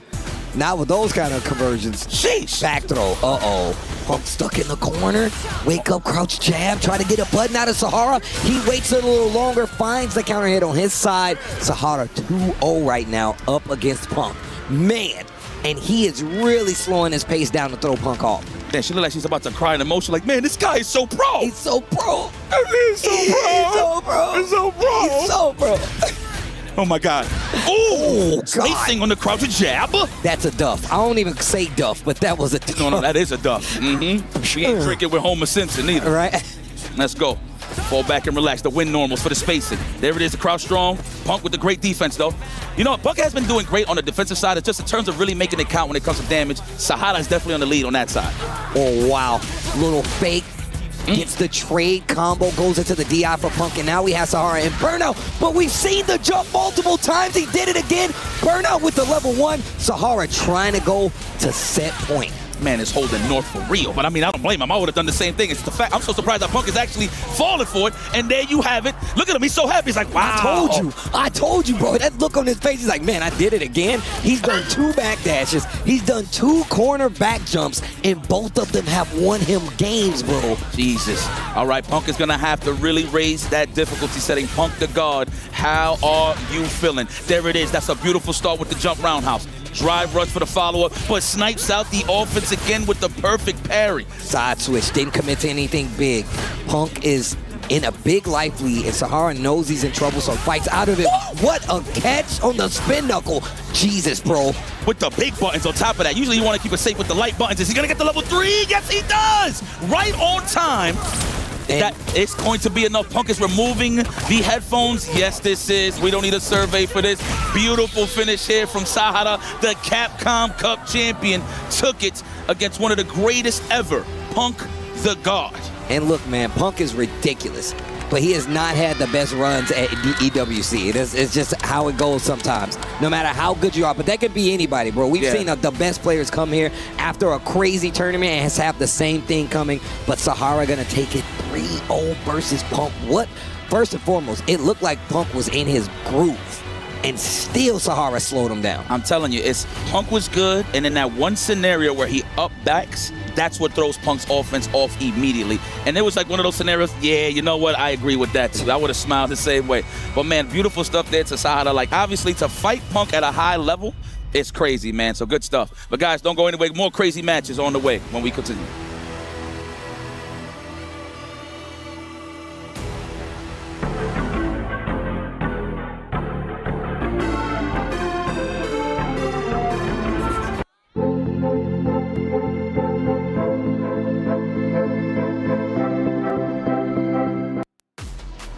Group B is well underway. 4 matches down, 6 more to go. And coming up, keys will be crushed and more spots in the next stage will be earned. Hey, welcome in. I'm Taylor Reflections Noble. Of course, Logan Sama Vicious. Good to see you, boys. 4 matches down, a lot more to go. But breaking down the first one, man, Angry Bird Nephew. It was a banger matchup. Angry Bird was the heavy favorite, and for a reason, he gets the win. Yeah, I feel like recently Angry Bird's kind of been forgotten about because he hasn't been as active on the international circuit, but he reminded everybody what it was all about there. It felt really clinical, right? It's as if he never left for the most part, right? I think not even just from a character matchup standpoint, but also facing off against Nephew. He showed zero remorse throughout the entirety of that set. Yeah, no ring rust. He stepped into that arena and he just was about his business. You know, nothing exceptional, nothing flashy. It was just a takedown.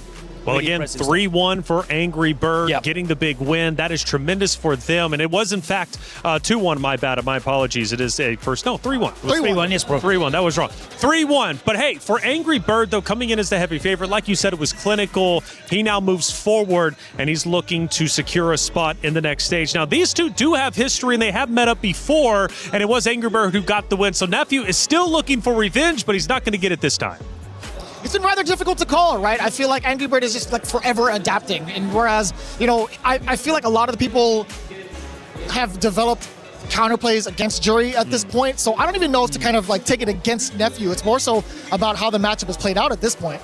And it was the first time seeing Akuma as well, but Akuma obviously looking strong, at least when it comes to this series. Angry Bird getting that one, but it wasn't just them playing. It was Chris T going against Crimea, and this one went the distance. Yeah, this was a heartbreak, man. Chris T was looking sensational. He was the one who was in control of the space, and he had some unbelievable whiff punishes against Crimea. He was really, really like asserting his dominance. He got to set point, and you know something changed. It was such a composed comeback from Crimea, wasn't it? Vicious. It was insane, man. Obviously, he wins 3-2, but like Logan said, he was down 2-0, had to come back, and he did. How rare is that when it comes to Street Fighter 6? I don't think it's too rare nowadays. Like once we've transitioned over to like the 3 out of 5 set, that's been happening like quite a good amount. It's just coming up from these players. Like you have somebody who's been so well established since the Street Fighter 4 days versus somebody who's still technically up and coming. To have that type of result, outstanding and also unprecedented. But for Crimea, Logan, Falcons, they need an excellent performance, and they got that in the first series. And Falcons, at least when it came to week 1 fighting game, they were non-existent. Both getting eliminated, not making it to the next stage. Crimea is looking to change that narrative. Yeah, they had like, what, 4 or 5 players in Fatal Fury. They've got some very, very talented players in Crimea, but experienced in Shanghai as well, so they've covered the full spectrum. And as you can see, 15 years old. He's coming off the back of a top 4 finish at EVO, and he's playing with that composure, being on that stage 2-0 down against someone with the experience of Christie. The adjustments in spacing, by the way, was sublime. He started with punishing everything. It was an incredible display of adjustment under the most severe of pressure. This is the EWC. This is your one chance of the year to make that impact on that big stage, and boy, did he take it. Yeah, the Young Guns are looking sensational so far. We'll see if another one manages to get through. Still one more series for Crimea to lock in before he moves to the next stage. The third match was a lot of fun going into it. It was going to be the JP versus Guile matchup. That's exactly what we ended up getting. And for JP, at least on the side of Tokido, this was the first time, or at least he just recently transitioned. But for Lex, though, Guile has been his main run. So it was JP, Guile. Ultimately, it was Lex and Guile who ended up taking the win. So I'm going to say this about this matchup as well as the matchup afterwards between Sahara and Puck. This was probably the most well-informed match that I've seen Lex prepare for. Normally, we don't get to see Tokido bleed like that, but there's also instances where Lex had taken the liberties with some of the negative frames that were available to him, right? He's gone into like OD flash kicks so many times over to throw off Tokido off his game. Yeah, one of the things that was brought up in a previous interview was the fact is this is a unique format. In other events, you don't have the chance to actually strategize, know who you're going to play. This time you do for EWC. Yeah, and this is one of those tough character matchups that has been for Guile since Season 1, right? He doesn't have the tools, the mobility tools that you really need to navigate what JP's putting on the screen. He's so good at controlling that horizontal space. Guile doesn't have the vertical jump art tools to get in as well, but that is a matchup that the Guile players have had to grind out for 3 years so far. Tokido, as you mentioned, like he has been dabbling with JP, but he's locked in on that JP competitive now.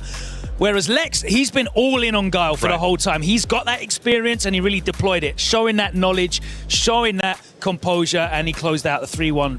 Big win. Match 4, Sahara going against Punk. Now, of course, it is Punk's birthday today, but he doesn't get a birthday present this time around. Sahara, big 3-0. Not quite yet, right? He still has a chance in the lower bracket. One of the things we're looking forward to is seeing how he bounces back emotionally, mentally, right? It wasn't even that far off. He had so many instances where he could have closed out the set. He just needed to clutch it out and also call out what Sahara was going to do defensively. I think Sahara's decision-making towards the very ends of each and every one of those rounds just happened to catch Punk off guard. Yeah, and I mean, his birthday present's going to be a run back against Takedo in lower bracket, right? Happy birthday. Jesus. Is that a good one, happy birthday, or a bad happy birthday? Yeah, what do we think? It's certainly a historic battle. It's a dramatic battle on his birthday. But all that matters is you survive. All that matters is you make it out of this first group stage, because there is no upper-lower bracket preferential treatment when you get into phase 2. It's all redrawn again. So that survival instinct is what matters, and Punk and Takedo both have that. We'll see how they get on against each other. That's going to be hype. It is definitely getting hype for sure. The first 4 matches have concluded, but 6 more to come, including elimination matches. It only gets harder from this point forward. For Nephew, obviously, there was a lot of, at least riding on the line against that Angry Bird matchup. He falls down. Then on the opposite side, Chris T, emotionally. You mentioned, of course, Punk having to emotionally come back. What about Chris T? He's now in the lower bracket. He was securing a win up until the very end, and now he's fighting for his life. I mean, he is a very emotional guy, right? He's very invested in the game. He's got such a passionate approach to Street Fighter, and he always has for the whole time I've known him. But he's also got a very calculated approach to it, so that's going to be very interesting. But I don't know many people that are as composed as Nephew, right? He's cold. He's been that way for a hot minute, right? He barely shows any sort of emotion, and he always leaves it out on the stage, always in gameplay. There hasn't really been much to significantly shake him, but it could be to his downfall, right? I want to see what kind of encourages him to play a little bit sharper. Sure. Well, Ryan's going to be breaking down the next 6 matches again. There will be players moving forward. There will be players losing their run. Ryan, what are we looking at for the next 6 matches?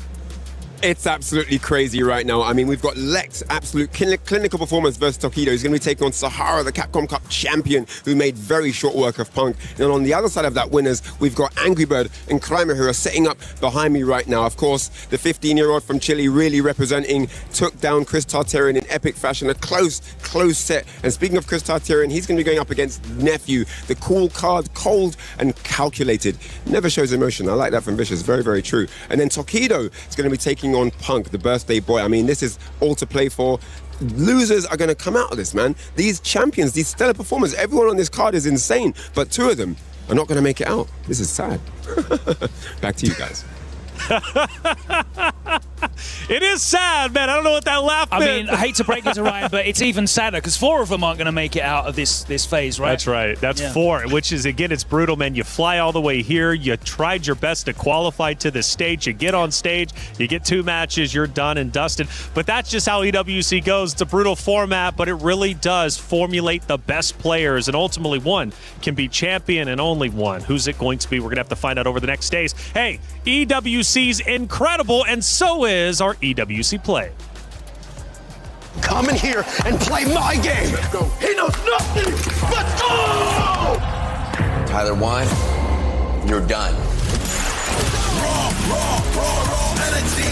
Awesome, blow the house down. EWC Play might be nice, but so is the coverage throughout all of EWC, not only here, but also on Amazon Prime with Level Up. A lot of people are haunted by their past. I'm inspired by it. They're not just playing for themselves, they're really playing for their entire family. They have defeated their demons. They have crushed the curse. Level Up series, something you guys have to check out. It's already there, at least from previous years, but this year they're coming in fresh. It's a great series, and who knows, this might be featured on there in just a little bit. Now, we've been listening to the chat. Let's actually take a look as to what they are saying. Sometimes these get crazy. AB, too strong. What do we think? That sounds about right. That's Angry Bird. It's something that's kind of expected. He's coming out the woodwork as strong as ever. He's playing a very, very strong character. There's no doubt that there's any falsehood in that statement. One of the few people still sticking with Akuma, though. We don't see him that much, but yeah, it was a dominant victory. He just shut him down. Bodega match coming from the Gamer Panda. That's Ken versus who? Ken yeah, versus, Ken Ryu. Ken versus Ryu. Taking it back to the Bodega. Where's Yipes? He was talking about that in the opening video back in the day. No cats on display that time. So Keto needs to get Akuma or Ryu back. True or false? Judging by that? I'm not too sure, actually. I'm not too sure because now he's under the tutelage of Kakeru. So it's like, it's hard to call. I think it's hard to call. All right. Hey, we're going to be paying attention to everything you guys are saying. If you want to be featured, make sure you're chatting out there because we love to get you involved with the broadcast. And speaking of which, it's time for our next 6 matches. It's Group B. Let's head to the stage to get it started once again.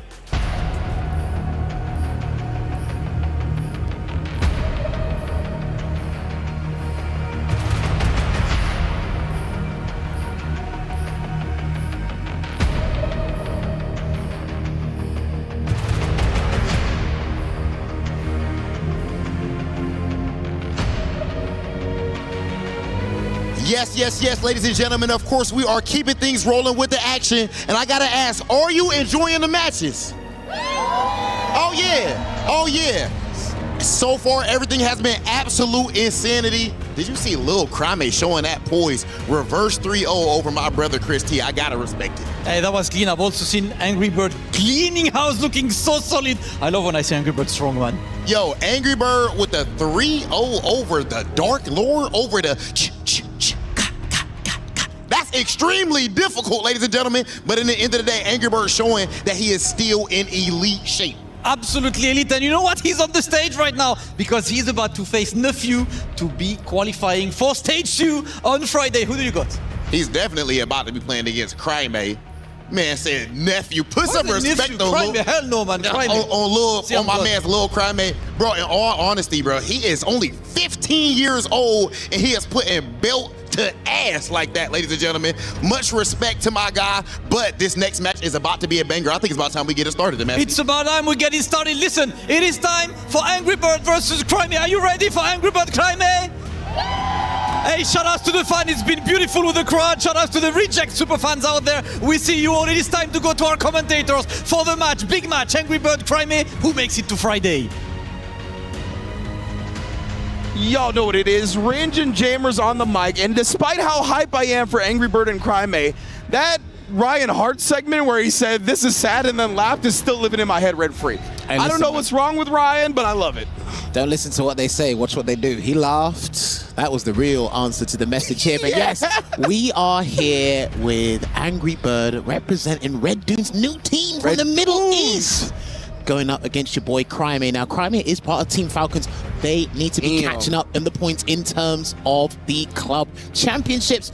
Now, the thing is, what's interesting about Angry Bird is he hasn't been able to attend many major events thus far. This is probably the biggest one he's done in 2026. He's stuck with the Akuma. People almost fooled me and said this character's off the cards, and I actually watched probably about 12 hours of footage of Akuma. I said, "You're lying.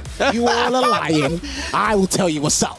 Y'all not picking up what I'm putting down. We'll see who's going to be putting the opponent down in this set. And Crime already starting off with a lethal light kick with punish. Caught the landing frames right there, but I don't think he expected to. Now, the thing is, both these characters, very similar. They've got a colossal, massive damage output here, but it is Crime that's a little bit more ruthless, a little bit more cutthroat in terms of, I want this win. Trying to get that delayed medium punch, but didn't quite get it there, Ringe. Yes, indeed, but Angry Bird using that back roundhouse, calls out the jump. Definitely got some damage off that, but Crime, he didn't want to commit right low on the drive gauge, so he's just buffering that Shigeki. Drive impact here, and he is going to try and build as much drive gauge back as possible because he doesn't need the hexagonal flame to actually kill yet. Wake up button there from your boy Crime, and the last hit of the Shinku Hadouken will close out that round 1 for Crime. That's the 15-year-old. That's the clear skin wake up right there. They don't got worried about no pimples, no acne, no bills. And we got a camera to prove it. Perfect parry there for the pristine moment, and he will take Angry Bird to the corner. All the way there. Oh, and then baits out the throw as well. The smothering pressure of Crime getting Angry Bird to be active on defense. But just as I say that, we do see the DP. We also have level 3 here, so if Angry Bird gets a clean hit, he might actually need to replenish some drive gauge, but he is burnt out. He's comfortable in this mode, but I don't think it's going to be relevant because it will be the charged Shin Hashigeki. Is that going to close it out? Not quite. A pixel left. Oh, he's gonna miss. He's gonna miss. Yes, gonna miss.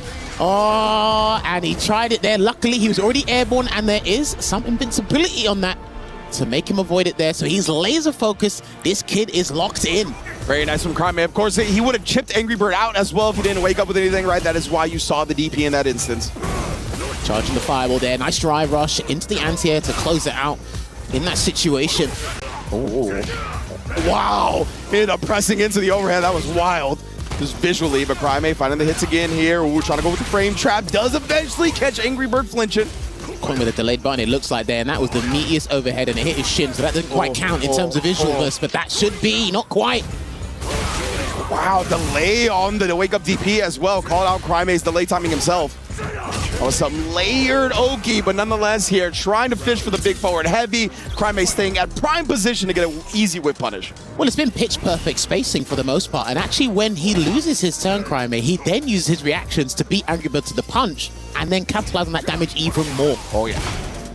You mix that with how young he is. That is a deadly combination towards victory. Another breakaway there with the DP. He hasn't blocked one of those yet. Yeah, Crime has a great balance of playing in the mud and playing clean. Yeah. Oh, speaking of which, right there, right, the drive rush, beat him to the button that time. Thought he was going to get the whip punish, but the space on the donkey kick keeps him safe.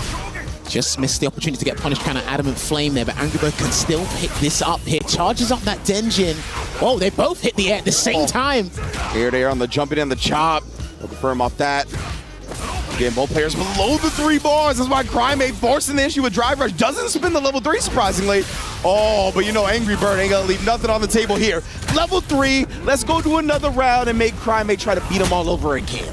1000%. I think you said it with James Chen, one of the World Warriors there, but as James says, rounds are a vital resource in this game. You get to restart and you get to come back and rebuild your momentum here. And that's what Angry Bird is exceptional at doing, and a good check into that medium Tatsu to chase him down. And he's been stand blocking a lot, so Angry Bird's gonna have to clock onto that.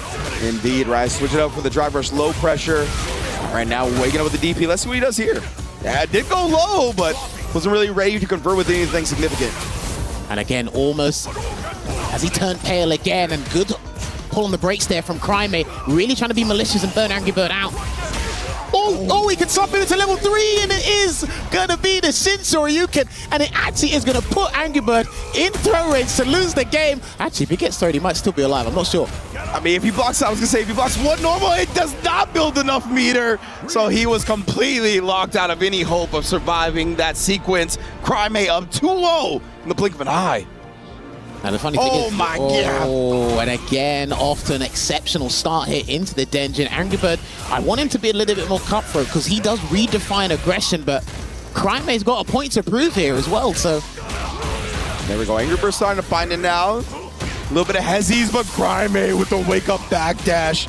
What a call out, and this is tough for Angry Bird, I was gonna say, because he's gonna get burnt out. Yeah, you don't want him to be up close when he burns you out. You've just got to push him away, buy some time. Lovely anti-air once again there from Angry Bird. Indeed here, at least for Angry Bird right now, we're in the middle of the screen, right? We don't gotta worry about getting DI'd, get stunned in the corner. But he's gotta watch out for a jump, or Angry Bird might have to hunt for a demon flip. Good block there. Great block on the overhead, Ryu now. Ah, what a cancel! Sees the DI come out and Crime shuts it down, even in burnout. This kid is on one round away. And again, now he's playing with hesitation there, and Crime does smell blood, catches him with the active frames of that standing heavy punch, got him boxed in the corner, another breakaway Ghost Shoryuken here. Crime is not going to let him breathe, he's not going to let this man breathe. That was off the heavy drive rush cancel, right? He's like Crime is not even trying to bait anything out because he's just getting lethal with it. Takes down Angry Bird. 3-0. What a convincing showing from Crime, who's going to qualify into Friday. Locked in, laser focus, brought the correct tools for the job, and he said, I don't care who's in my wake, we are here to get a job done. And I'm pretty sure the higher-ups at Falcons are extremely pleased with the start to this campaign here for our young Chilean. But I'll tell you what, it's not about how you start, it's how you finish. Because we need to see if we find this man on finals day, because that is super, super important there. But yeah, let's take a look back at what transpired there. I think he just beat him to the punch every time, man. That's pretty much what summarizes it. It really did feel like that, right? He was just a frame or two quicker on everything. And of course, we're going to take a quick break here at EWC and be back before you know it with more matches.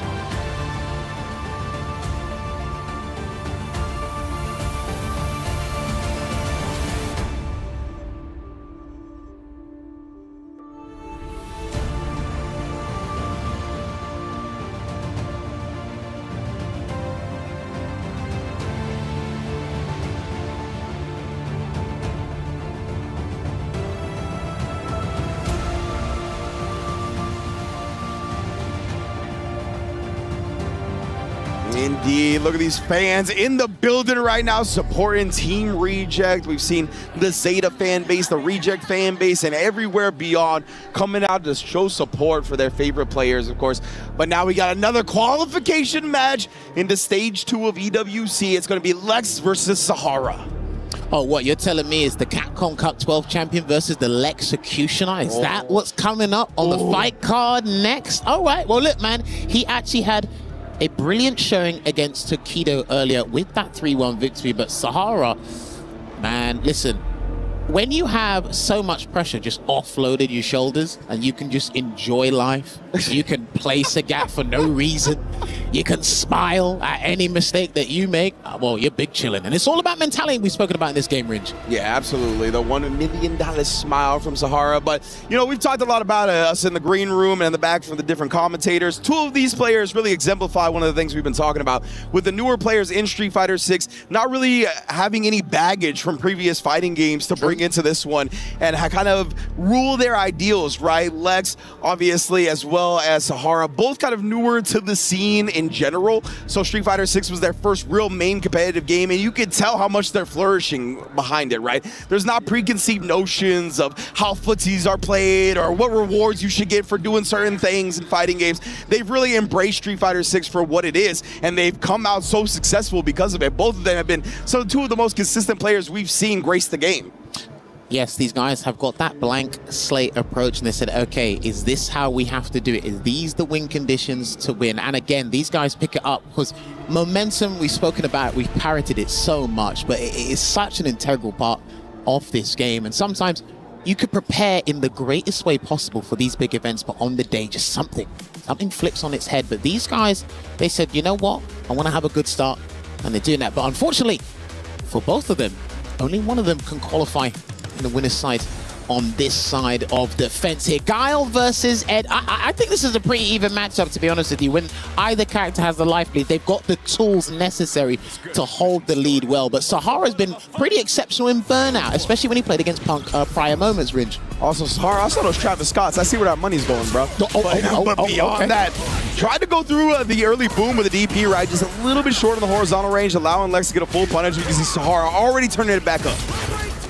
I'm going to get the forward throw here. Lex is respecting the damage output that Ed can dish out. That's why he's taking a couple of throws, but that was a sensational whack dash there to get a little bit of damage and build some real estate from the corner.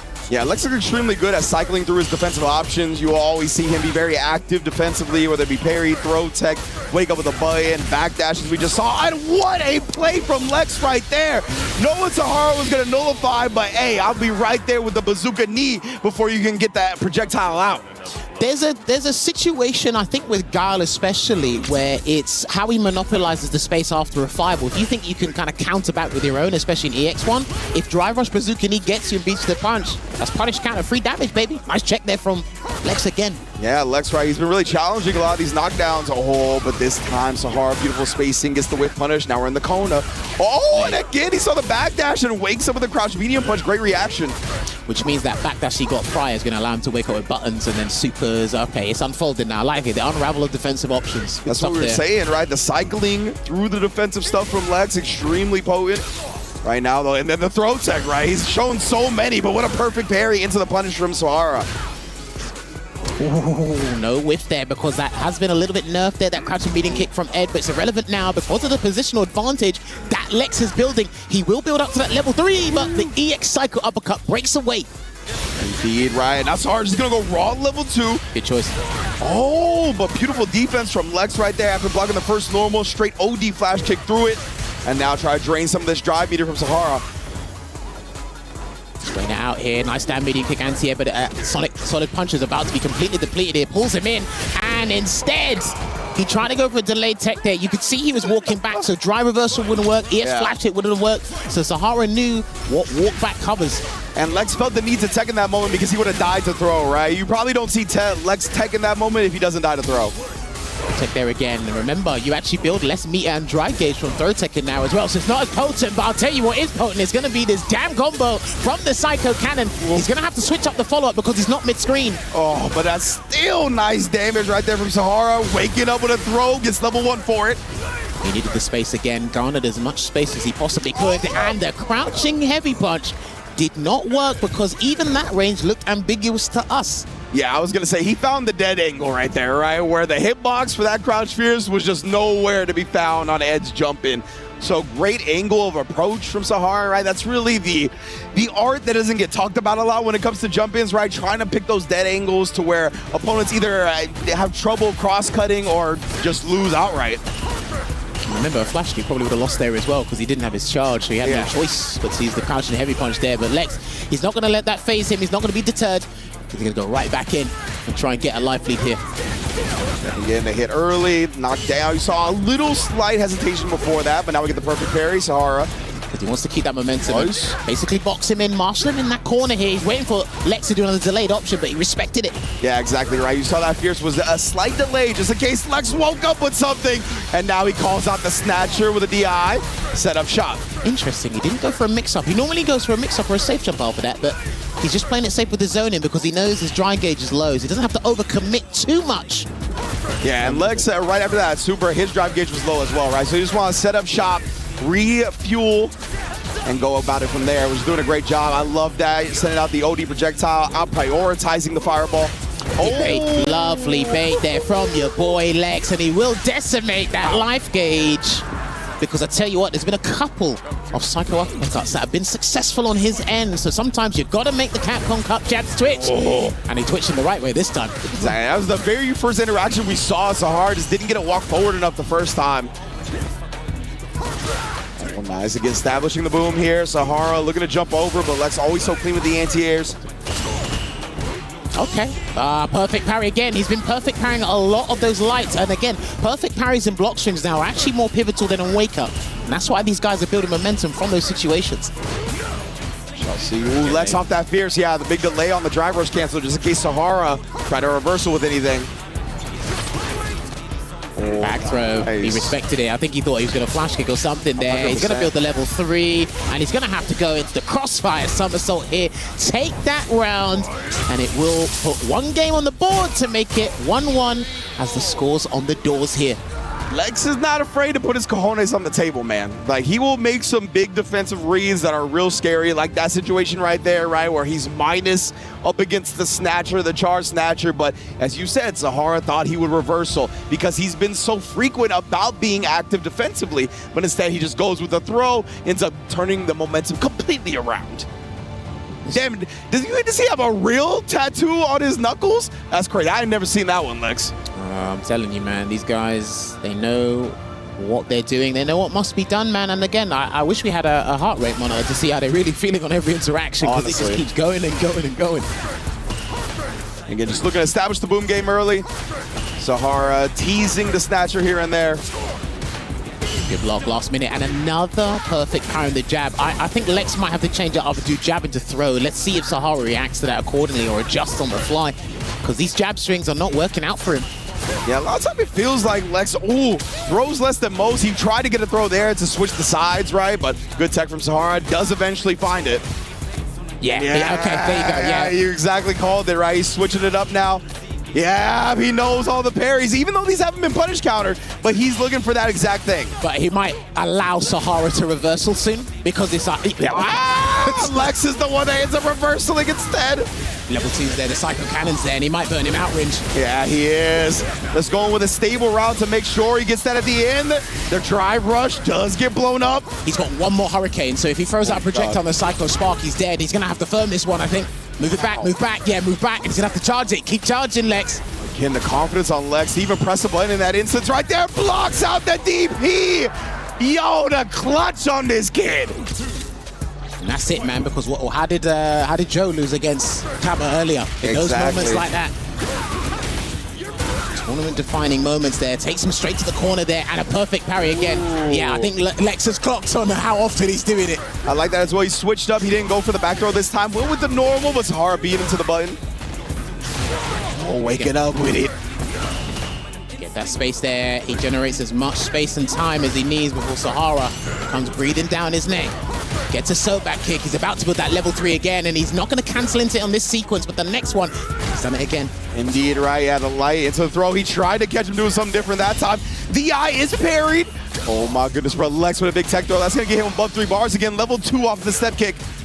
Okay, interesting. Try to cause a mix-up there or bait something out, but he still has some Sonic breaks to work with. But that perfect parry, he's been constantly trying here, and it hasn't worked out. But he can activate the cannon if he needs to, but he is going to preserve the bar because it is going to take it to the final round of this Game 3. And I tell you what, pivotal's an understatement. Whoever gets a 2-1 lead here. 100%, man.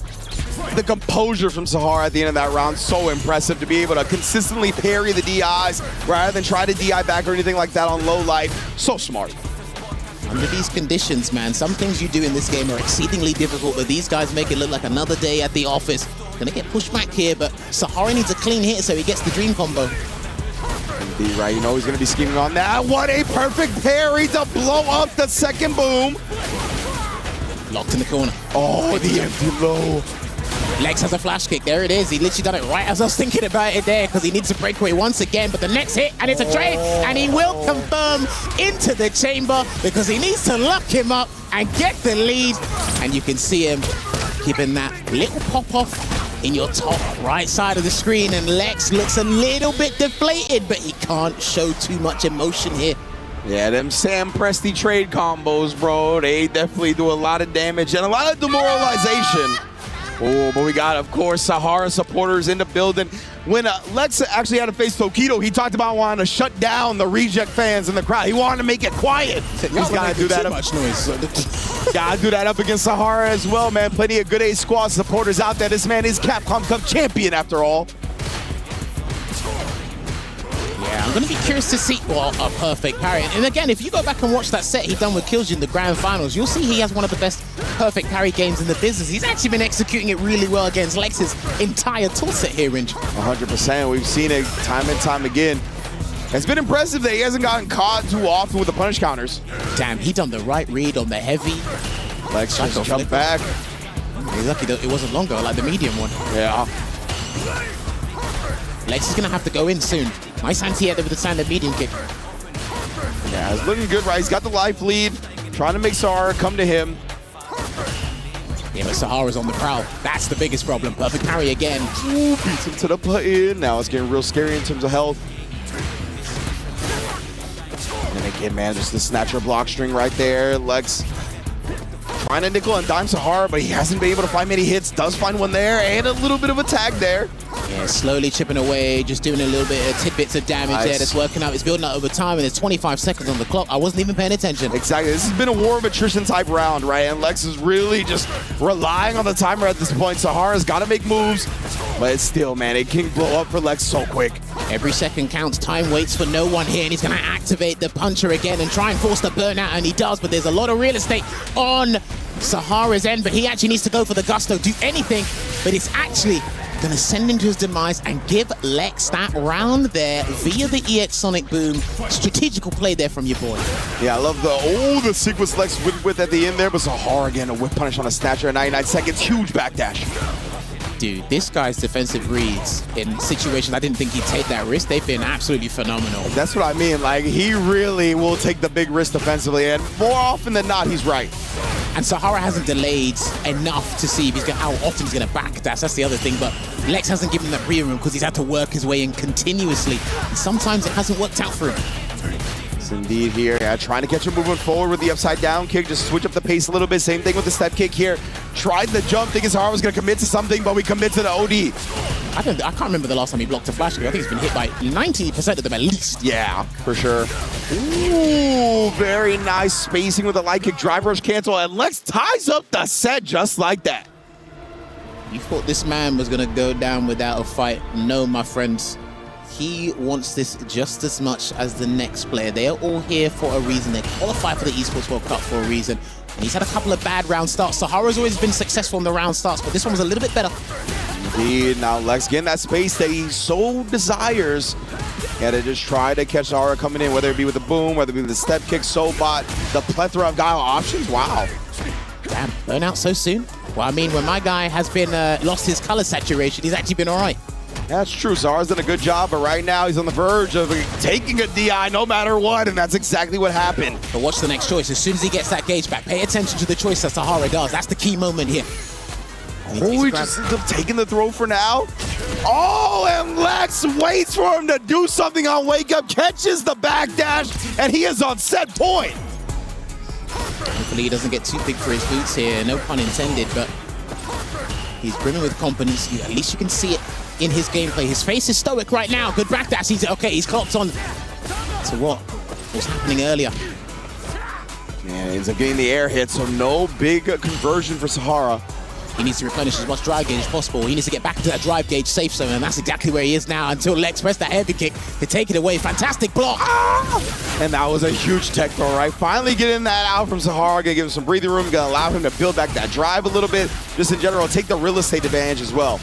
I think he should just wait here and try and get as much gauge back, but I think he's trying to keep it below the 3 bars and then activate the puncher again. Is he going to drive reversal? No. He's going to take a different risk here because he does have Psycho Cannon ready and available, and he does walk up and have the temerity to throw Madman in his face. Beautiful though. There it is. Lex continuing to just try to bully him down. Oh, and he ends up getting the back throw himself here. Keeping Sahara very low on the drive gauge. Builds some back with that parry, but you see he sends the boom and gets jumped in on. Oh man, we are going to a final round. The Psycho Storm with the last punch in that clutch moment from the punish counter jump medium punch, and it's all to play for. I haven't got a coin in my pocket, so I can't really make the call now, but I'm sure the players will do it for me. Oh man, how are we gonna start this? Boom, Sahara showing some respect to it early. Yeah, notice how he waited this time, because before he's been as ruthless as can be. Perfect parry on the bazooka knee. Lex still has options to wake up with, and he wakes up with a grab this time, Ringe. Both players just back throwing each other into the corner. Lex is the one that comes out on top, and he's gonna activate the solid puncher yet again here. Draining that Sahara drive meter, dragon suplex. Tried it again, but a big backdash. Sahara's back in it. Back jumped away, and a delayed jumping heavy kick just to stop him in his tracks here. Sahara is exercising impatience. It's literally showing in his gameplay now. The stand medium kick, anti-airs have been so on point. Throws the parry attempt. Sahara cancels to avoid the punish counter, but he still gets burnt out. Tries to look for the chip. He jumps away and gets the punish. Lex qualifies in the stage 2 of EWC over the Capcom Cup champion. Man, oh man.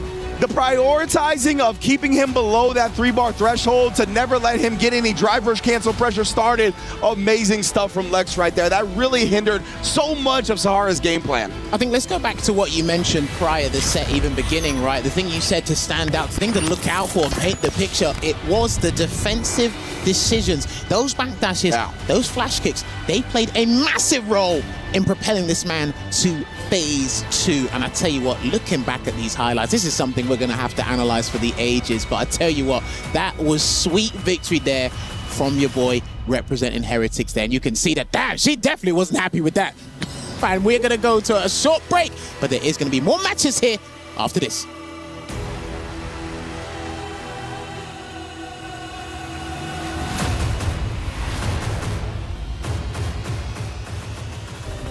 Play is in our DNA. Whenever we let it out, it becomes our superpower. Now imagine an entire city being built to supercharge it. Kadir City, powered by Play. And welcome back to the Esports World Cup. Day 1 here, we just had an exhilarating set, another exhilarating set, forgive me, with Lex and the Capcom Cup champion Sahara. But now we must head on over to our all-American affair. Same World Warrior region. Wow. Very close friends. Yeah. And again, it is too close to home, not for me. I'm 6,000 miles across the pond, so I cannot relate. However, these guys, it's all to play for here. Talk to me, Ringe. What's the 4-1-1 with these two? What's been going on? I was going to say, this is my region when it comes to World Warrior, right? West Coast, United States, Nephew and Chris Tatarian, two mainstays, two staples of the region. Since Street Fighter V, right? As soon as Nephew moved to the West Coast, he was always in those World Warriors. And honestly, I feel like these two haven't crossed too many paths this year when it comes to the World Warriors. They both got in top 8s, but they managed to avoid each other quite a bit. So it's going to be fun to watch them duke it out here together when they have to do it so often, but actually managed to dodge each other. So I honestly am not sure who's going to take it. Last time I saw them play, I believe Nephew won, but Chris T has been looking more solid and more solid as Street Fighter 6 has gone on, right? He's been going to Japan. He's been training with Mena RD and the rest of the DR crew. He's really tried to put so much energy into this game. And you can tell he's got backup. He's got fans from Japan in the building as well. Always a big supporter. He was on Beast TV for a while, right? So he's built the Japanese fan base from that era. So it's going to be sick to see, but on paper, I favored Nephew a little bit, but with the way Christie has been looking in that first setup against Crimea, it looked like he was going to run away with it, right? If you can just find that closeout, then I think he can do it. Well, I mean, look, Christie's been part of key moments, especially at the Street Fighter League World Championships when we were at Capcom Cup. And as well, I like his philosophy in the game now. I really like his philosophy in the game, how he thinks about it. Of course, courtesy when he was with Team Bandits under Mena RD, Boost, and Kaba. He is a Ken loyalist as well. Let's not forget that. He's one of the few Kens in this tournament. But he needs to adjust his way of thinking because Nephew's been more closer to what we're trying to achieve as players in this game. And a lovely perfect parry into the forward heavy punch to kick things off here. So again, it's all to play for here with these two because this is an elimination match. Yeah, Nephew, he's one of the best perfect parriers in the business. You already saw it come out up against the Jinrai. So again, a lot of that stuff that Chris might be leaning on from Ken, whether it be the Fireball, whether it be the Jinrai, it's going to be tough to pull off against Nephew because the perfect parries are going to be there. Throw tech there again, but pay attention to where those throw techs are happening as well. And because it's less reward, there's going to be the drive gauge you need back. It might not be as crucial as it used to be. Yeah, and you can see Nephew is still prepared for the Jinrai, right? Oh, and then again, the parry gets thrown, switching it up so well. Great job from Nephew right there. And as soon as he's got the level 1, the Jinrai is off the table because he's just going to be using it anytime Chris shows it. Dude, rounds are worth way too much now, so you can see it on the look on their faces when something, just a micro decision has a macro effect there. There was a trade that no one picked up from, and I do respect they're not even trying. There's a forward throw. I really love Nephew not doing the level 1 at the end there, just saving the meter, knowing Chris was probably not going to do a follow-up because he's been punished before. Ooh, canceling it to the drive rush, just beating Chris and trying to react to the whiff parry. And there you have it, the Super Art 1 will close it out there for Nephew. He's just able to get his game started, pile on the pressure, maintain that corner positioning, and of course once you get thrown by Jury once, it's going to be long for mans in the corner, as we say in London. Long for mans. And it was looking very long because no one wants to deal with that, but damn, look at that. Nephew locked in because again, he didn't do as well as he wanted to against Angry Birds, so he needs to make amends here. Indeed, we already see him off to the races. Both with a clean whip punch to start. Now the anti-air, or not the anti-air, but excuse me, the wake-up pinwheel. Okay. Oh, calling him. I've noticed as well today, because of the stakes, a lot of people are doing more tap parries than usual. And we talked about Nephew, one of the best at doing it, right? But unfortunately for Nephew in that last instance of Jinrai, he didn't have the level 1 for the guaranteed punish. So the mind game kind of went into Chris's favor. Oh, that was a beautiful punish there on the Feng Shui with the medium Tatsu there from Chris. But he does get anti-air there from Nephew. And again, he tried to wake up with buttons, but the meaty stand medium punch is going to convert into the SA1 once again. And Chris might need to be a little bit more respectful on defense, courtesy of how successful that standing medium punch of Jury has been. Yeah, I just assume Chris, beautiful whip punish, is looking to call out the drive rush overhead from Nephew, but hasn't really shown it yet, right? It's just been keeping the gap clean, making sure to basically beat any wake-up buttons. Again, right? He's not doing the overhead, just straight up stand medium punch. He hasn't risked the perfect parry on that yet, but then sometimes you don't know if Nephew's just going to stop and wait and then just assess the situation and get that punish counter throw there. Almost got the perfect parry on the step kick as well. Their lovely jump with that cross up. He's going to pop him in the corner. No Feng Shui activation though. He keeping it holstered for now. Oh, there's the overhead we were talking about. Off of the fierce drive rush cancel, right? Because that kind of nullifies the OD DPOS. But right now, Chris going to cash out all the way with the level 3. Make sure Nephew is burnt out and try to close out this round. What's the next situation here? He can run up and try and respect the situation, but he's going to walk and be very cognizant of that level 3. But I'll tell you what, he's going to deliver it to you anyway. And it's going to be FedExed right over and put Nephew 2-0 up in this first of 3. That's tough, man. Chris, you saw this little slight walk, and then he did the stand roundhouse, right? That's one of Ken's longest buttons, but it is also one of his most committal buttons. Has a lot of recovery frames. He ended up getting clipped for it by the neutral jump, and now Nephew off to the races, man. 2-0. Think about the window, though, right? He was looking for the level 3, and just after he stopped thinking about it, that's when the heavy kick came out. And then obviously that's when Nephew introduced the neutral jump heavy kick here. And this is a big deal for Chris, because Chris only got 2 games against Crime, and he's going to stick. Yeah, he's going to go right back in, and we're going to see it. This could be potentially Chris T's last game here at EWC. If Nephew wants to go straight for the juggler, go for that 3-0. Indeed, right? We didn't see an OSDP off of the crouch medium kick drivers cancel either, so maybe some things slipping through the cracks for Chris.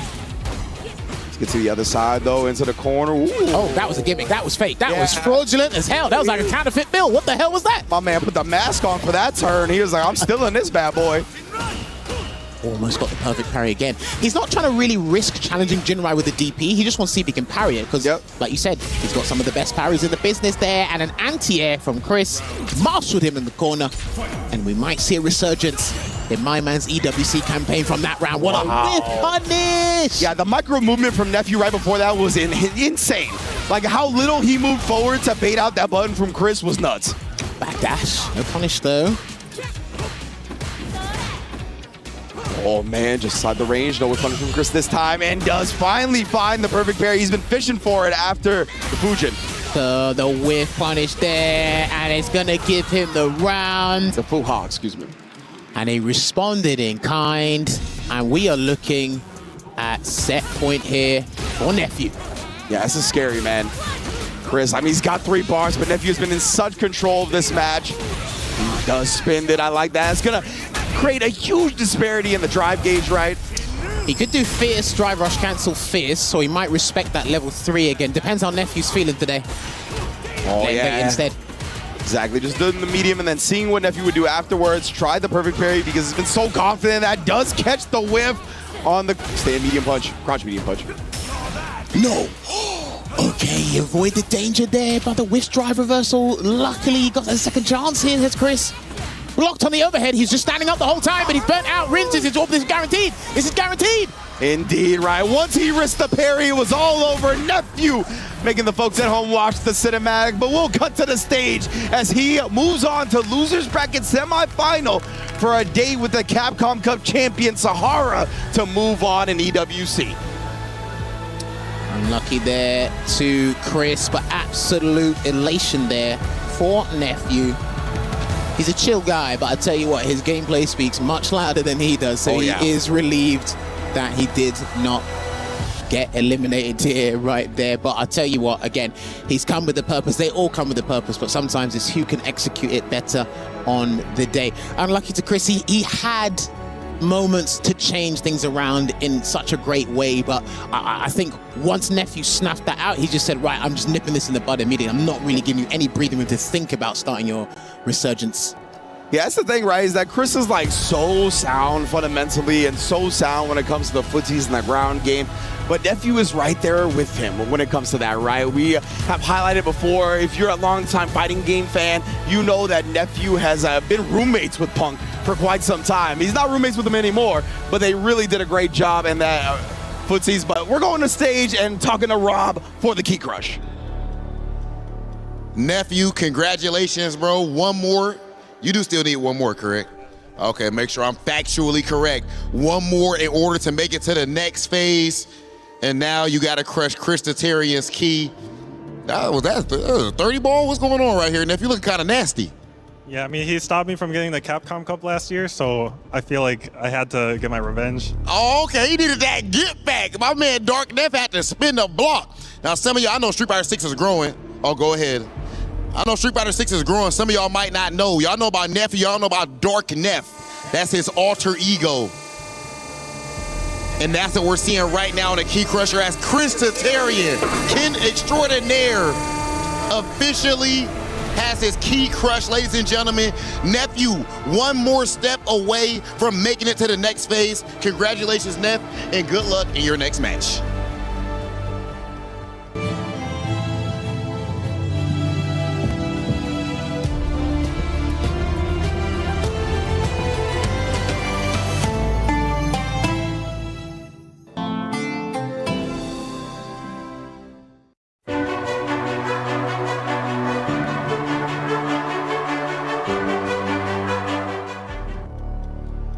man, oh man. Hurts to see Chris T go down, of course, but right now we're going to be moving on as Nephew one match away, and you can see the fans already clamoring for the legend of Tokido. Going to be stepping into the ring against another legend in his own right, Punk the God. Man, it's going to be a banger, of course. You heard Logan kind of allude to the historical significance of this matchup, Brad. I believe Mena RD himself said that EVO Grand Finals between these two was one of the most important matchups that FGC has ever had, because when Tokido succeeded in that, it really encouraged that generation of Japanese players that they can still be at the top, right? And that the new school of the Punk and everybody that was following that didn't quite claim the throne just yet. I'll also give you a fun fact that just popped into my head. I'm not sure if the guys mentioned it on the studio desk. We were kind of robbed of this match at Capcom Cup 12. Yeah? Because obviously Punk had some travel issues, so he couldn't go, so they had to actually substitute Punk with Higuchi. And then the rest is history, but we are seeing a fated match. Now, like they said, it's Punk's birthday. Punk has been part of tens, maybe more prolific moments in the fighting game community, as you alluded to and these guys discussed before with the EVO 2017. But even in Street Fighter 6, he's been part of some game-changing moments. I've got people outside of the community going, hey, I know that guy. That's the guy that did so-and-so. I said, yep, I know him. I definitely know him. It's going to be a fun one for sure. The winner of this goes on to face Angry Bird for that qualification match. So you already know you're in for a treat going forward. So I think for me, studying Tokido's JP, I think his whole strategy revolves around Lavushka, because he's got one of the best situations to activate in the game, which is stand heavy punch, EX goes into the level 2. I think it's one of the best mix-up situations in the game. And if he's got a dry rush behind it, turns into a true strength. But I'm really worried about Tokido's neutral and footsies leading up to him building that level 2. So we'll see if that situation pans out when the time comes. Interesting, yeah. Playing around the dive kick pretty well so far. We saw a little air-to-air snipe, catches out the parry attempt as well.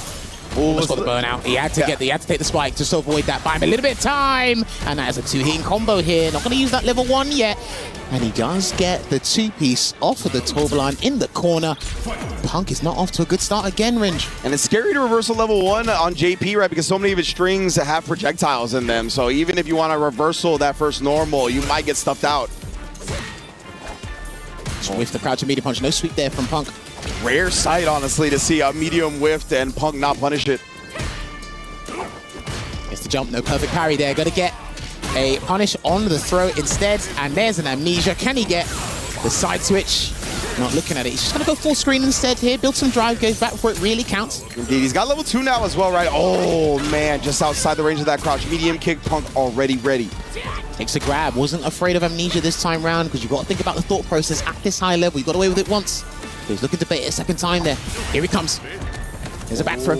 With a back throw first. That's huge for Tokido if he wants to get into that range to start the level 2 shenanigans. Wow, he hesitated. He did not want that crouch heavy punch to be beaten by a dive kick. And he did try and catch it, because if that was a stride bog, it would have counted him as a punish counter. So it is going to take this round hit. No! Punk, yeah, I'm not sure if it was an error or just didn't want to spend meter here. Oh, I tell you, someone who will spend that meter, he's going to spend that cash on the interdiction here. It's going to send him full screen, and he has to be highly vigilant towards that super arc tweet from Punk. Indeed, right. Oh, and he actually catches him dashing with the OD departure. Ends up blowing it up because Punk tried to dash forward to get into range of that CA, right? They definitely wanted to call out the projectiles, take him off the table with reversal super, but he needed to get a little bit closer before he was able to. Lovely check there with the crouching light punch into a counter hit conversion there for Punk, but again, it's the tail of the tape trying to get in, but Tokido's making sure he's actually eliminated the dive kick option for as long as he possibly can. Teleports in, and he swipes. Man.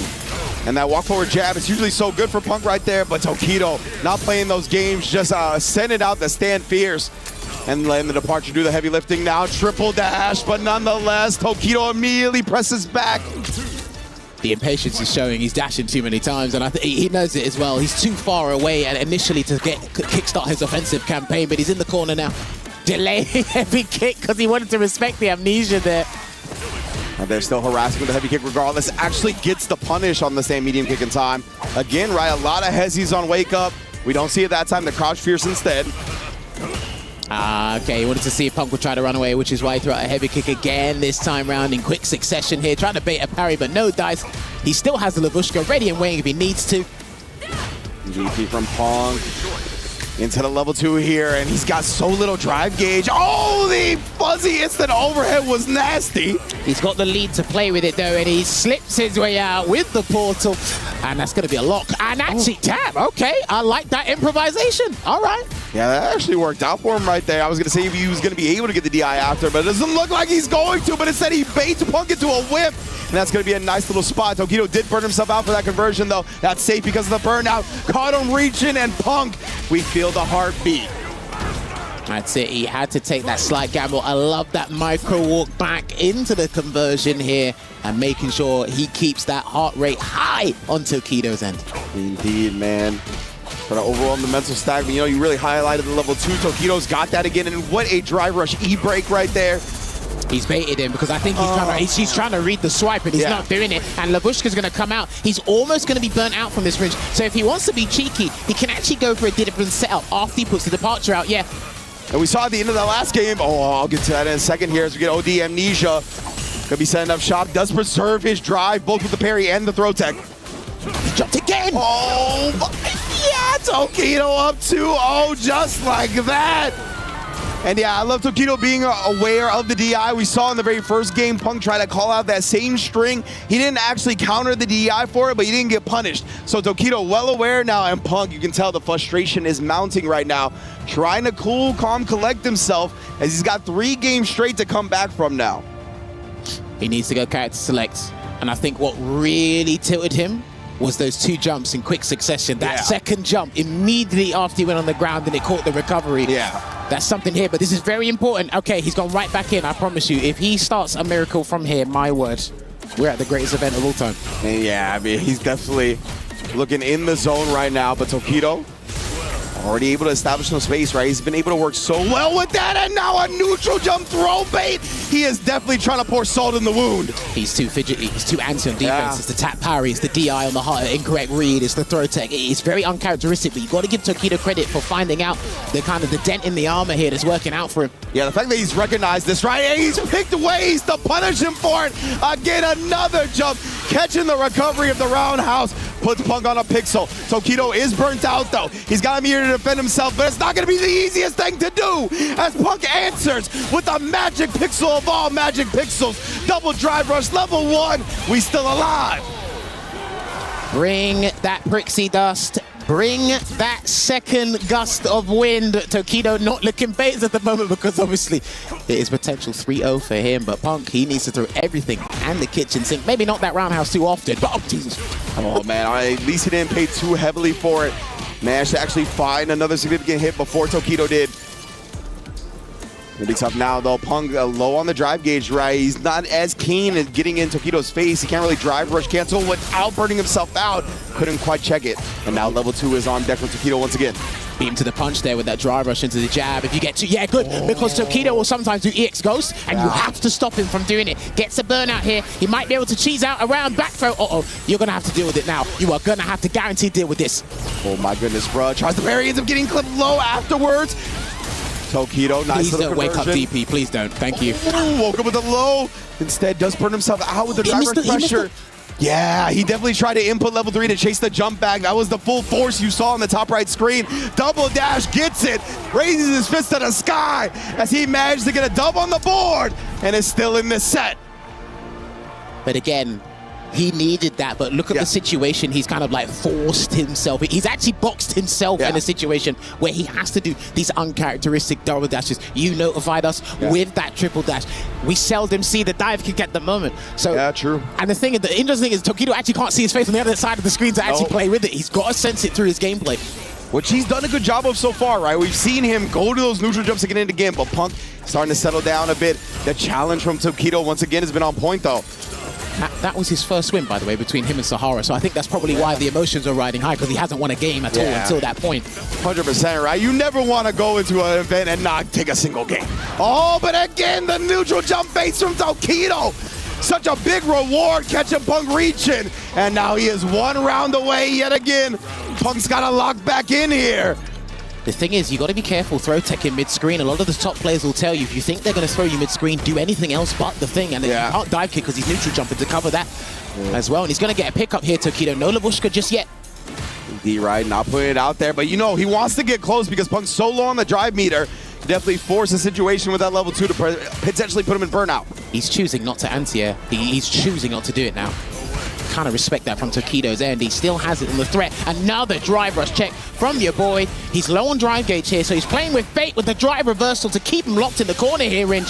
Yes, indeed. And the reason Tokido's not anti-airing right, he doesn't want to play that dive kick game. The main anti-air is going to be crouch heavy punch. What a chase down into the level 2. Hold it. He's got to hold it. Oh, he blocked my good the side switch, but nonetheless. Still going to get the conversion, though. Misses the forward heavy kick there, but it's still, again, he's choosing not to do the crouching heavy punch. Yeah, he doesn't want to play that mind game. He doesn't want to play, I'm going to get counter hit or punish countered. That time just way too far for the throw. Dude, that was mad fortuitous there for Punk. He's missed a couple of throws and jabs there, Tokido. So hopefully it's not getting to him face down. I like it. A much better improvement on the neutral jumps. They have been absolutely incessant and annoying here. Yeah, that's why Punk had that locked and loaded to counteract it. I love that jump timing to avoid the departure spike window. I haven't seen an air throw against these jumps, though, but I think he's just completely eliminated the dive kick, similar to what Daigo done against Punk ages ago. Forward throw. What are we going to set up afterwards? Oh, we'll try to beat him out, but Tokido waking up with the button instead. No whip punish there from Tokido. He probably couldn't have got much from that anyway. Gets the swipe. He's hunting for a jump. And he's gonna he walked into it because the proximity activation on that's mad big. And he gets a side switch anyway, and he's gonna pop out a safe jump, but it didn't even turn out to be that. It was a different situation instead. He's gonna build the bar maybe for level 1. And he's built the bar for level 1 wins, and then Silver Art will kick Punk out of the tournament here. And there you have it. The character coming through, you can see it. Absolute despair. For your boy on his birthday, nevertheless. Oh my, I forgot about that aspect of it. Whenever you come into a tournament, you're never trying to go 0-2, obviously. It's a very obvious statement to make. Very heartbreaking moment for Punk to go down. Tokido and Punk have been a legendary rivalry for quite some time. From that 2017 EVO, heartbreaking moment from Punk. Definitely a tough watch. Nonetheless, a great showing from Tokido. He's going to be moving on to face Angry Bird for a potential qualification. But you hate to see it, man. It's one of the best players in the world right here. One of everybody's fan favorites. For him to go down early, that's just how much passion he has to perform at this level in these fighting games, right? So I love seeing the emotion on the sleeve. This is what we live for. This is why we do what we do. And it's a heartbreaker for Punk to go out this early. Bear in mind, he was runner-up to EVO Japan, our most entered player tournament with over 7,000 entrants. That's how he got here. Yeah. And to do that, and to come to the Esports World Cup, and then to have the results completely flip on its head when you're actually at the event. Yeah. I can imagine like your emotions completely flip on its head, your heart rate fluctuates, and it's just unfortunate there because you want it to be longer. You want that just one more game, just to change the mindset, just to bring yourself back into it. And you can see it there, how unfortunate and how much it means to him, as Ringe mentioned before. And it always hurts more when you feel like you didn't play your best, right? I can't imagine Punk feels like he played his best this weekend when he got 3-0'd by Sahara and then 3-1 by Tokido. You know, at the very least, when Punk is on his game, is going to be 3-2. But let's go to the stage with Damascus to take care of the Key Crush. And it's time for the Key Crush. I cannot believe I'm saying those words live, but Punk went 0-2. What an incredibly ruthless tournament EWC is. But Tokido, it's time to crush Punk's key and keep going on that stage. He's got one more game to play to qualify for Friday stage 2. And he will be going for a fierce battle. Let's get that crusher ready and make sure that Keys gives us a very nice pop. Tokido moving forwards after fairly recently moving to JP. The training has been paying off. And there we go, Tokido. Congratulations, Tokido. Tokido, one more? Yeah, one more. But you have Angry Bird next. How do you feel about that match? We play a long time. Maybe the result is a tie so far, but this time I'm gonna win. This time I'm gonna win. You heard it from the murder face, the beast himself, Tokido. He will be back in a couple of minutes to play against Angry Bird. Congratulations, Tokido, for another win. And he will be playing for stage 2 on later against Angry Bird. See Tokido in a minute and more Street Fighter 6 coming.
Is in our DNA. Whenever we let it out, it becomes our superpower. Now imagine an entire city being built to supercharge it. Kadir City, powered by play.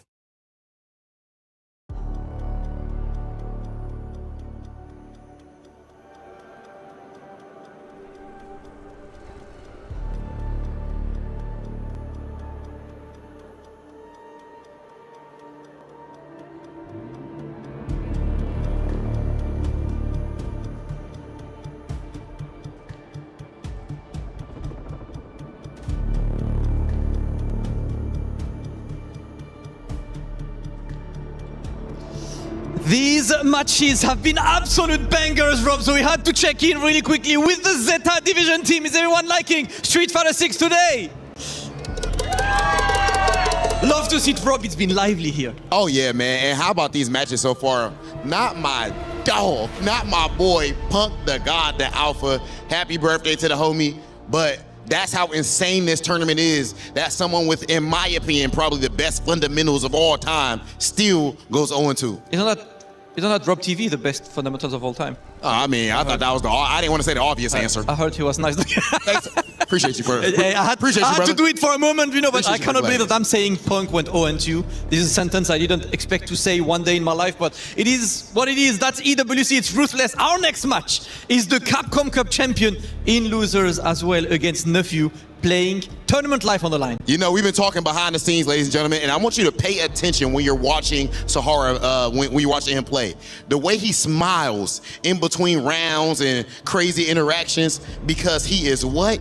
A millionaire, okay? That man got $1 million.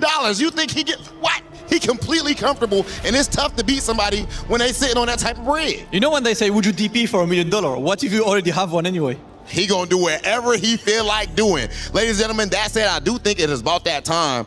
Or actually, before we even get there, Damascus, I'm gonna put you on the spot right now. I'm gonna put you on the spot. Okay. And I'm gonna make sure I check the chat too. Who wins? I know some of y'all don't know ball. Don't even act like you do. Who wins out of Sahara and Nephew? Come on. I don't like that, man. You're asking soft. Sahara. Sahara. Okay, I'll go Sahara. ladies and gentlemen, as a stage host, I would never be biased like Damascus is right there. I can't Say believe he actually nephew said right something. now. You have 3 seconds to say nephew. Ladies and gentlemen, it is about that time. I think who's gonna win? Actually, we're going to the studio. We don't got time. Oh, Let's my- get to our match.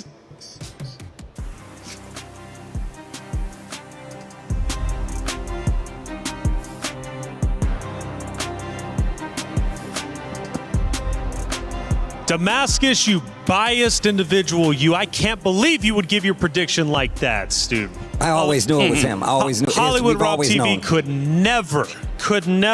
Speaking of which, Tasty Steve, Sahara or nephew? Who do you, Bro, we don't have to right go. now? No, Right I'm joking. I just woke up. No, man, it's been a great time, though, so far, and a lot of crazy matches have already ended up unfolding. We still have 2 more to get through, and we'll get to those in just a moment. But what we've already seen, qualifications, we've already seen eliminations, and we're going to be seeing a couple more coming through. Christie was a big surprise, though. One of the big things we talked about it, his recovery, right? Having to recover from that loss that he suffered a little bit earlier against Crimea. Up 2-0, Crimea comes back in the reverse sweep. That's not a good feeling, and then he goes down to play against Nephew, and it just all falls apart. But Christie, a wonderful competitor, but man, sometimes that mentality, when you get that close to victory and then you fall so short, going down to the lower bracket, it hurts. It's really scary. I didn't mean to cut you off. You good, brother. What do you think? It's really scary, man. And Chris has been in this situation before. We talk about how Crimea is a newer player, but he's been on this stage too. Once again, what Rob said is true. It goes to the testament of how crazy this tournament is. If you look at some of the other players, I mean, everybody's sweating. Tokido's sweating. This is one of those matches, one of these tournaments that really puts the weight on a player, no matter how good you are. We take a look in our brackets, and let's break it down for the viewers at home. We've already done our upper bracket. We've got 2 teams that have advanced to the knockout stages. One being Crimea, a sensational player in his own right. The other being Lex, who moved forward. Now that was a big turning point. I understand Rob, as well as Damascus, broke that one down, but seriously, the green room was going insane. Lex beating the Capcom winner from last year. Come on, man. That is just such a tremendous victory and a huge confidence boost. So this is the thing about Lex, right? Like, he always is confident, but he always gets swayed bad in terms of the momentum when he plays the matchup or whatever the case may be. But literally coming into this tournament, and mind you, he came from the LCQ, so that's a big W on top of that moving forward. So him garnering that momentum and that confidence, he definitely said it on paper that he's going to go all the way. Yeah, these guys coming from the LCQ are just nasty because they had the grind to get here, and arguably, they've got nothing to lose. I mean, look, everybody knows, especially in fighting games, if you make it through the LCQ, no one can deny what you've done. Yeah. And on top of that, it keeps the momentum going forward. Lex coming and beating the Capcom Cup, the right now reigning Capcom Cup champion, that is a big dub for him, no matter how you slice it. Yeah, no, it's crazy to say the least. I mean, there's so many storylines, even Xiaohai coming up tomorrow, changing orgs and then giving up his guaranteed spot, re-qualifying. What a god. What a god. Well, he already achieved that, right, by just winning 2 back-to-back. He's looking to become even more. He's going for the Triple Crown. Ooh, my goodness. Let's take a look at some of the comments that ended up popping up throughout those series. And these are always fun to watch. I'm actually taking Steve, you take that first one. What do we see? Lex actually makes me like watching Gal Peppers. Yo, look, I'm going to tell you right now, Lex has definitely made me a Gal fan. So, Energy Kyoko, you know what's up. You definitely know what's up. Yeah, Gal's been super popular all day today. Even got the Pepe Please, man. Roger that. Hey, GG Big Neff, Prime may cry. So look, the thing about every time we hear Big Neff, because his personality doesn't really shine, but at the same time, his silence says a lot, which is kind of crazy. So anytime they give him a name like Dark Neff, Big Neff, it's actually a huge compliment. He's super passive, so him going Dark Neff is good. It's all good, Punk. Don't let it get to you. That was a tough loss, man. When I saw it down 2-0, Punk, putting the head in the hands, I felt so bad. To his credit, though, he did start coming back, but in the end, it just wasn't enough. Well, that's it. There's only 2 more matches remaining. We need to move some players forward. We need to eliminate some as well. Let's head to the stage to get the next 2 matches started. Indeed, we are here and ready to go with our last 2 qualification match of day 1 here at EWC. We're going to have Sahara versus Nephew to kick it off. Winner moves on to top 16 on Friday, if I'm not mistaken, but it might be a loser situation too. So either way, going to be moving on to Friday, and then we got Angry Bird and Tokido to follow. This is going to be a fun one. Jammers, we got Ed versus Jury, Sahara versus Nephew, and definitely Nephew's got Chris CCH and the like. Some people like that play Ed in his region. We shall see how Sahara is ready for the Jury. I think Nephew actually took some time to study Ed as well. I still think he's one of our most technically minded players when it comes to just the international stage in general. I don't think it gets spoken about enough because obviously, as Yates mentioned on the desk, it's his demeanor. But as they say, speech is silver, silence is golden. And this guy does have golden gameplay, but it hasn't quite come to the forefront at EWC Day 1. We've had a roller coaster of emotions, but I tell you what, I'm not a huge fan of roller coasters, but the ride's not done yet. Indeed, bro. We're going to see who drops off and who rises for the remaining matches. Sahara and Nephew already kicking it off quick, and of course, Sahara coming out with a whip punish. Don't try to do that to me. Dude, when people have tried to shimmy him today, Punk included, he's actually waited for that button to come out, that extra second of delay, and then he gets the punish counter conversion from there. Sumptuous stuff there from Sahara. Burnout already. My man, the drive gauge is offline. Indeed. Harassing here, and yeah, Nephew just kind of had to take that button after the full hop because he had no parry to threaten with. Nice job from Sahara. That's it, take it round by round, game by game, and he's got that Super Art 2 locked and loaded. A fantastic improvised pickup there from Nephew. Shouts to the juggle system in Street Fighter 6, I love it. Yeah, right there. Sahara kind of fooled him a little bit with the quick rise rather than the back roll. Ended up Nephew in the corner, but he just back through him to took the stage back. Dude, he's exhausted so much drive gauge there, but he does get rewarded with the hard read straight into the corner here, and that was absolutely tasty damage there. Loving that. Ooh, nice hesitation from Sahara right there. Utilizing the crouch light punch instead. Oh, Nephew just outside the range of parrying the snatcher.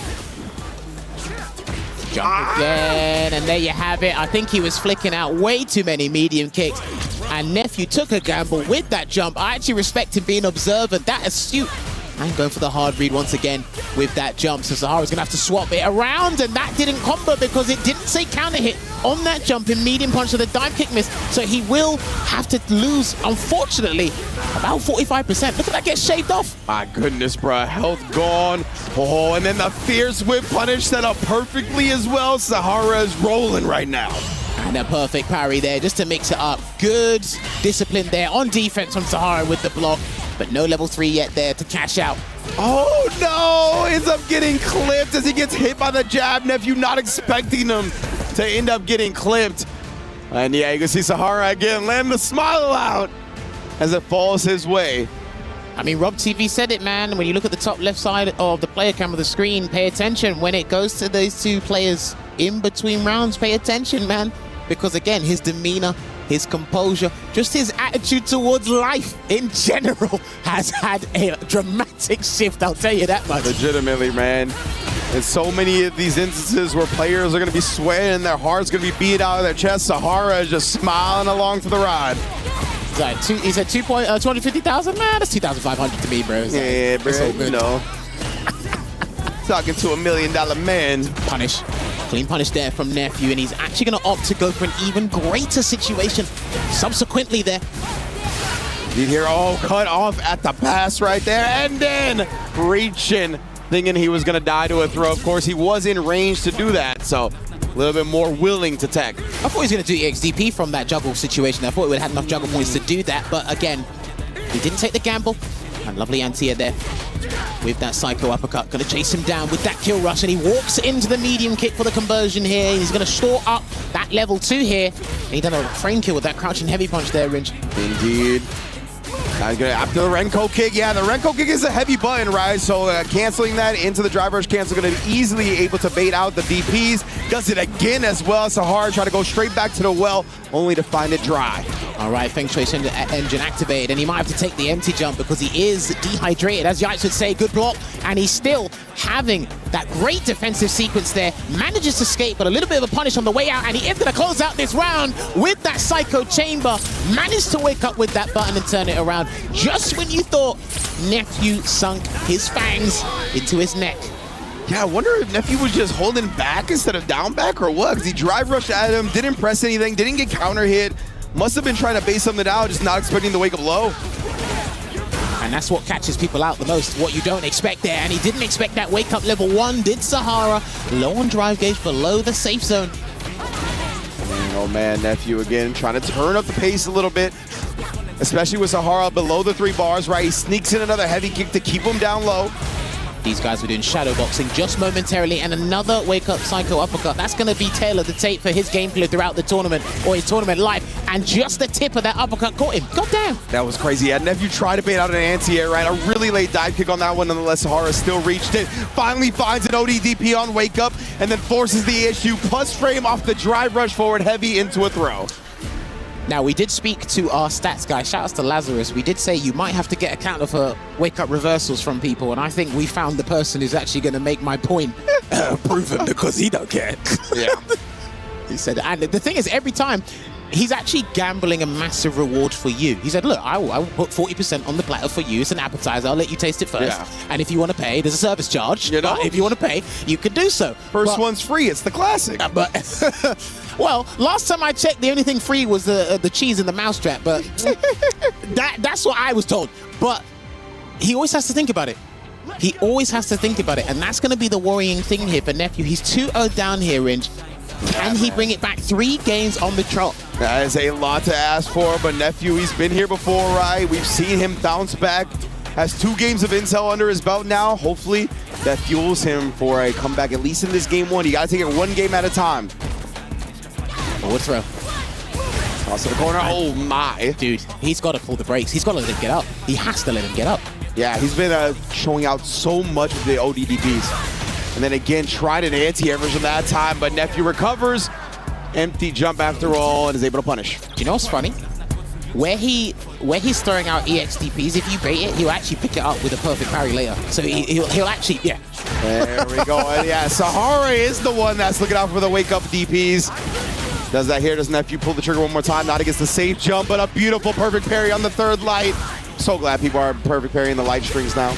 Oh my goodness, and then caught him reaching for a perfect, and now Sahara on set point. Dude, his mentality is in a different stratosphere right now. He's on a different plane of existence when it comes to that. Nephew is fighting with his tournament life on the line against the Capcom Cup 12 champion, trying to create history here at Esports World Cup, and he chases him down. If he gets one heavy, he might as well cancel to level 3 just for the sake of it. Honestly. See here, harassment. Sahara's doing a good job, not committing some of these flicker buttons.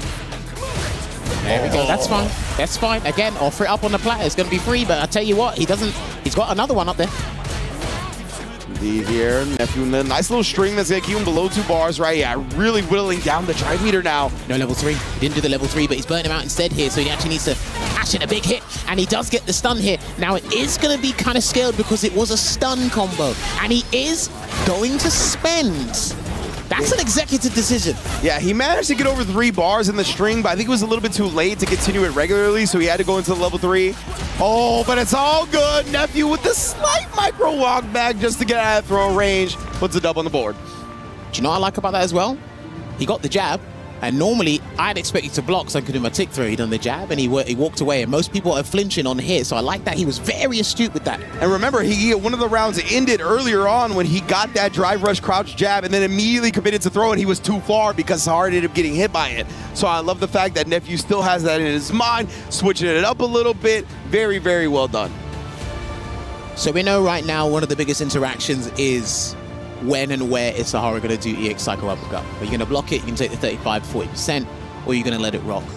Now, when he actually baited out something and he started to regain his momentum and try and ignite new pressure, what did he do? Perfect parry, the 3rd jab, and the light. Yeah. He's going to get him questioning your gameplay every single interaction. That's one of the worst feelings to have in Street Fighter 6. Perfect parry there from Nephew. Speaking of which.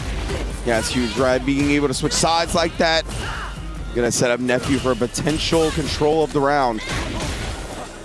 Forward throw again.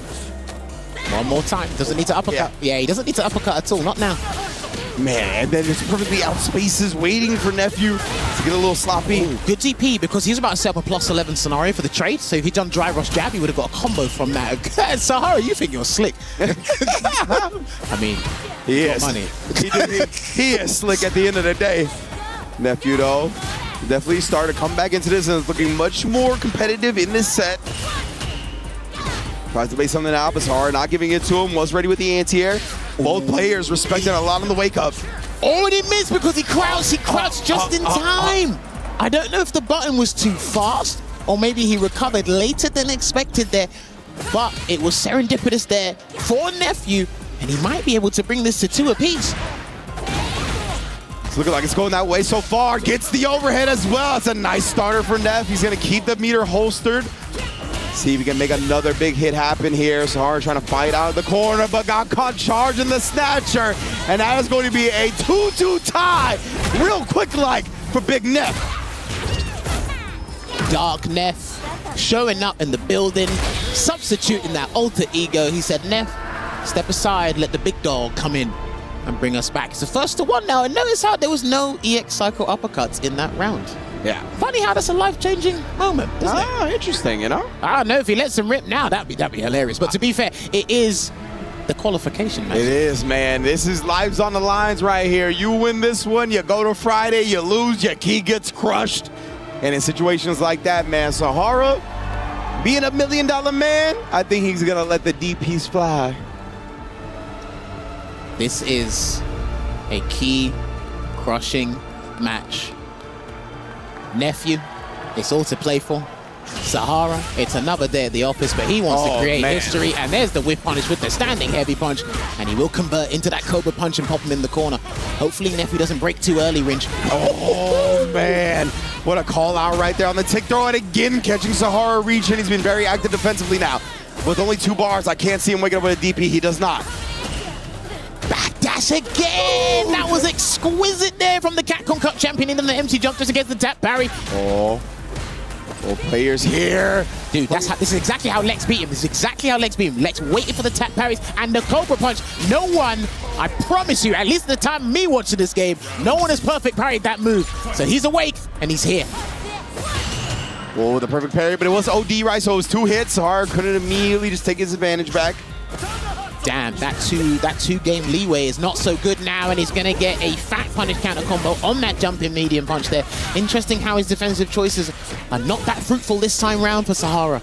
Indeed. Oh, caught Nephew trying to press in that instance, and then again shutting down the drive rush, keeping him locked in the corner here. Sahara, I was going to say has complete control, but Nephew with a big tech throw, cuts him off of the pass again, tries to bait out, and he doesn't get punish counter because he cancels the drive rush, but it is inevitable at that point as we go to a final round.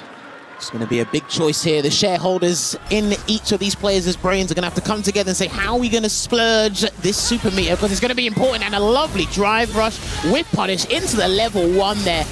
Beautiful stuff there from Nephew, but guess what? Sahara still has some dirty options on wake up. Got so lucky, did not get punished for that whiff throw, but nonetheless, a beautiful perfect parry behind it. Didn't spin anything. He went the wrong way. He looked the wrong way. He didn't land in time for Ed to turn around and get the punish counter, and he gets hit with the overhead, and it is going to build him the bar for that level 3, and your boy Dark Neff shows up and knocks out Sahara, and it is going to be a key crush there. Unsponsored Nephew turning up in the lower bracket, and he's like, woo, yeah, go me. Yeah, he's got that tiny ass flag.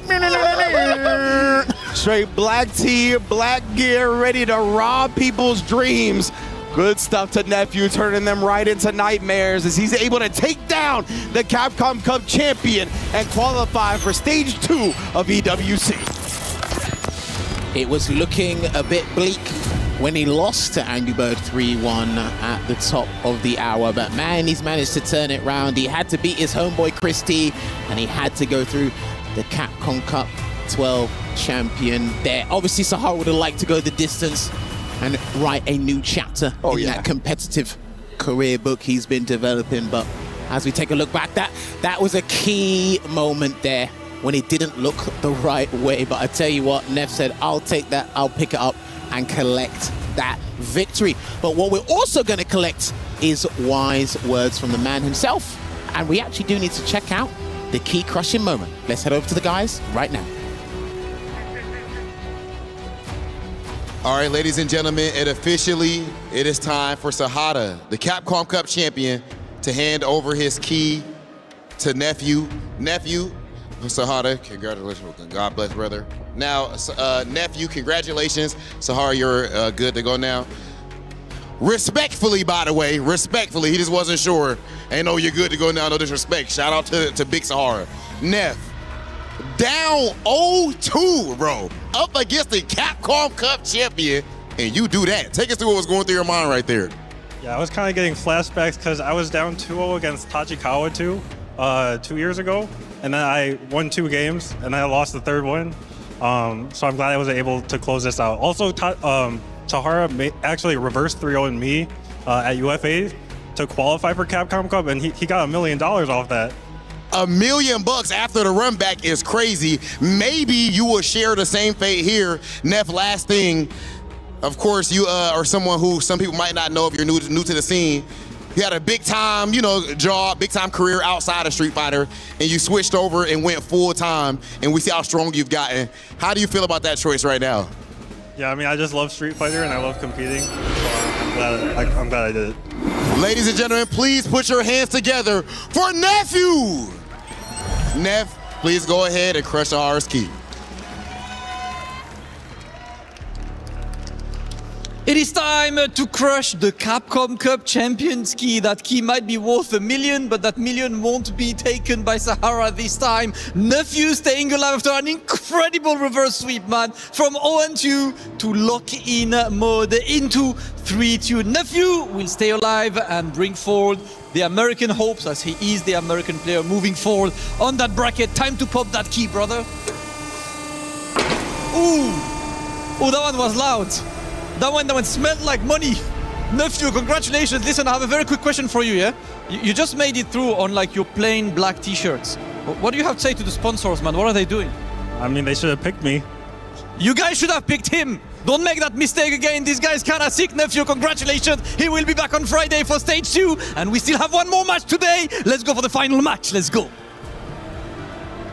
Play is in our DNA. Whenever we let it out, it becomes our superpower. Now imagine an entire city being built to supercharge it. Kadir City, powered by Play.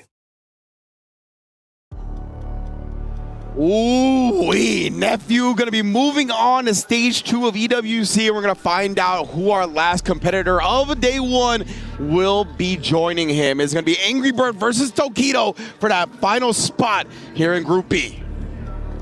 Yes, indeed. Oh man, this is, I swear, any match you see these two in, it's just gonna be titanic. Whether it's Tokido, Angry Bird, whoever, they're such iconic matches. And to have it at such an early stage is a blessing, and it's also a curse, depending on your position and what seat you're sitting in. It's a blessing for me. Yeah, definitely. I can't tell you who it's a curse for, but it's going to be interesting nevertheless. Akuma going up against JP, this is an interesting one because, again, Tokido's managed to gel with JP over time. He hasn't got a massive win with the character yet. He's had game-changing moments, especially in Street Fighter League Japan and the Street Fighter League Worlds, but he still needs that big win like he got with Ken back in 2024 with a CPT win. But Angry Bird's one of the best players I actually like in terms of watching how he handles JP's neutral to get what he wants, the reward he's kind of so desiring. We've seen him with the Ken over the years. Now he's been locked in with the Akuma, and he's coming into this with decent momentum range from his World Warrior. So I'm really looking forward to this match we got up next. Yeah, remember like the very first Gamers A Grand Final was Angry Bird versus Kakadu, right? And it was the JP versus whatever Shoto Angry Bird was playing at the time.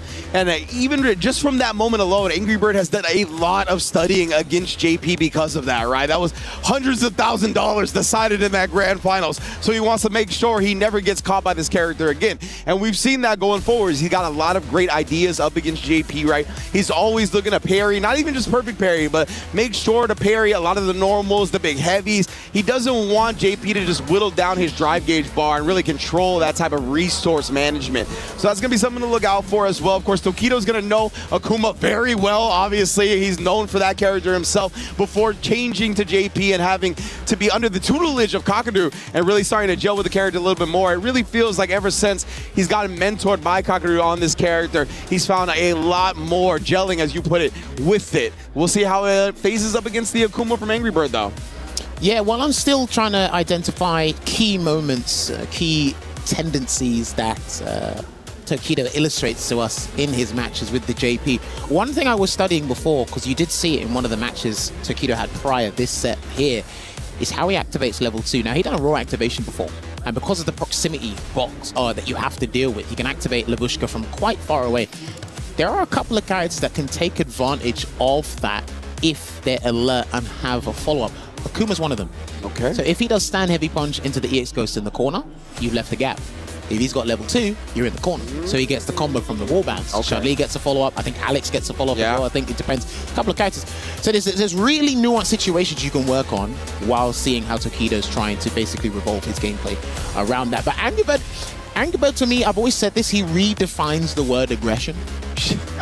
Listen, you think... It's true, though. But now I've got to put Hinao's name there. I have to put Hinao's name there because the way this guy's playing... Dude, yeah, now looking on a different level. But Angry Bird was really the first person to popularize the drive rush jab, right? That's how he won the first EVO for Street Fighter 6, was he's the one that really honed in on the fact about how strong that strategy was and how much putting his foot to the floor on the gas pedal will basically give players so many problems, right? And we've really seen him evolve that style to something even more deadly as he's gone along in Street Fighter 6. So he looks as good as he's ever had on the Akuma, right? It felt like he was kind of soul searching for a little bit. Obviously, a long-time Ken player. He was trying to find the Shoto that was going to gel with him the best. And this Akuma was looking fierce. He absolutely dismantled Nephew in the opening match. So we're going to see him try to do the same to Tokido.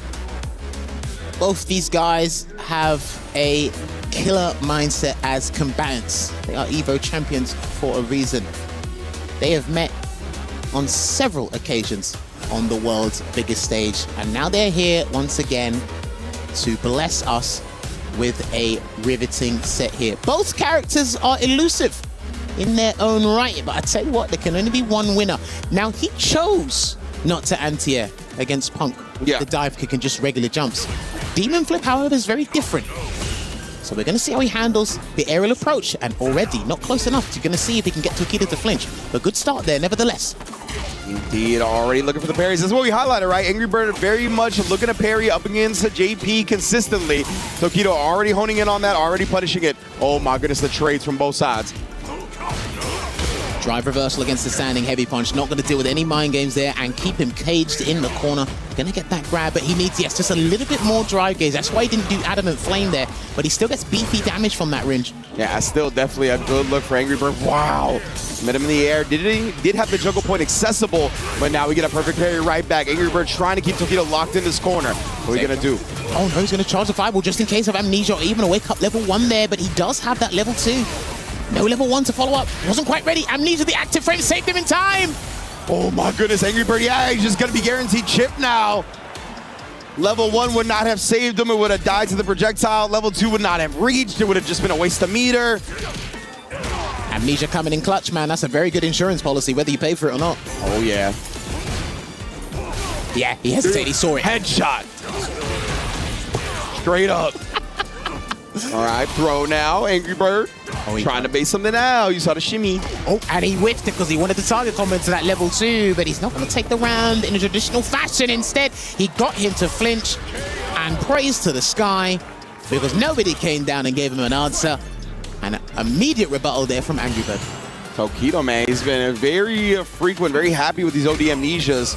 See how the frequent is going to be going forward. Demon Flip trying to get him to close the distance immediately, but that breakaway from Angry Bird still has a high success rate on those DPs. Here it comes, and he parried, and he has to hold it, yeah. Yeah, he already let it go because he got the perfect parry on the Ghost.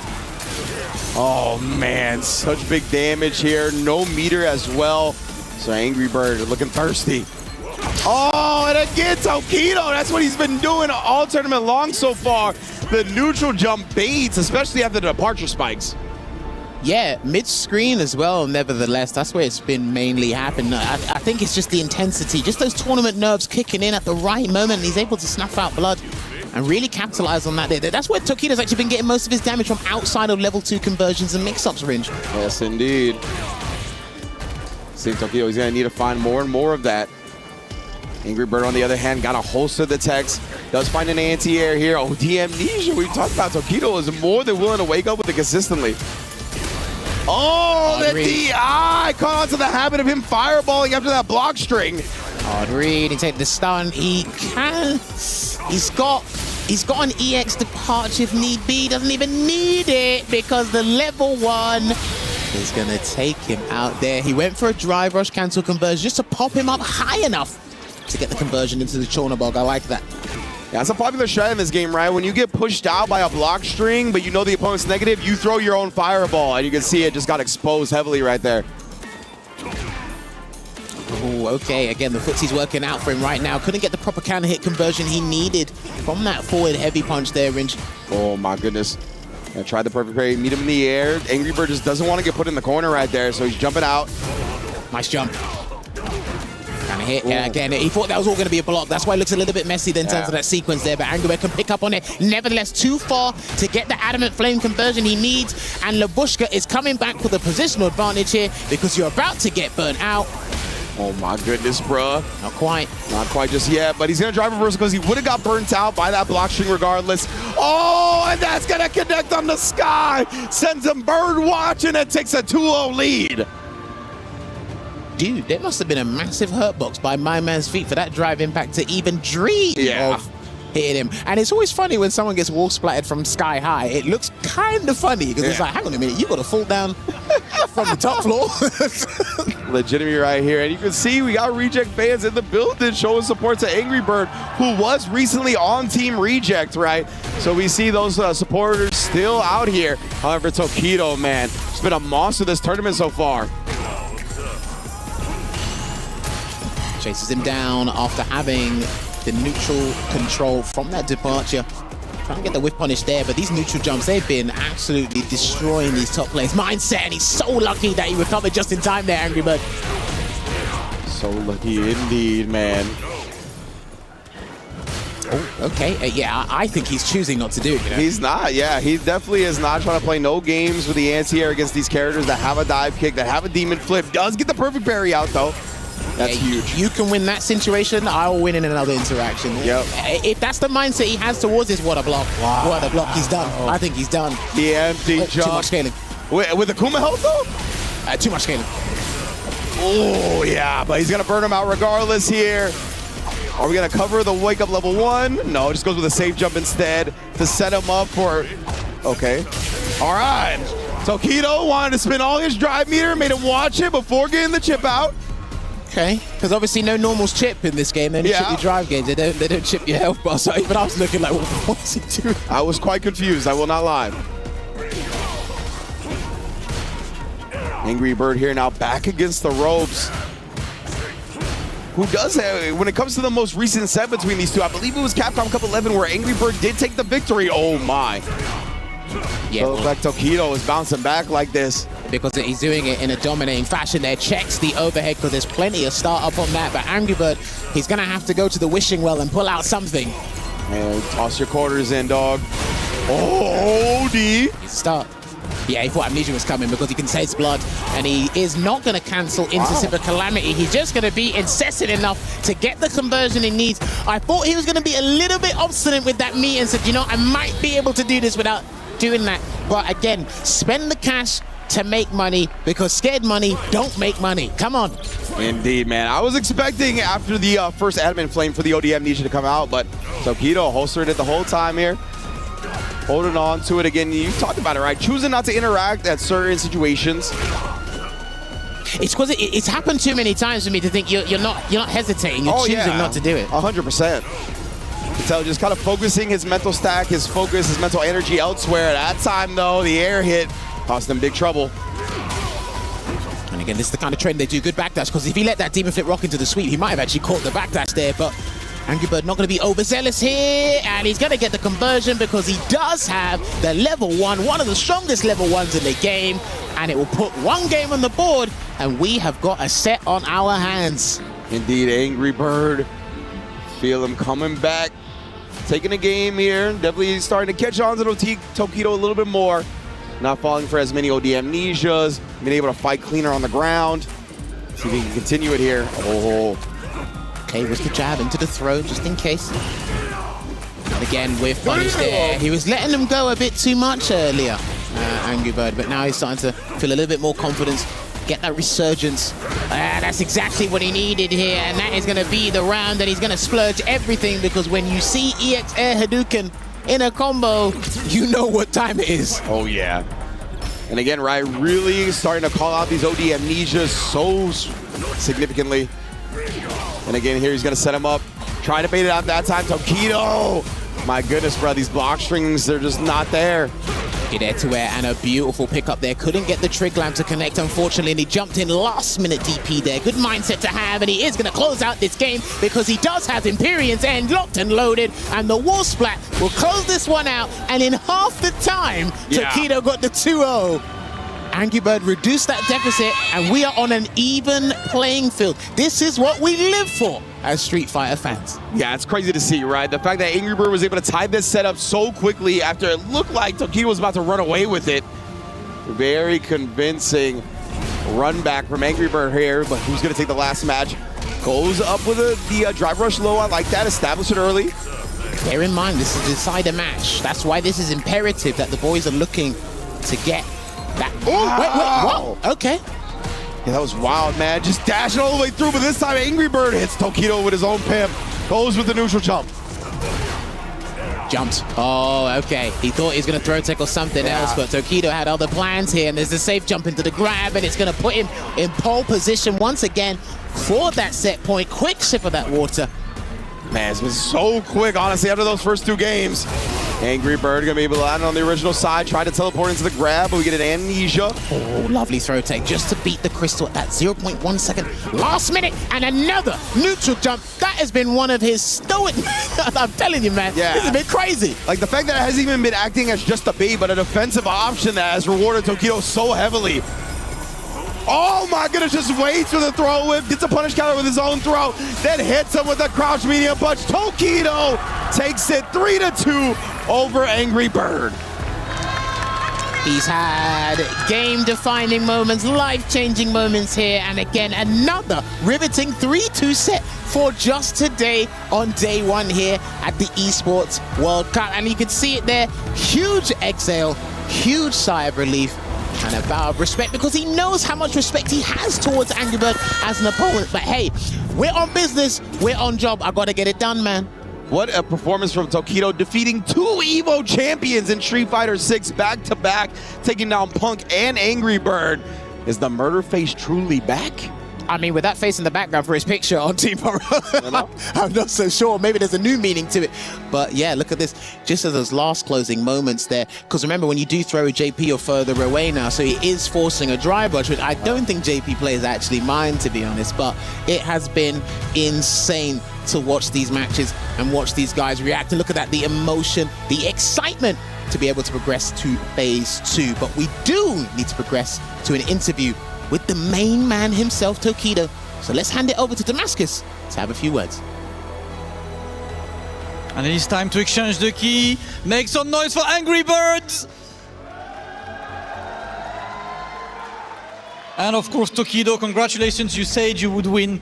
But I have another question for you. You've swapped to JP a while ago, and you recently mentioned that your new coach is Kakeru. How did that change your preparation for this, and how do you feel the difference in your level of play? おめでとうございます。もちろん勝つというふうに宣言されていたわけですけれども、最近かける元選手がコーチになられました。かけるコーチが今回のこの勝利にもたらしたものはどのようなものだったのでしょう。何が変化してきたのでしょうか。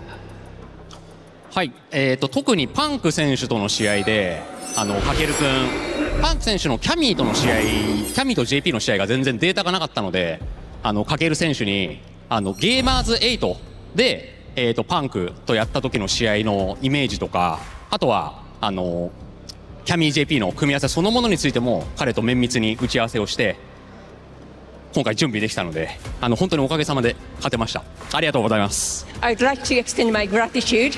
Big thank you to Kakeru because he panned out a very detailed strategy because I didn't have any data about the match against Lami. and in terms of like the certain characters, and he really strategically made a very precise plan. So I was able to win this tournament thanks to him. And this is why prep work makes the dream work. Of course, shout out to Kakeru at home. Love you. And big GGs to Tokido. I will let you go to Rob TV for the key crusher. Congratulations again to Tokido. Tokido, the big dog, scene ambassador. Congratulations, Tokido. Officially moved on to the next part. Some of y'all at home was talking about, oh, Tokido should switch from JP. What was they talking about, Tokido? They got to put some more respect on your JP at this point. JP is strongest character. That's why I use. Okay, exactly. He know what he talking about. Everybody at home, you're kind of ass, brother. So you don't talk about what the GOAT do. That said, Tokido, you could go ahead and crush this key. Officially, Tokido moves on to the next side of the bracket. Some people at home been watching Tokido since you first got into fighting games, and you see that he's still doing it at the highest level. As Angry Birds key has officially been crushed here at EWC. Tokido, we right here, baby. Yes, yes, sir, yes, sir. Again, congratulations. Last thing, Tokido, you got any message for the fans at home? ここまで、来れたも皆さんの本当にね、ご支援のおかげです。まだ明日はないんですけど、明後日ゲームできることをね、本当に感謝しております。明日も明後日もやったるで。Oh yeah. Enough said, ladies and gentlemen.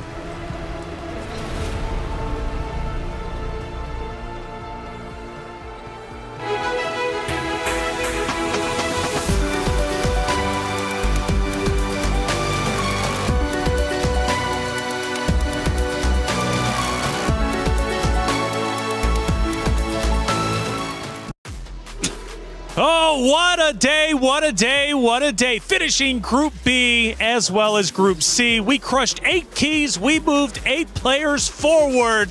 It was nothing but short of exciting. My goodness. Welcome back into the Allianz Vault. I'm Taylor Reflections Noble, Tasty Steve Yives, boys. Angry Bird's gone. Tokido, I don't know what he said. I'm going to be honest with all of you out there. But, man, whatever he said, Steve, it sounded good. He said something about, I'm glad that I won. I'll see you tomorrow. Okay, and he also said... Loosely. Very loosely. I believe very loosely. But he did say JP is the strongest, okay? You heard it here first. Bottom line, period. Boys, we crushed a lot of keys today. Yes, we did. And unfortunately, we're going to get to see those key crushes one more time. But I tell you what, it never gets less exciting. It's such a brutal format. The heart of your, at least of yourself as a competitor, is your key. Now, for Kaba, he got his key crushed a little bit later, but he can reminisce. That was the first key he's ever crushed, and it's an EWC competition. It's amazing. And look, Yipes can probably speak more to this. We've been following Kaba for years at this point, and it's so sick. He knows, I call him a brother of mine, to see him make it this far and get him on an EWC stage, seeing him crush his first key, amazing. Of course, Yamaguchi holding it down as always, beating one of the killers of this tournament as well. So it's look, at the end of the day, just touch up on Kaba just real quick. I know that's not one on the screen, but he's one of the most consistent, and he needed that under the belt. So I'm excited for him. He needed it for sure. Another key gets crushed there. Zeta staying alive, and this was when Kaba's key, he had to hand it over. He did get a big W, but in the end, his key would in fact be crushed. That was your Group C results, and then eventually we moved forward over towards Group B, which ended up just unfolding. Chris T talking about his loss right in the upper bracket, leading to 0. He drops down to the lower, and unfortunately his run would come to an end much shorter than he wanted. His nephew crushes the key. So the thing about nephew and Chris T, they actually had a great battle last year in the World Warriors in the grand finals. They didn't play that whole time, so they met up, and of course nephew got revenge. And then Tokido claims his first victim. It was Punk. It was JP versus Cammy, but in the end JP wins. JP too strong. Tokido wins 3-0, and Punk is out. Yeah, man. Look, and I touched on this when we were up on the desk on commentary. He has not had the best luck coming from any event coming into EWC. Punk's luck is just not here just yet. And look, it's not for lack of playing, because we know he puts his heart into it, but it's not the easiest when you're fighting every other best player in the world. You're among the greats. They're from the same cloth as you. Can't take anything away from them. I'm still a big fan of Punk. How could you not be? How could you not be? It just sucks when you come here and you're like, I really want to do well. I want to see him get the big dub, whether it's an EVO, whether it's an EWC. It's just so hard to come by. On his birthday, too. Tough break for sure. Sahara also gets his key crushed. Capcom winner. That was a big one. And then ultimately, Angry Bird ends up following suit just shortly after. But for Chris T, he put up a tremendous fight, and Ryan Hart had a chance to catch up with him after his unfortunate loss. Yo, Chris, man, always a great performer. Great to have you every time I see you play Ken. It's always inspirational. The Crimea set, so close, man. Some sick stuff from you. Yeah. What do you feel ultimately went wrong in that set for you? He did a really good job in whiff punishing me as the set went on. And there was a pretty much almost a guaranteed win situation that I had, but I hesitated because of potential perfect parry. Hindsight, looking back at it, like I could have just, slight delay button and the round would have been mine and I would have won the set. But the kid is incredible and he played really, really well. I mean, like he whiff punished me a lot. I think it was like 6 times. So hats off to him. And obviously, he made it through to the next round. So I think that's kind of what went wrong. I wasn't able to adapt as fast as he did once he started getting the ball rolling. I hear that, man. Yeah. All right, so moving forward, of course, you're solid as a player. Everyone knows your skill set. Ken is a character we've seen kind of drop off of people's selection in recent months. How do you feel right now at this point in time? About Ken? Yeah, in terms of just, keeping up with the current meta of the game where we're seeing other Ken mains kind of switch to other characters. Yeah, so I think over the last 1.5 to 2 years, we've seen a lot of Ken players drop the character. Personally, I feel like the character is one of the worst in the game this season. And, as the season's progressed, his meta ran out in like season 1, and like my love for the character and my love for playing a Shoto is what kept me. And to be quite honest, I think one of the things that's very difficult is time. And I feel like players don't really have as much time as we need to in order to prepare other characters because of how the tournaments are just back to back to back to back, and World Warriors, it becomes difficult to invest time into another character when the next event is 7 days away. So I feel like a lot of combination of that and it just didn't allow me to learn new characters. But to answer your question, I feel like Ken is viable in like a 1st to 2 setting, but in the highest level in this current meta, it's just doesn't exist anymore, and that's why I'm the only one left. I've been the only one left for a while now. All right, man. Thank you for that really in-depth answer. Yeah, really, really interesting to hear that, especially from your perspective. Yeah, Thanks I appreciate you, brother. Thank you. Thank you for that interview, Ryan Hart, of course. And Chris T, by the way, I know you're a competitor. Much respect to you, but man, your voice is golden, brother. If you ever want to join the desk, you let me know. Hey, we've got a great series on Amazon Prime. It's called Level Up, and it's coming back. Check it out. A lot of people are haunted by their past. I'm inspired by it. They're not just playing for themselves, they're really playing for their entire family. They have defeated their demons. They have crushed the curse. Level Up Series, it's coming back. All the coverage from the Esports World Cup. You get all the emotions, breakdowns. It is truly an incredible product that you all need to check out. What a day it's been. We finished Group C, we finished Group B, but tomorrow brings more action. And of course, to set the stage going into tomorrow, we've got the best of the best. It's Damascus. Hollywood Rob TV, send us home. Thank you, Taylor. An incredible day one. No, the vibes were immaculate. The matches were incredible. The moments were amazing. The upsets, everything. But tomorrow, Rob, it's going to be crazy. Bro, tomorrow about to be absolutely insane. I mean, the results today were fire, too. I'm very happy to see Tokido doing his thing like that. Little Crime as well. You're saying you don't like Angry Birds. What you mean? Yeah, because you said you're happy Tokido won, so you... Yeah, that's how people are on Twitter right there. I'm not going to lie. You're personifying Twitter right now. You don't like waffles? Oh, so you're pretty much... saying you hate waffles, yeah? Bro, that said, tomorrow is going to be even better, ladies and gentlemen. I can guarantee you that as we are moving on to our next groups where we will have players like... I mean, who we want to highlight, Damascus? I think the GOAT, in my opinion, is Mina RD. Yeah, I'm pretty sure dual Kevin. Yeah, the back-to-back Shanghai is pulling up tomorrow. The Beast Daigo pulling up. Another bird, Big Bird as well, will be there. And you know, like mathematically, right? There is something about Street Fighter. When Angry Bird does well, Big Bird does not, and vice versa. So with Angry Bird falling, that should buff Big Bird tomorrow. Yo, I'm not gonna lie. You don't know how to do math. I know math better than you, bro. What's 2 plus 2? I'm not sure. See, he's not even answering. Oh my. That's it, ladies and gentlemen. Of course, we are about to have absolute banger matches tomorrow. I just accidentally touched this trophy a little bit. Big Hollywood is not trying to get fired, so we're just gonna go ahead and close this thing out. Make sure you guys pull up tomorrow for day 2 of Street Fighter 6 here at the Esports World Cup. You do not want to miss it.